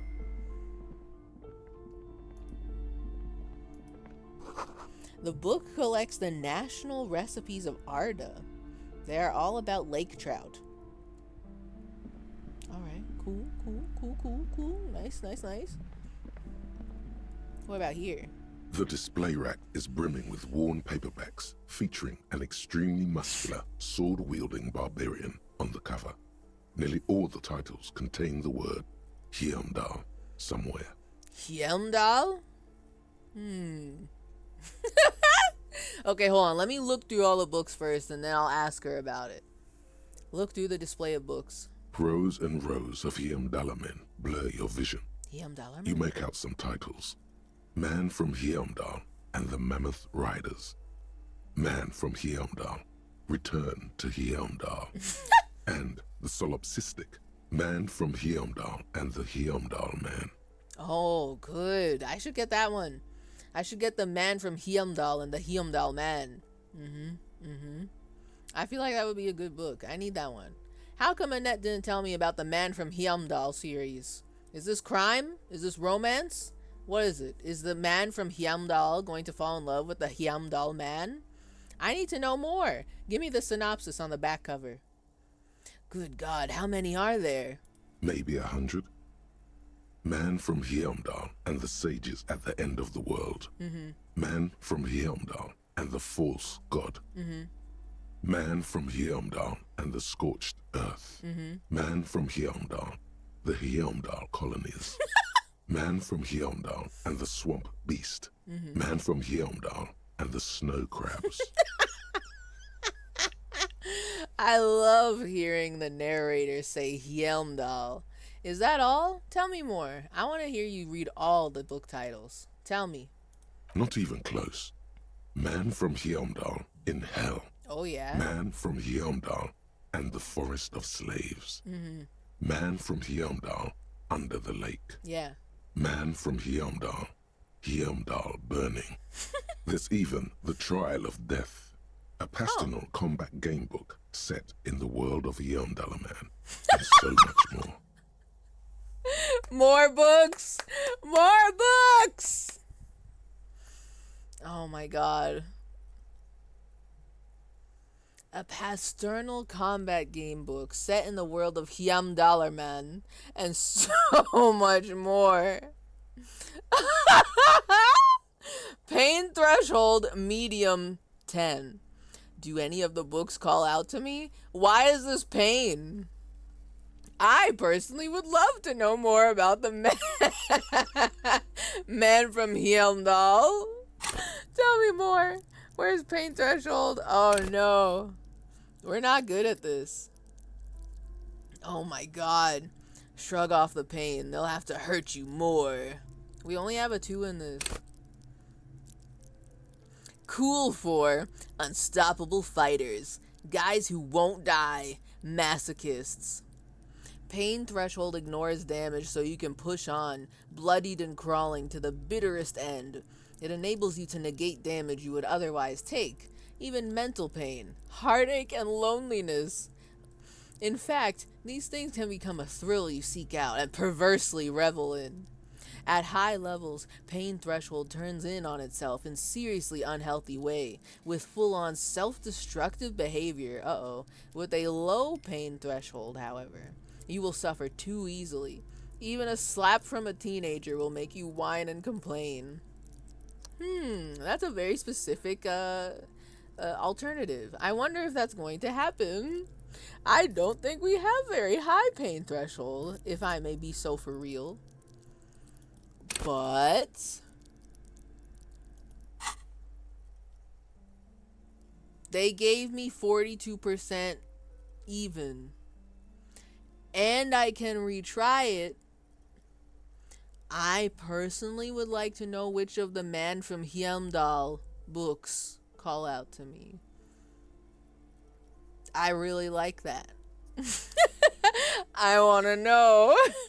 I'm probably gonna fail, but I at least want to try. I better not take psychic damage from this. I'm gonna have to go talk to the mailbox again, if true.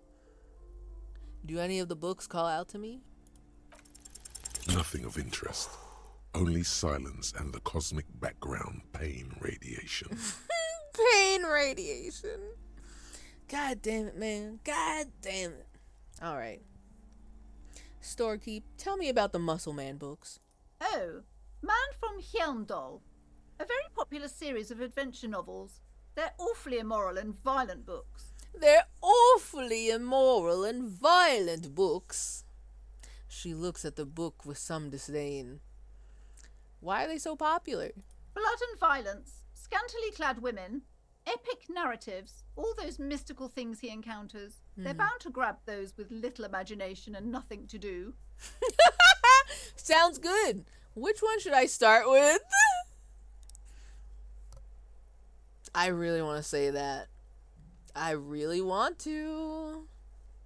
That doesn't sound like something I'd be interested in. Nah, I want to know more about Man from Hjelmdal. I want to hear every single title. I want them to be read aloud to me. Thank you so much. So, sounds good. Which one should I start with? What does it matter? They're all the same. However, the customer is always right, they say. She rolls her eyes, then fiddles with her pendant. If you're a novice of the series, I'd recommend Hjelmdalaman, the Man from Hjelmdal. It's supposed to be a good introduction to the series. I like that she actually gave me a recommendation. That's customer service right there. Now that's what I call customer service right there. Alright, I'll keep that in mind. I will buy the Man from Hjelmdal. Sorry, Hjelmdalarman, the Man from Hjelmdal. Good rec, good rec. Thank you for that. gift books, and molten candy. I specifically want to find the Dick Mullen books. Where can I get? Oh, there's an upstairs. Let's fucking go. I'll go upstairs and then I'll talk to her. I have to know. Oh my god, Kim, stop. You're way too close to me, dude. You may as well just grab my arm and we'll walk upstairs together, man. Stop. We're gonna get stuck. A quaint picture book brochure. Very colorful.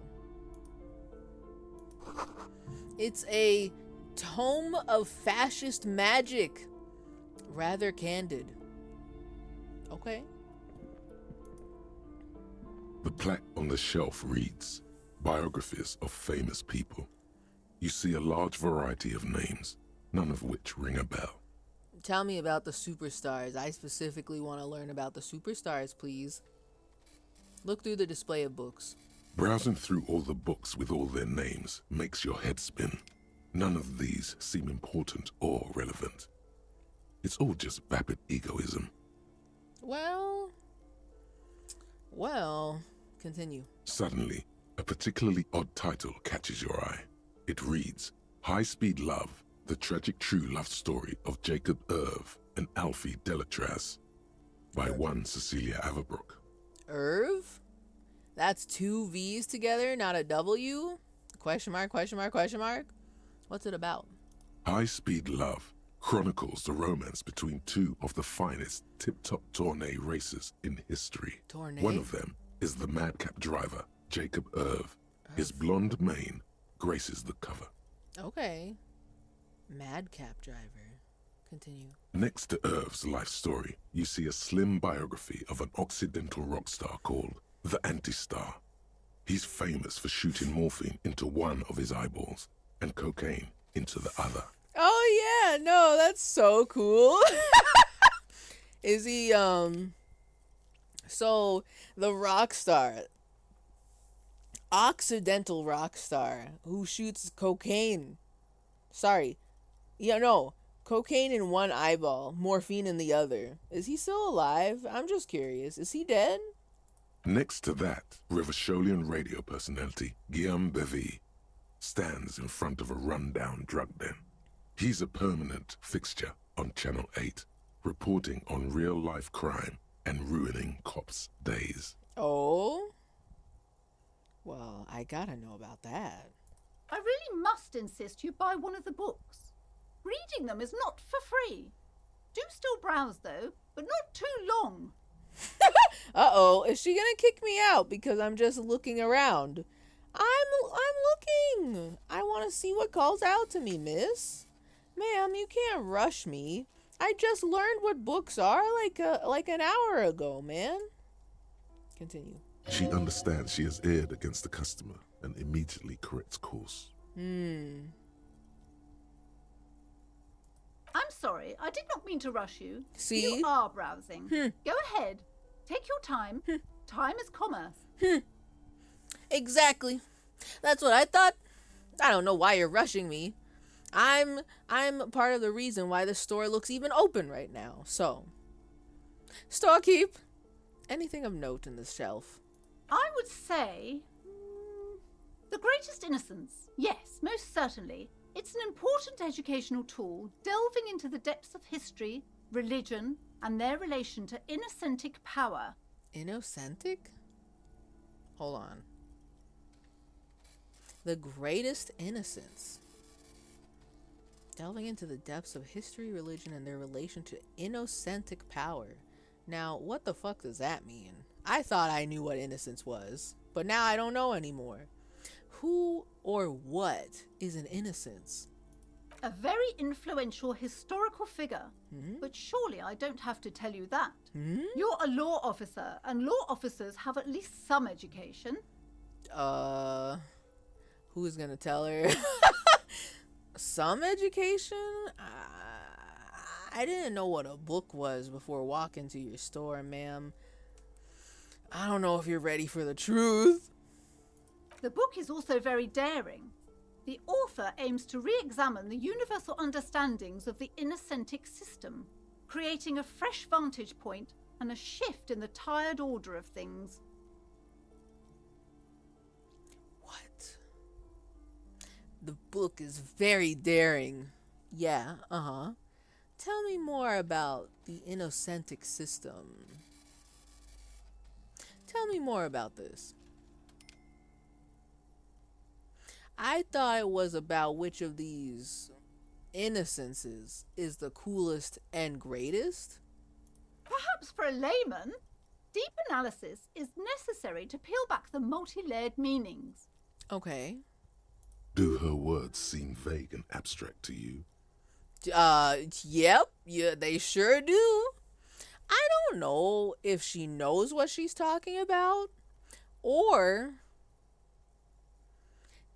she's like just using all the same words that the synopsis uses, but she doesn't know what it means. But she's just making shit up as she goes along, so that way she looks very well read in all of the things that she's selling. But also I feel like she wouldn't lie about that. But it's so aggressively vague that I have to wonder, does she know? What does it mean? I don't think she knows. So anyway, you recommend it? Certainly, it's prudent for a person to have at least an elementary understanding of history and society. Imagine the chaos we'd be in otherwise. Sure. You feel like you should get this one. Definitely. It's important somehow. There's something personal inside. Now, why would there be something personal inside? Are you gonna make me get this one? I don't know if I really want that one.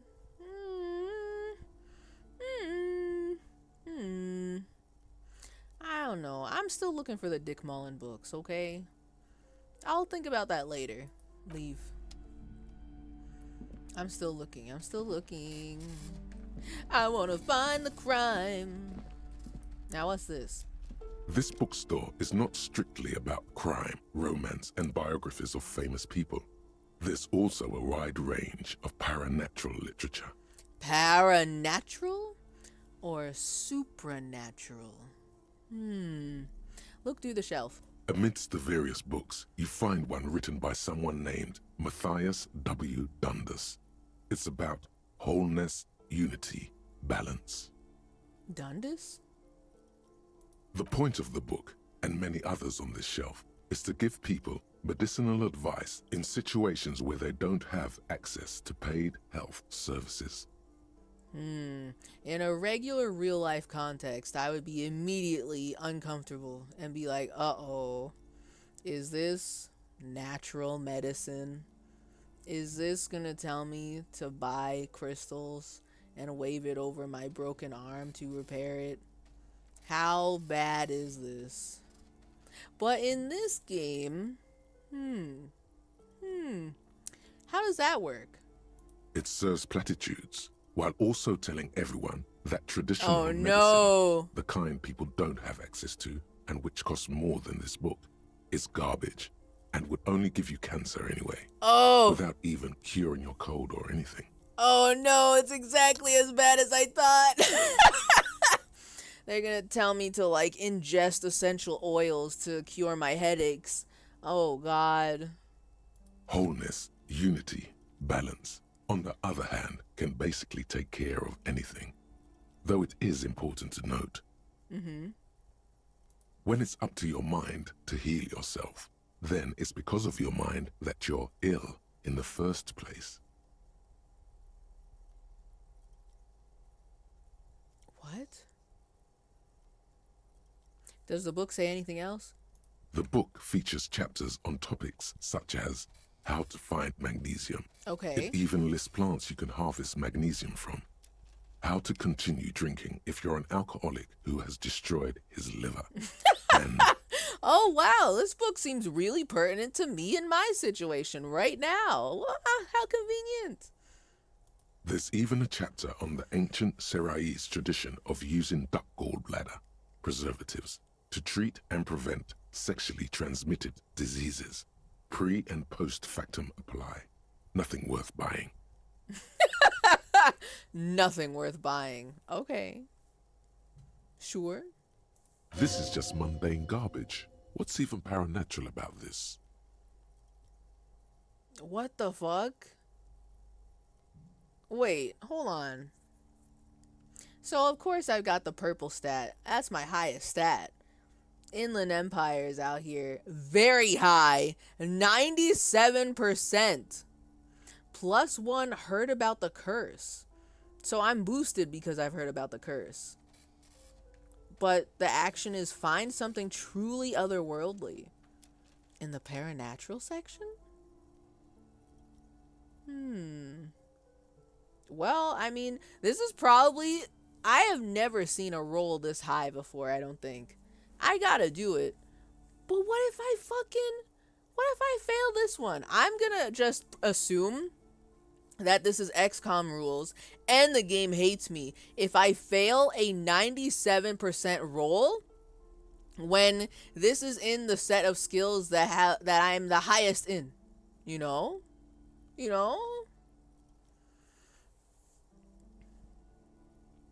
There are a concerning amount of people who think all disease is in your head. Oh, so that's what this book is getting at. Okay.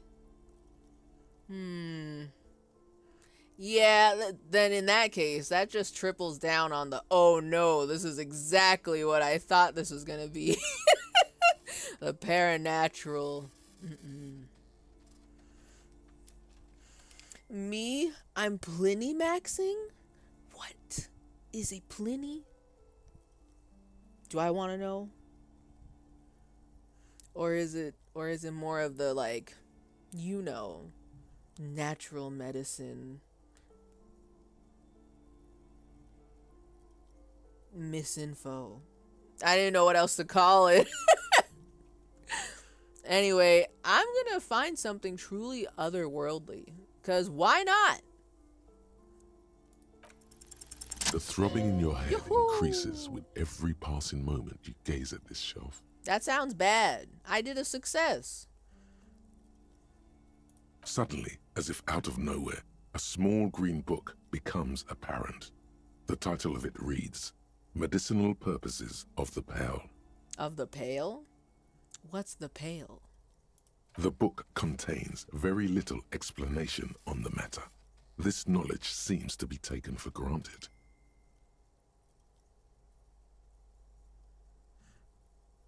What the fuck? Medicinal Purposes of the Pale. What's the Pale? And it doesn't explain? Okay, what's the book about? The book contains descriptions of various pseudoscientific therapies, alternative medicines, and folk remedies involving the Pale, also known as le territoire. Le territoire? I don't know what the fuck that means. But I don't like it. How come I don't hear the shopkeeper blasting this shelf for being immoral, occultist nonsense? Actually, you know what? She might say that. I didn't talk to her about this yet. I think that would be very funny. And I would actually agree. I don't like any of this. This whole shelf is dark-sided. I don't want to entertain this, like, natural medicine remedy stuff. This makes me uncomfortable. I don't like it. But, continue. For example, it recommends vigorously swatting one's naked body with a venik, or hand broom, made from the leafy twigs of a young birch tree from the near Pale. But why? What am I trying to solve with that? That sounds painful. Less natural, more first century? The Pliny maxing? I know nothing about it, but I am afraid nonetheless. So, that sounds painful. What does it solve? It is supposedly invigorating and good for the circulation. Circulation of what? Just hurting myself just to circulate my blood better? I don't think that's right. I don't think that's good at all. What else? It also recommends consuming distilled spirits like vodka or whiskey that have been aged in the pail. Hmm? Readers are instructed to cover these jars in a shallow hole just inside the pail and leave them there for 30 to 60 days, depending on the potency desired. But why would I want to do that? Consuming distilled spirits like vodka or whiskey that have been aged in the pail. What is the pail? No one knows.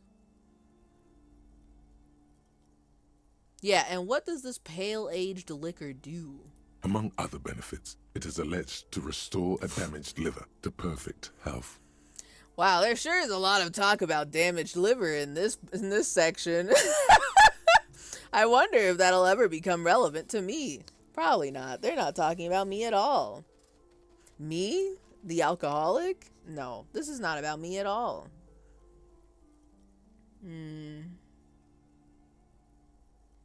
Yeah, so I don't think that's real, though. How is that possible? Is it any more improbable than anything else that human beings put their faith in? Damn, okay. What the fuck? What the hell? What the hell? How dare you be a cynic to me? The voice in my head. Well, what else is in there? For general health and well-being, readers are encouraged to take regular strolls through the pale, though a sidebar cautions readers to limit each stroll to less than an hour. What the fuck is the pail? These strolls promise to cleanse the mind of worries and the body of toxins, especially if the perambulator performs this ritual in the nude. Nudity figures prominently in a number of these prescriptions. Okay. So, 1, get naked. 2, stroll through the pale, but no more than an hour. And then, question mark, question mark, question mark. 4, cleanse the mind of worries and the body of toxins. Okay. I don't know what the pail is. How is it doing that? This is exactly what you need. I don't think this is what I need at all. But you know what? This game wants to silly max at me. And it was a green glowing book, right? Let me see. Oh no, a small green book becomes apparent. It wasn't glowing, but it may as well be glowing, to be honest with you. So, I don't like it, but I feel like I should have this in my inventory. I don't know why. All this talk about the pail got me questioning, what is this real? Am I gonna see this in the game? Anything else of note? There's an entire section devoted to cures for men who are struggling to perform their marital obligations. There are books on erectile dysfunction here. Every book here sounds like another mid-2000s ad advertising some natural medicine cure. It'll solve your depression, your diabetes, your high blood pressure, your erectile dysfunction, your weird back pain that keeps coming and going for no reason, your arthritis, your triple arthritis. Like what?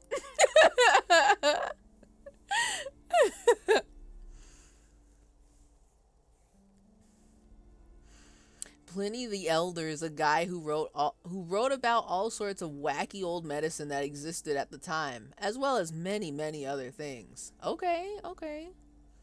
All sorts of wacky old medicine. I will keep this in mind. I will remember Pliny. He probably wrote all these books. He ghost wrote them. He has multiple pen names, and he writes about the same topic under each new name. Read the ED book, main character. Well, obviously, I gotta know. Did you figure out his name yet? No.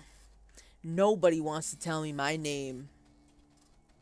And also, I haven't figured it out yet. I did get bullied by the boys at the police station, though. Hardcore bullying. and they were very they absolutely gave me like a 5 bajillion wedgies through words alone, you know. But time for me to go to bed. Enjoy your sleep. Have a nice sleep, Brew. Enjoy. I honestly, I thought y'all were joking when you said that like other parts of this game are this extensively well written. But it's not a joke. It's real. I've spent okay. I did actually go to different places in the world this stream, but there is so much to look at, and I want to look at everything. Now I know what the crime scene looks like. And now I'm like, I gotta know what all the books in the bookstore say, you know? This is a game you can easily play multiple times, it looks like. Absolutely. Especially since, apparently, my skill points change the stuff I can do and or say. So, I mean, there's, from what I'm hearing, multiple playthroughs possible. So I'm just drinking in the whole, like, I talk to inanimate objects playthrough. Going crazy, going stupid. So anyway. Well, I certainly don't need that. The erectile dysfunction book. Or I probably need that. I don't know if we need that or not. So I want to go with 1, and the voice in my head's going to be like, actually, you do. I know it. The voice in my head is non-stop roasting me.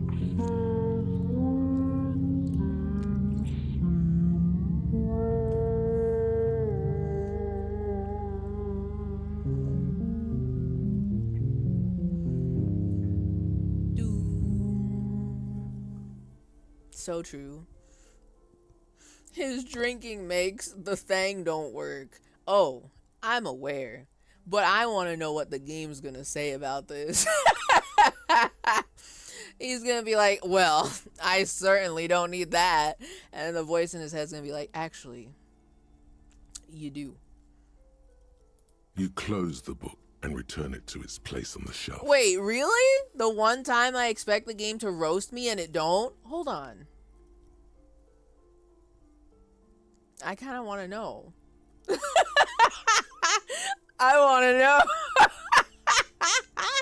Okay, hold on. Look through the shelf Amidst again. the various books, you find Oh one no, written by but that's a someone lot of named. words I gotta The point go of the through. book, and many others on this shelf, is to give people its How does that first work? platitudes, Mhm. while also telling Continue. wholeness. Oh, I gotta unity, go all the way back balance. to the On Dundas the other beginning. hand, when it's up to your mind to heal yourself, then it's because of your mind that the book features chapters on top. There's even a chapter on the ancient This is just mundane garbage. What's even paranatural about this?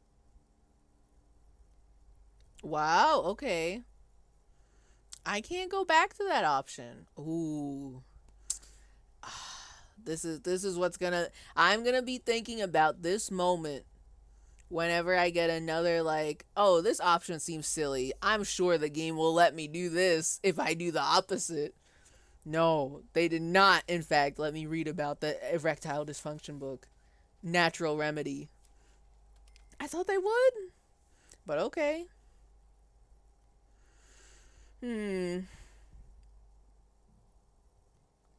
Well, I'll ask her for her opinion. I can't go back to that option anymore. It's gone. And I have no money. So, you know.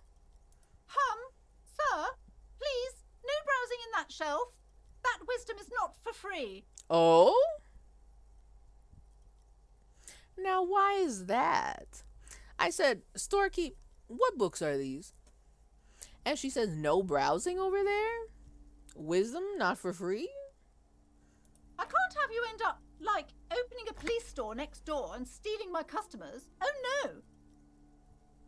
A police store?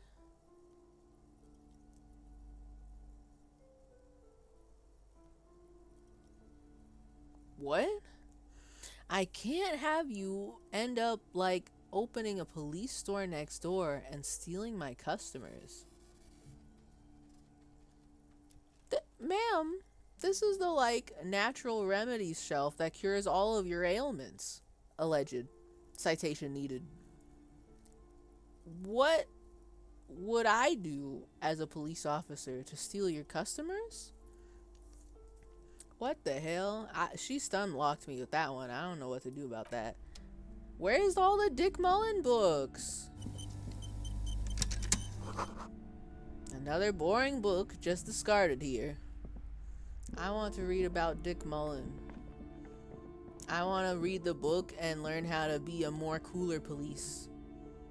I guess. These shelves are overburdened with books from the same series. You see the name Dick Mullen over and over. We found it, boys! Woo! Alright, let's do this. Look through the display of Crime books. fiction is a disgrace. An asinine misrepresentation of the physical attributes of the arduous everyday work of actual police officers. Continue. These books greatly overstate the excitement of police work, glossing over how long it takes to actually follow up on leads and eliminate dead ends. Continue. What's more, they completely ignore the psychological hardships of year after year coming into contact with people during the worst days of their lives. Well, okay, you might have a point on that one. Not a single mention of all the stress this work creates upon the officer's family. Detective fiction just doesn't tell the truth at all. Now, would you like a list of all the books found on the shelf? Hold on a second. Not a single mention of all the stress this work creates upon the officer's family. Detective fiction just doesn't tell the truth at all. Uh-oh. Am I gonna find out lore? Am I gonna find out through reading the Dick Mullen books about what happened to my family? I don't know how that's gonna work, but what if? You know? Does anyone want to go to Walmart? It's almost 2 a.m. I don't want to go to 2 a.m. Walmart. I don't even know if they're open at 2 a.m. over here. To be perfectly honest with you. But I have been told that 2 a.m. Home Depot, 2 a.m. Walmart seems very not aesthetic, atmospheric. But I don't know. I'm just here. I don't know what I would need at 2 a.m. Walmart, you know. They used to be open 24 hours before the panini. Real. You know, that's a fair point. That also sounds incredibly insane. How the hell they got Walmart open 24 hours? I am actually confused by that. I would not expect Walmart to be open 24 hours. Places like CVS, Walgreens, I could see them being open 24 hours. I think a good amount of them are. But Walmart confuses me. I feel bad for whoever's working night shift Walmart. Dealing with 2 a.m. customers drifting in. Probably definitely high. And just, you know, trying to get a whole bunch of snackies. And asking some strange questions. Going on some strange topics, you know. And everything changes at 2 a.m. is what I'm trying to say. What if we held hands in the Walmart deli section at 2 a.m.? My Walmart was open 24/7 too before Panini? I'm gonna be honest, I don't even know if my local Walmarts were open 24/7 before Panini. They might have been, and I just don't know. But in my head, I feel like they closed at like, I wouldn't be surprised if they closed at like 9, 10, you know. I don't expect them to go later than that. Mine was never, right? I don't know. But at the same time, I'm not a 2 a.m. going to Walmart person. If it's 2 a.m., I'm not leaving my house. What do I got to do outside at 2 a.m.? I'm at home watching YouTube, playing game. What am I gonna do outside at 2 a.m.? I got all my snackies here. I stockpile of snackies. I don't gotta leave the house for no 2 a.m. snackies. And that's planned. That's calculated. You know? But I have to learn about the, speaking of 2 a.m., I think what I gotta do, because I will keep playing to hear more story. I am in love with this game. I love every part of it so far. But I think after I talk to the bookstore owner, I have to call it, cuz I am gradually getting more tired and obtaining a wee bit of a headache, cuz I should probably eat something maybe. But I just want to peruse through the bookstore, and then talk to the bookstore lady, and then I'll officially call it. We'll just pick up from the bookstore next time. But we gotta get through this first. I've spent the past 5 million years trying to look for the Dick Mullen books. After the boys at the station bullied me so hard, calling me Dick Mullen, sarcastically, I gotta know who this guy is now. So tell me about what's on the shelf.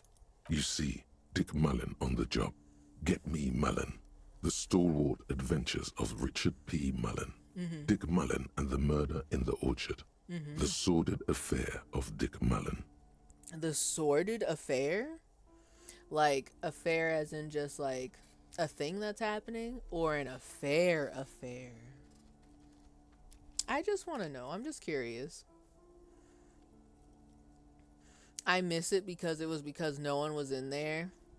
I'm so curious how many employees are working the 2 a.m. Walmart. Not a lot, right? Because there's like probably no one there shopping at the 2 a.m. Walmart except for like 1 or 2 people, and they're probably just shopping there together. And if there's any like if there's like an amount of employees there, they're probably just like, I don't know, fucking stocking the shelves or some shit, some like admin shit that they can get to much easier at night as opposed to the day when it's full of people. I think there was a period from 2010 to 2016 where stores went hardcore open all the time till backlash from consumers on Thanksgiving.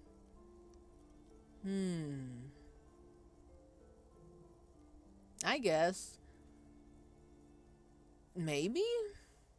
What would the backlash be? Because I'm thinking, me personally as the consumer, I think that's actually insane. I don't think I don't think the Walmart should be open 24/7. I think that's kind of fucking weird. Like I said, I feel bad for the people who gotta work at the 24/7 Walmart. It feels weird. So now I'm curious what Thanksgiving backlash the general consumer would have about 24/7 Walmart. I'm trying to not sleep right now.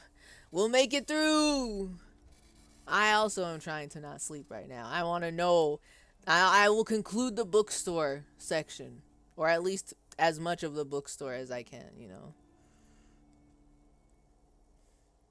Yeah, that's probably the backlash. The only benefit is that you can stay there all night. Like, that's just weird.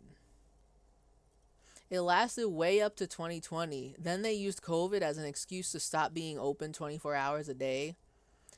Honestly, I think that's fair, though. I feel bad about them being open 24 hours a day.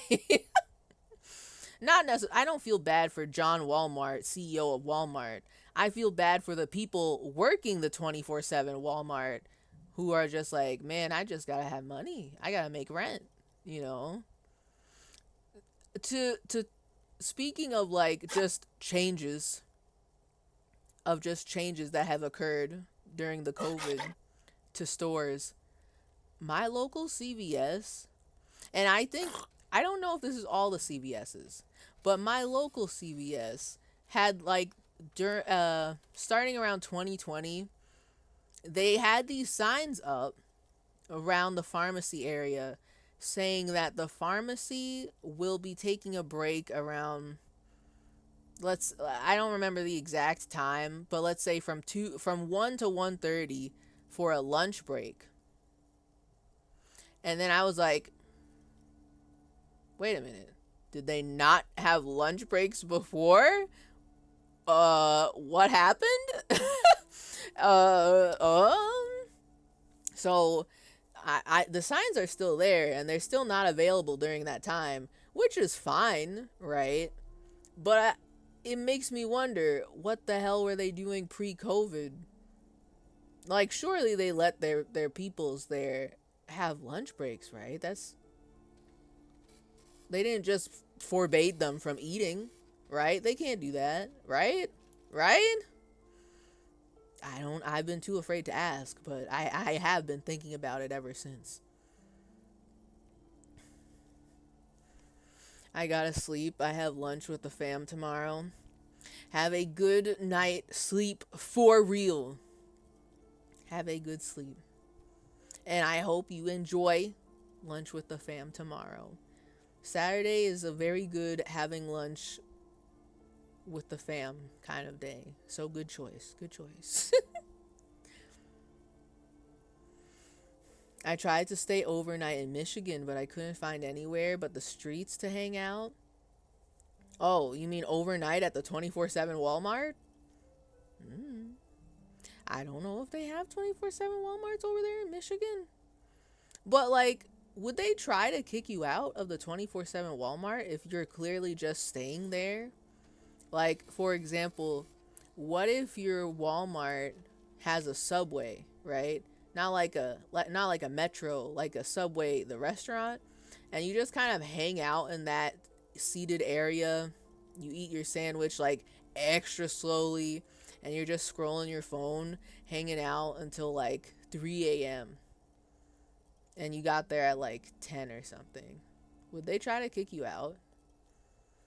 Are you now loitering in the subway in your local 24/7 Walmart? Or would they just like kind of let you hang out there? I imagine they would just let you hang out there. But what if? You know? I don't know the experience of the 24/7 Walmart. So what if?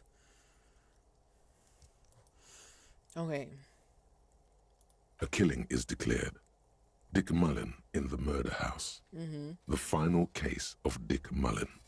An obvious lie. Lie. Dick Mullen in the clock tower. The ordeals of Dick Mullen. Dauntless Dick. Oh. Dick Mullen's funeral pyre. Oh. The murder of Dick Mullen. Dick Mullen dies? Spoiler alert. Tag your spoilers, please. Oh no. Turns out he faked it to solve a case. He faked it. He would. That's such a Dick Mullen move. So true. So true. Are there any more? Yes.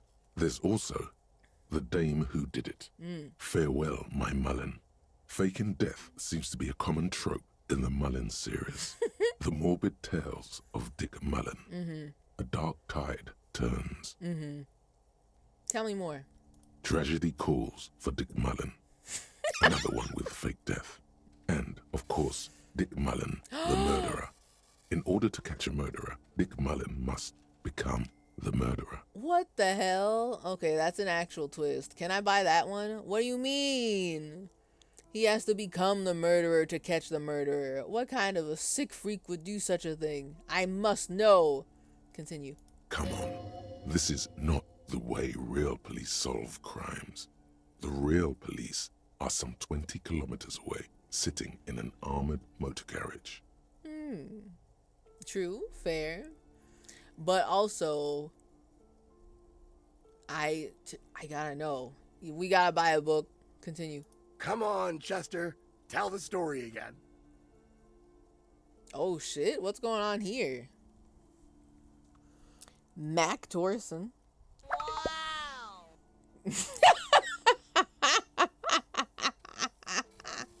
Yes. Dick Mullen bot is online. That's I love this. I can't wait to hear all the future Dick Mullen titles from Buttspot. This is gonna be great. Okay. So are we having a flashback right now? Is Mac gonna make fun of us and call us Dick Mullen again? Again? Man, I tell that one at least once a month. It's not that interesting. Chester replies. Oh, a bald man turns around and turns towards a lean man and pats him on the back. I didn't read that part earlier. The fuck it is? And these guys haven't heard it. You see, Chester here.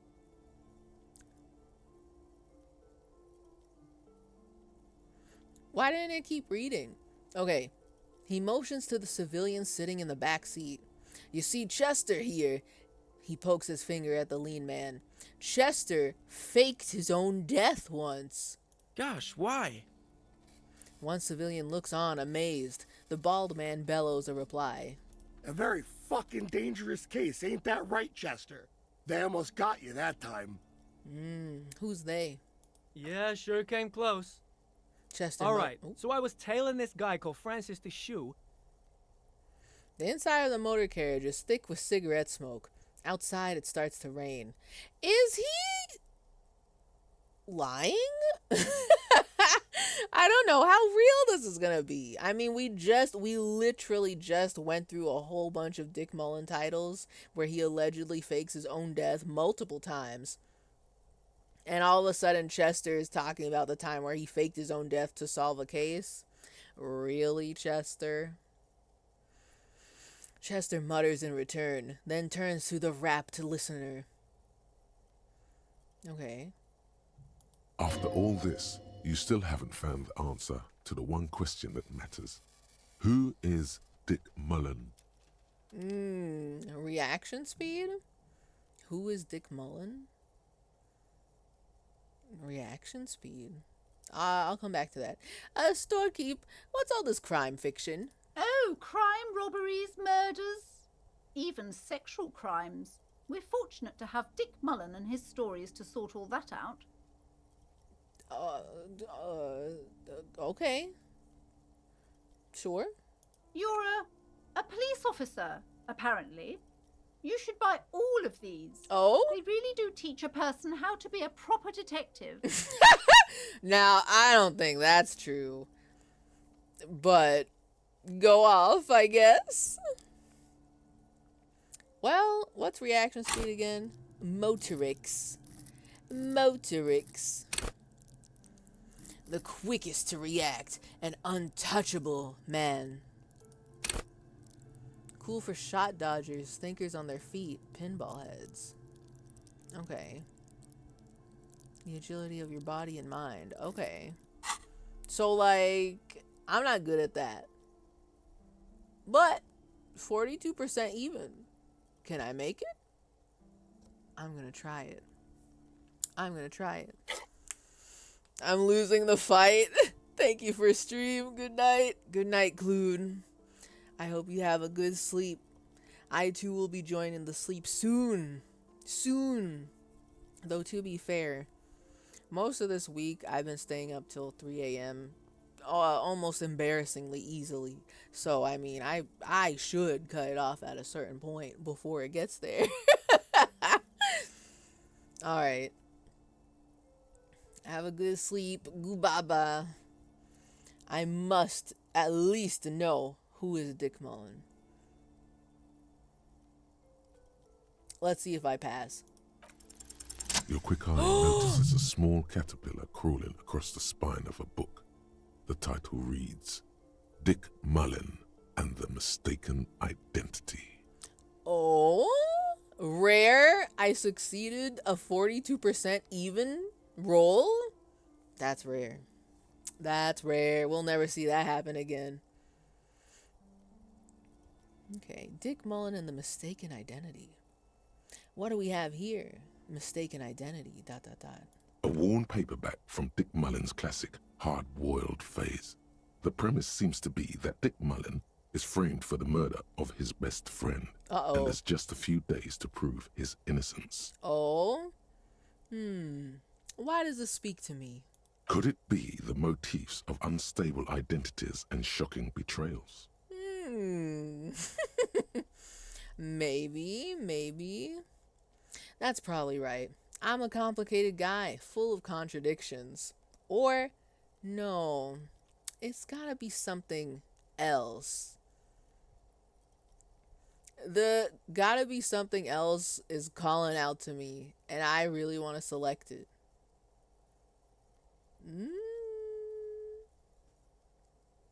Let's do it. It's gotta be something else. Perhaps you're drawn to the dark and noirish atmosphere. Yeah, I'm pretty intense. I'm all about that dark stuff. No, that's not it either. Tell me more. There's something else in there. Something in there in that synopsis. It calls out to me. The summary. Tell me. No, that's not it either. Is it because the smoking dame in the slinky red dress on the cover is giving you a hard-on? No. What? No, that's not what's happening. Yes, it is. The bulge in your pants is embarrassingly obvious. No, my God. Are you for real like this? Are you for real? Are you telling me? Smoking dame, slinky red dress, Bonner? No. Really? He's so cringe. We're gonna lose morale for this. We can't fucking talk to the bookkeeper, the shopkeeper after this. No. Stop that. Cut it out. Put that away. This is so embarrassing. Cut it out. Relax. It's not that bad. Also, this means your blood flow is returning to normal. Good news, really. This is... I don't have confidence in this. Continue. Something the matter, detective?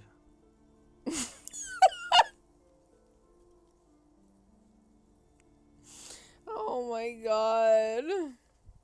Wait, you can't give me these questions. Nope, all good here. Casually adjust your pants. Or, Kim, would you describe this woman as a smoking dame? I gotta know. I'm sorry. You can't show me this right now. I have to know. I gotta know. This is gonna be so cring. Oh, this is gonna be painful. I'm gonna lose morale for this. Okay. Would you describe this woman as a smoking dame?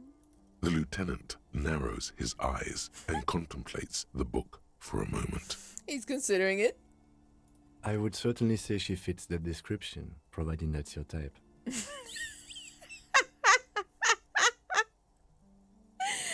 Of course he wants to buy this book. I did say I wanted to buy a Dick Mullen book. Well, I guess we're just gonna have to buy the horny Dick Mullen book. I guess. Later, when I have money.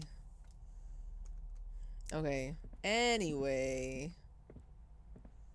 Totally normal. Nothing to see here. Nothing weird and cringe and embarrassing happened. Miss, hello. Welcome to Crime, Romance, and Biographies of Famous People. My name is Plaisance. Plaisance. The clerk extends a greeting. Be welcome, and please take responsibility for the energy you bring into this space. Eh? What do you mean by that?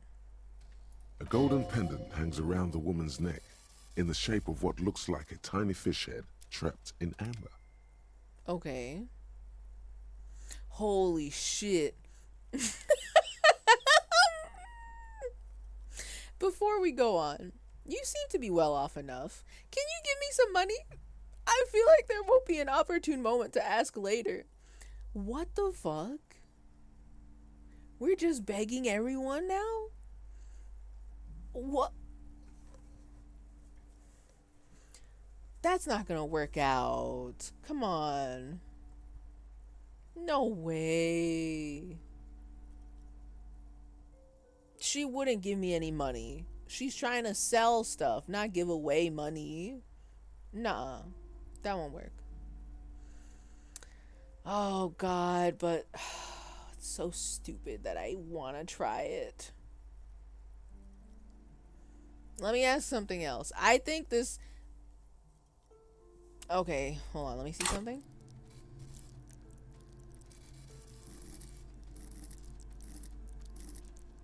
Is there not a persuasion? Oh, suggestion. I guess that's kind of what I was thinking of. But I don't think that'll work. Also, they would probably tell me, right, if I need that. That's stupid. That's dumb. God damn it. I'm gonna try it. This is so stupid. She's gonna say no, but I don't know until I ask. And watch me take a morale hit for this. This is gonna be so stupid. This is gonna be so dumb. But also, I feel like there won't be an opportune moment to ask later. I'm gonna try it. This is so stupid. I'm gonna try it. Sir, don't be ridiculous. I certainly will not give you money. I would be doing you a grave psychic disfavor. I'm sorry? A grave psychic disfavor? What? One has to earn one's success, even if one is a police officer. Handouts are nothing but manipulation. All they do is make you dependent. That's not exactly what I expected her to say, but... Continue. What is this insolence? She misunderstood. Oh no. I'm getting off of this crazy train immediately. There ain't no way. You misunderstand me. I'm a powerful feudal lord. I demand tribute. This is about traditions. There's no way. There's no way. Okay, I want to click on it, but I don't think this will turn out well at all. Like, genuinely. And also, I don't want to keep going. I don't want to keep having the options pop up of like, oh yeah, you're a feudal lord now, don't you know? Like, this is about tradition. You need to exercise your authority as a feudal lord. They're gonna make me do that. There is no way. Oh no, this is the loopy hours. Oh. God damn it. I want to do it. That's so stupid. I'm gonna try it. And she's gonna do, she's gonna say no. They're not gonna actually let me entertain this thought. Or Kim is gonna stop me and be like, what the hell is wrong with you? Ain't no way. That's not gonna work out. I'm gonna click on it, but it's not gonna work. You misunderstand me. I'm a powerful feudal lord, and I demand tribute. This is about traditions. Now, hey there. Sounds like someone isn't taking responsibility for the energy they bring into this space. Me? Not taking responsibility for the energy I bring into the space? What? I would never. She's gonna kick me out. Tribute? Power? These are not the traditions we're used to in this part of the world. Okay. Oh, you know what? That tangent ended better than I thought. But I'm now going to anticipate getting the like feudal lord option in the future. So anyway, a curious pendant you're wearing. Narrow your eyes mysteriously. Oh yes. Helps to have an anchor in these times. An anchor? She clutches the pendant and narrows her eyes as well. Interesting. An anchor. So, are you the owner of the store? I am. The proudest owner of our little shop of culture.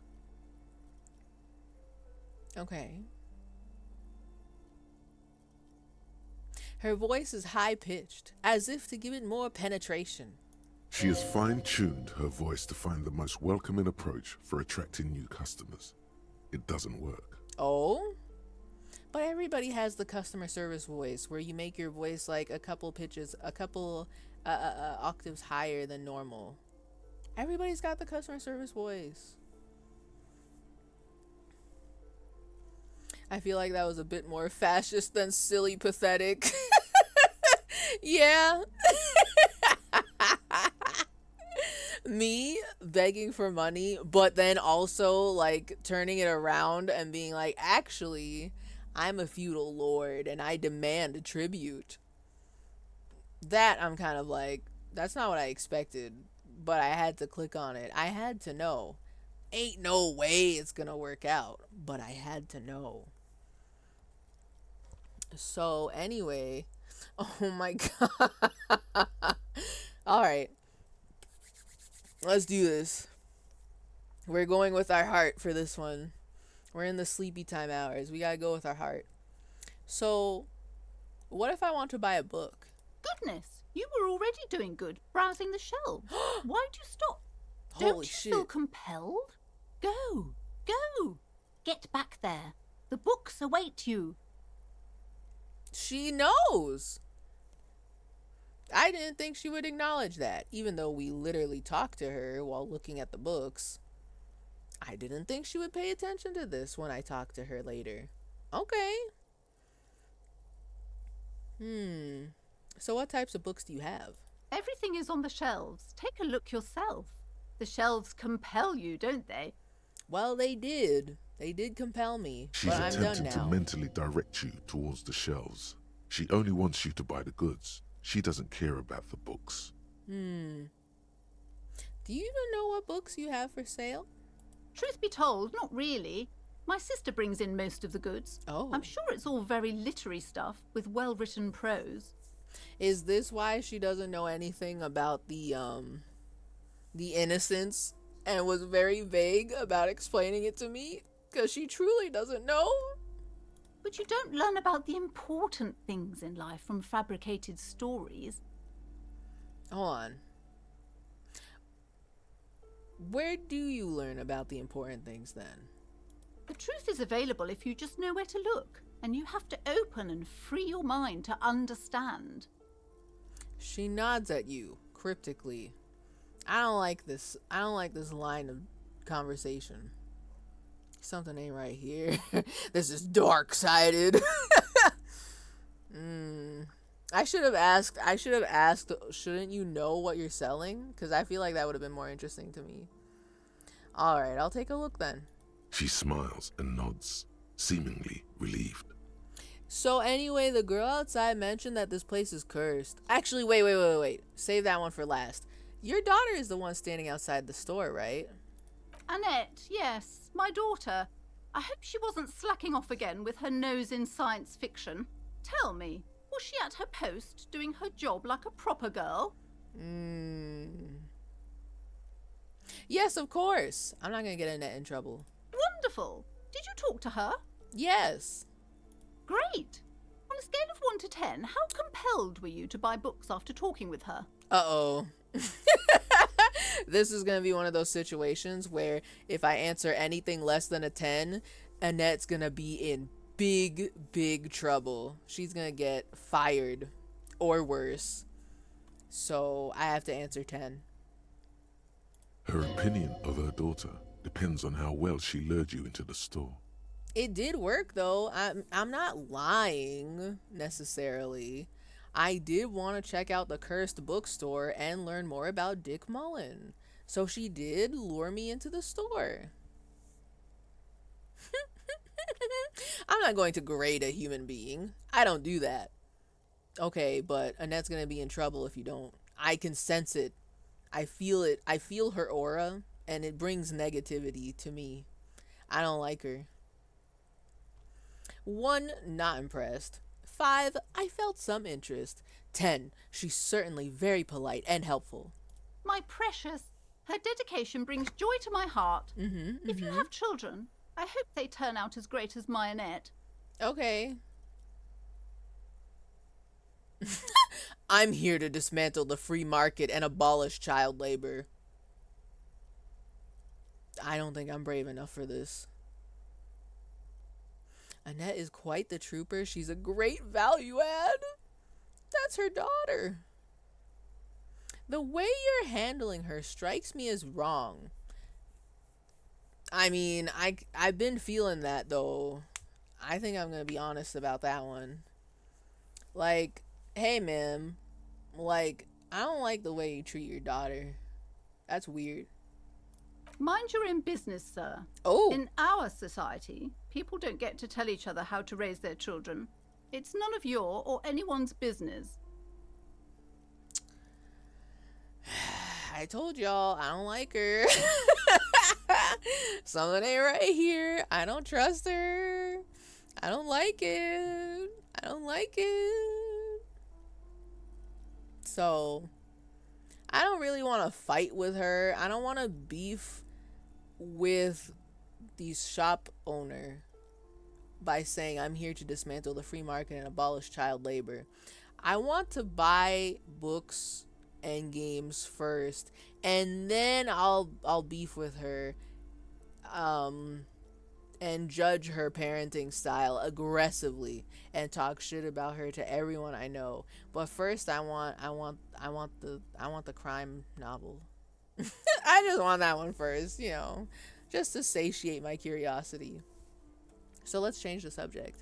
The woman before you scans the store, her shoulders rigid and tense. Every now and then, she nudges her glasses. So, like, anyway, the girl outside mentioned that this place is cursed. Cursed? Who said that? Annette? Uh-oh. I will have a word with her. Uh-oh. This place is not cursed. It has a robustly magnetic energy. Good for commercial activity. My business is thriving, sir. I think the lady doth protest too much, but that's just me. I didn't want to get Annette in trouble, though. I just overheard. I don't know anything about.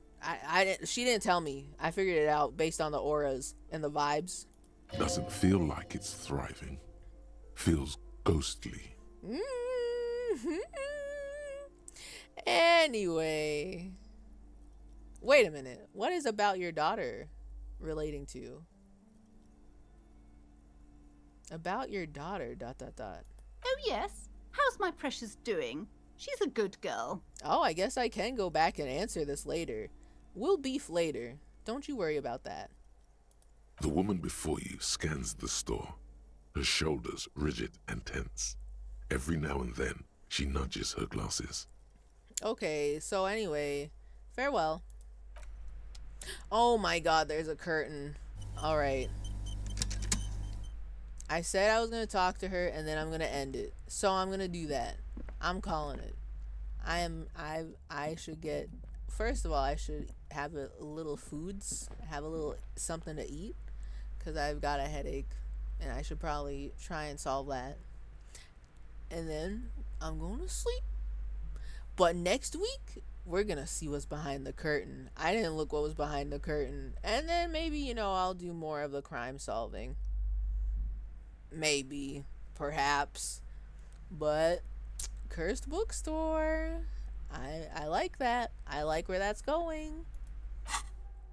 Oh man. I've had so many thoughts, huh? True. That's me right now.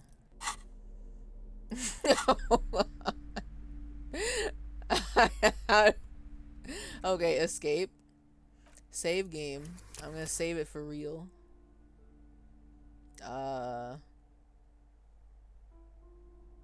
Save. Okay, good. Do a real save for real, and then I'm getting out of here. How do I leave? Main menu. Confirm. And then quit. Confirm. And that's that on that. You know. Let me put on a little bit of DMCA. And that's that on that. Hold on. Stream ending. It's the sleepy time hours. This is almost a 6-hour stream. A little embarrassing. I didn't mean to stream for 6 hours. I thought, oh, I'll be able to find a good ending point around five hours. Oh, longer than I thought. But maybe next time I'll be able to call this guy by his name. We will never know what this guy's name is. We'll never know. And so it was written. We will actually never know what our name is. Hold on. Let me peep the follow list. Who is up at the fucking 3 a.m.? Who's up at the 3 a.m. hour? Whoa! Wait, what the hell? Looking for someone to raid? Check out the new raid browser? What the hell does that mean? Click here or type /raid browser in chat. Hold on. Twitch is showing me new features. Let me look. It's gonna be like fucking League of Legends foot streamers. It's not gonna be anything good.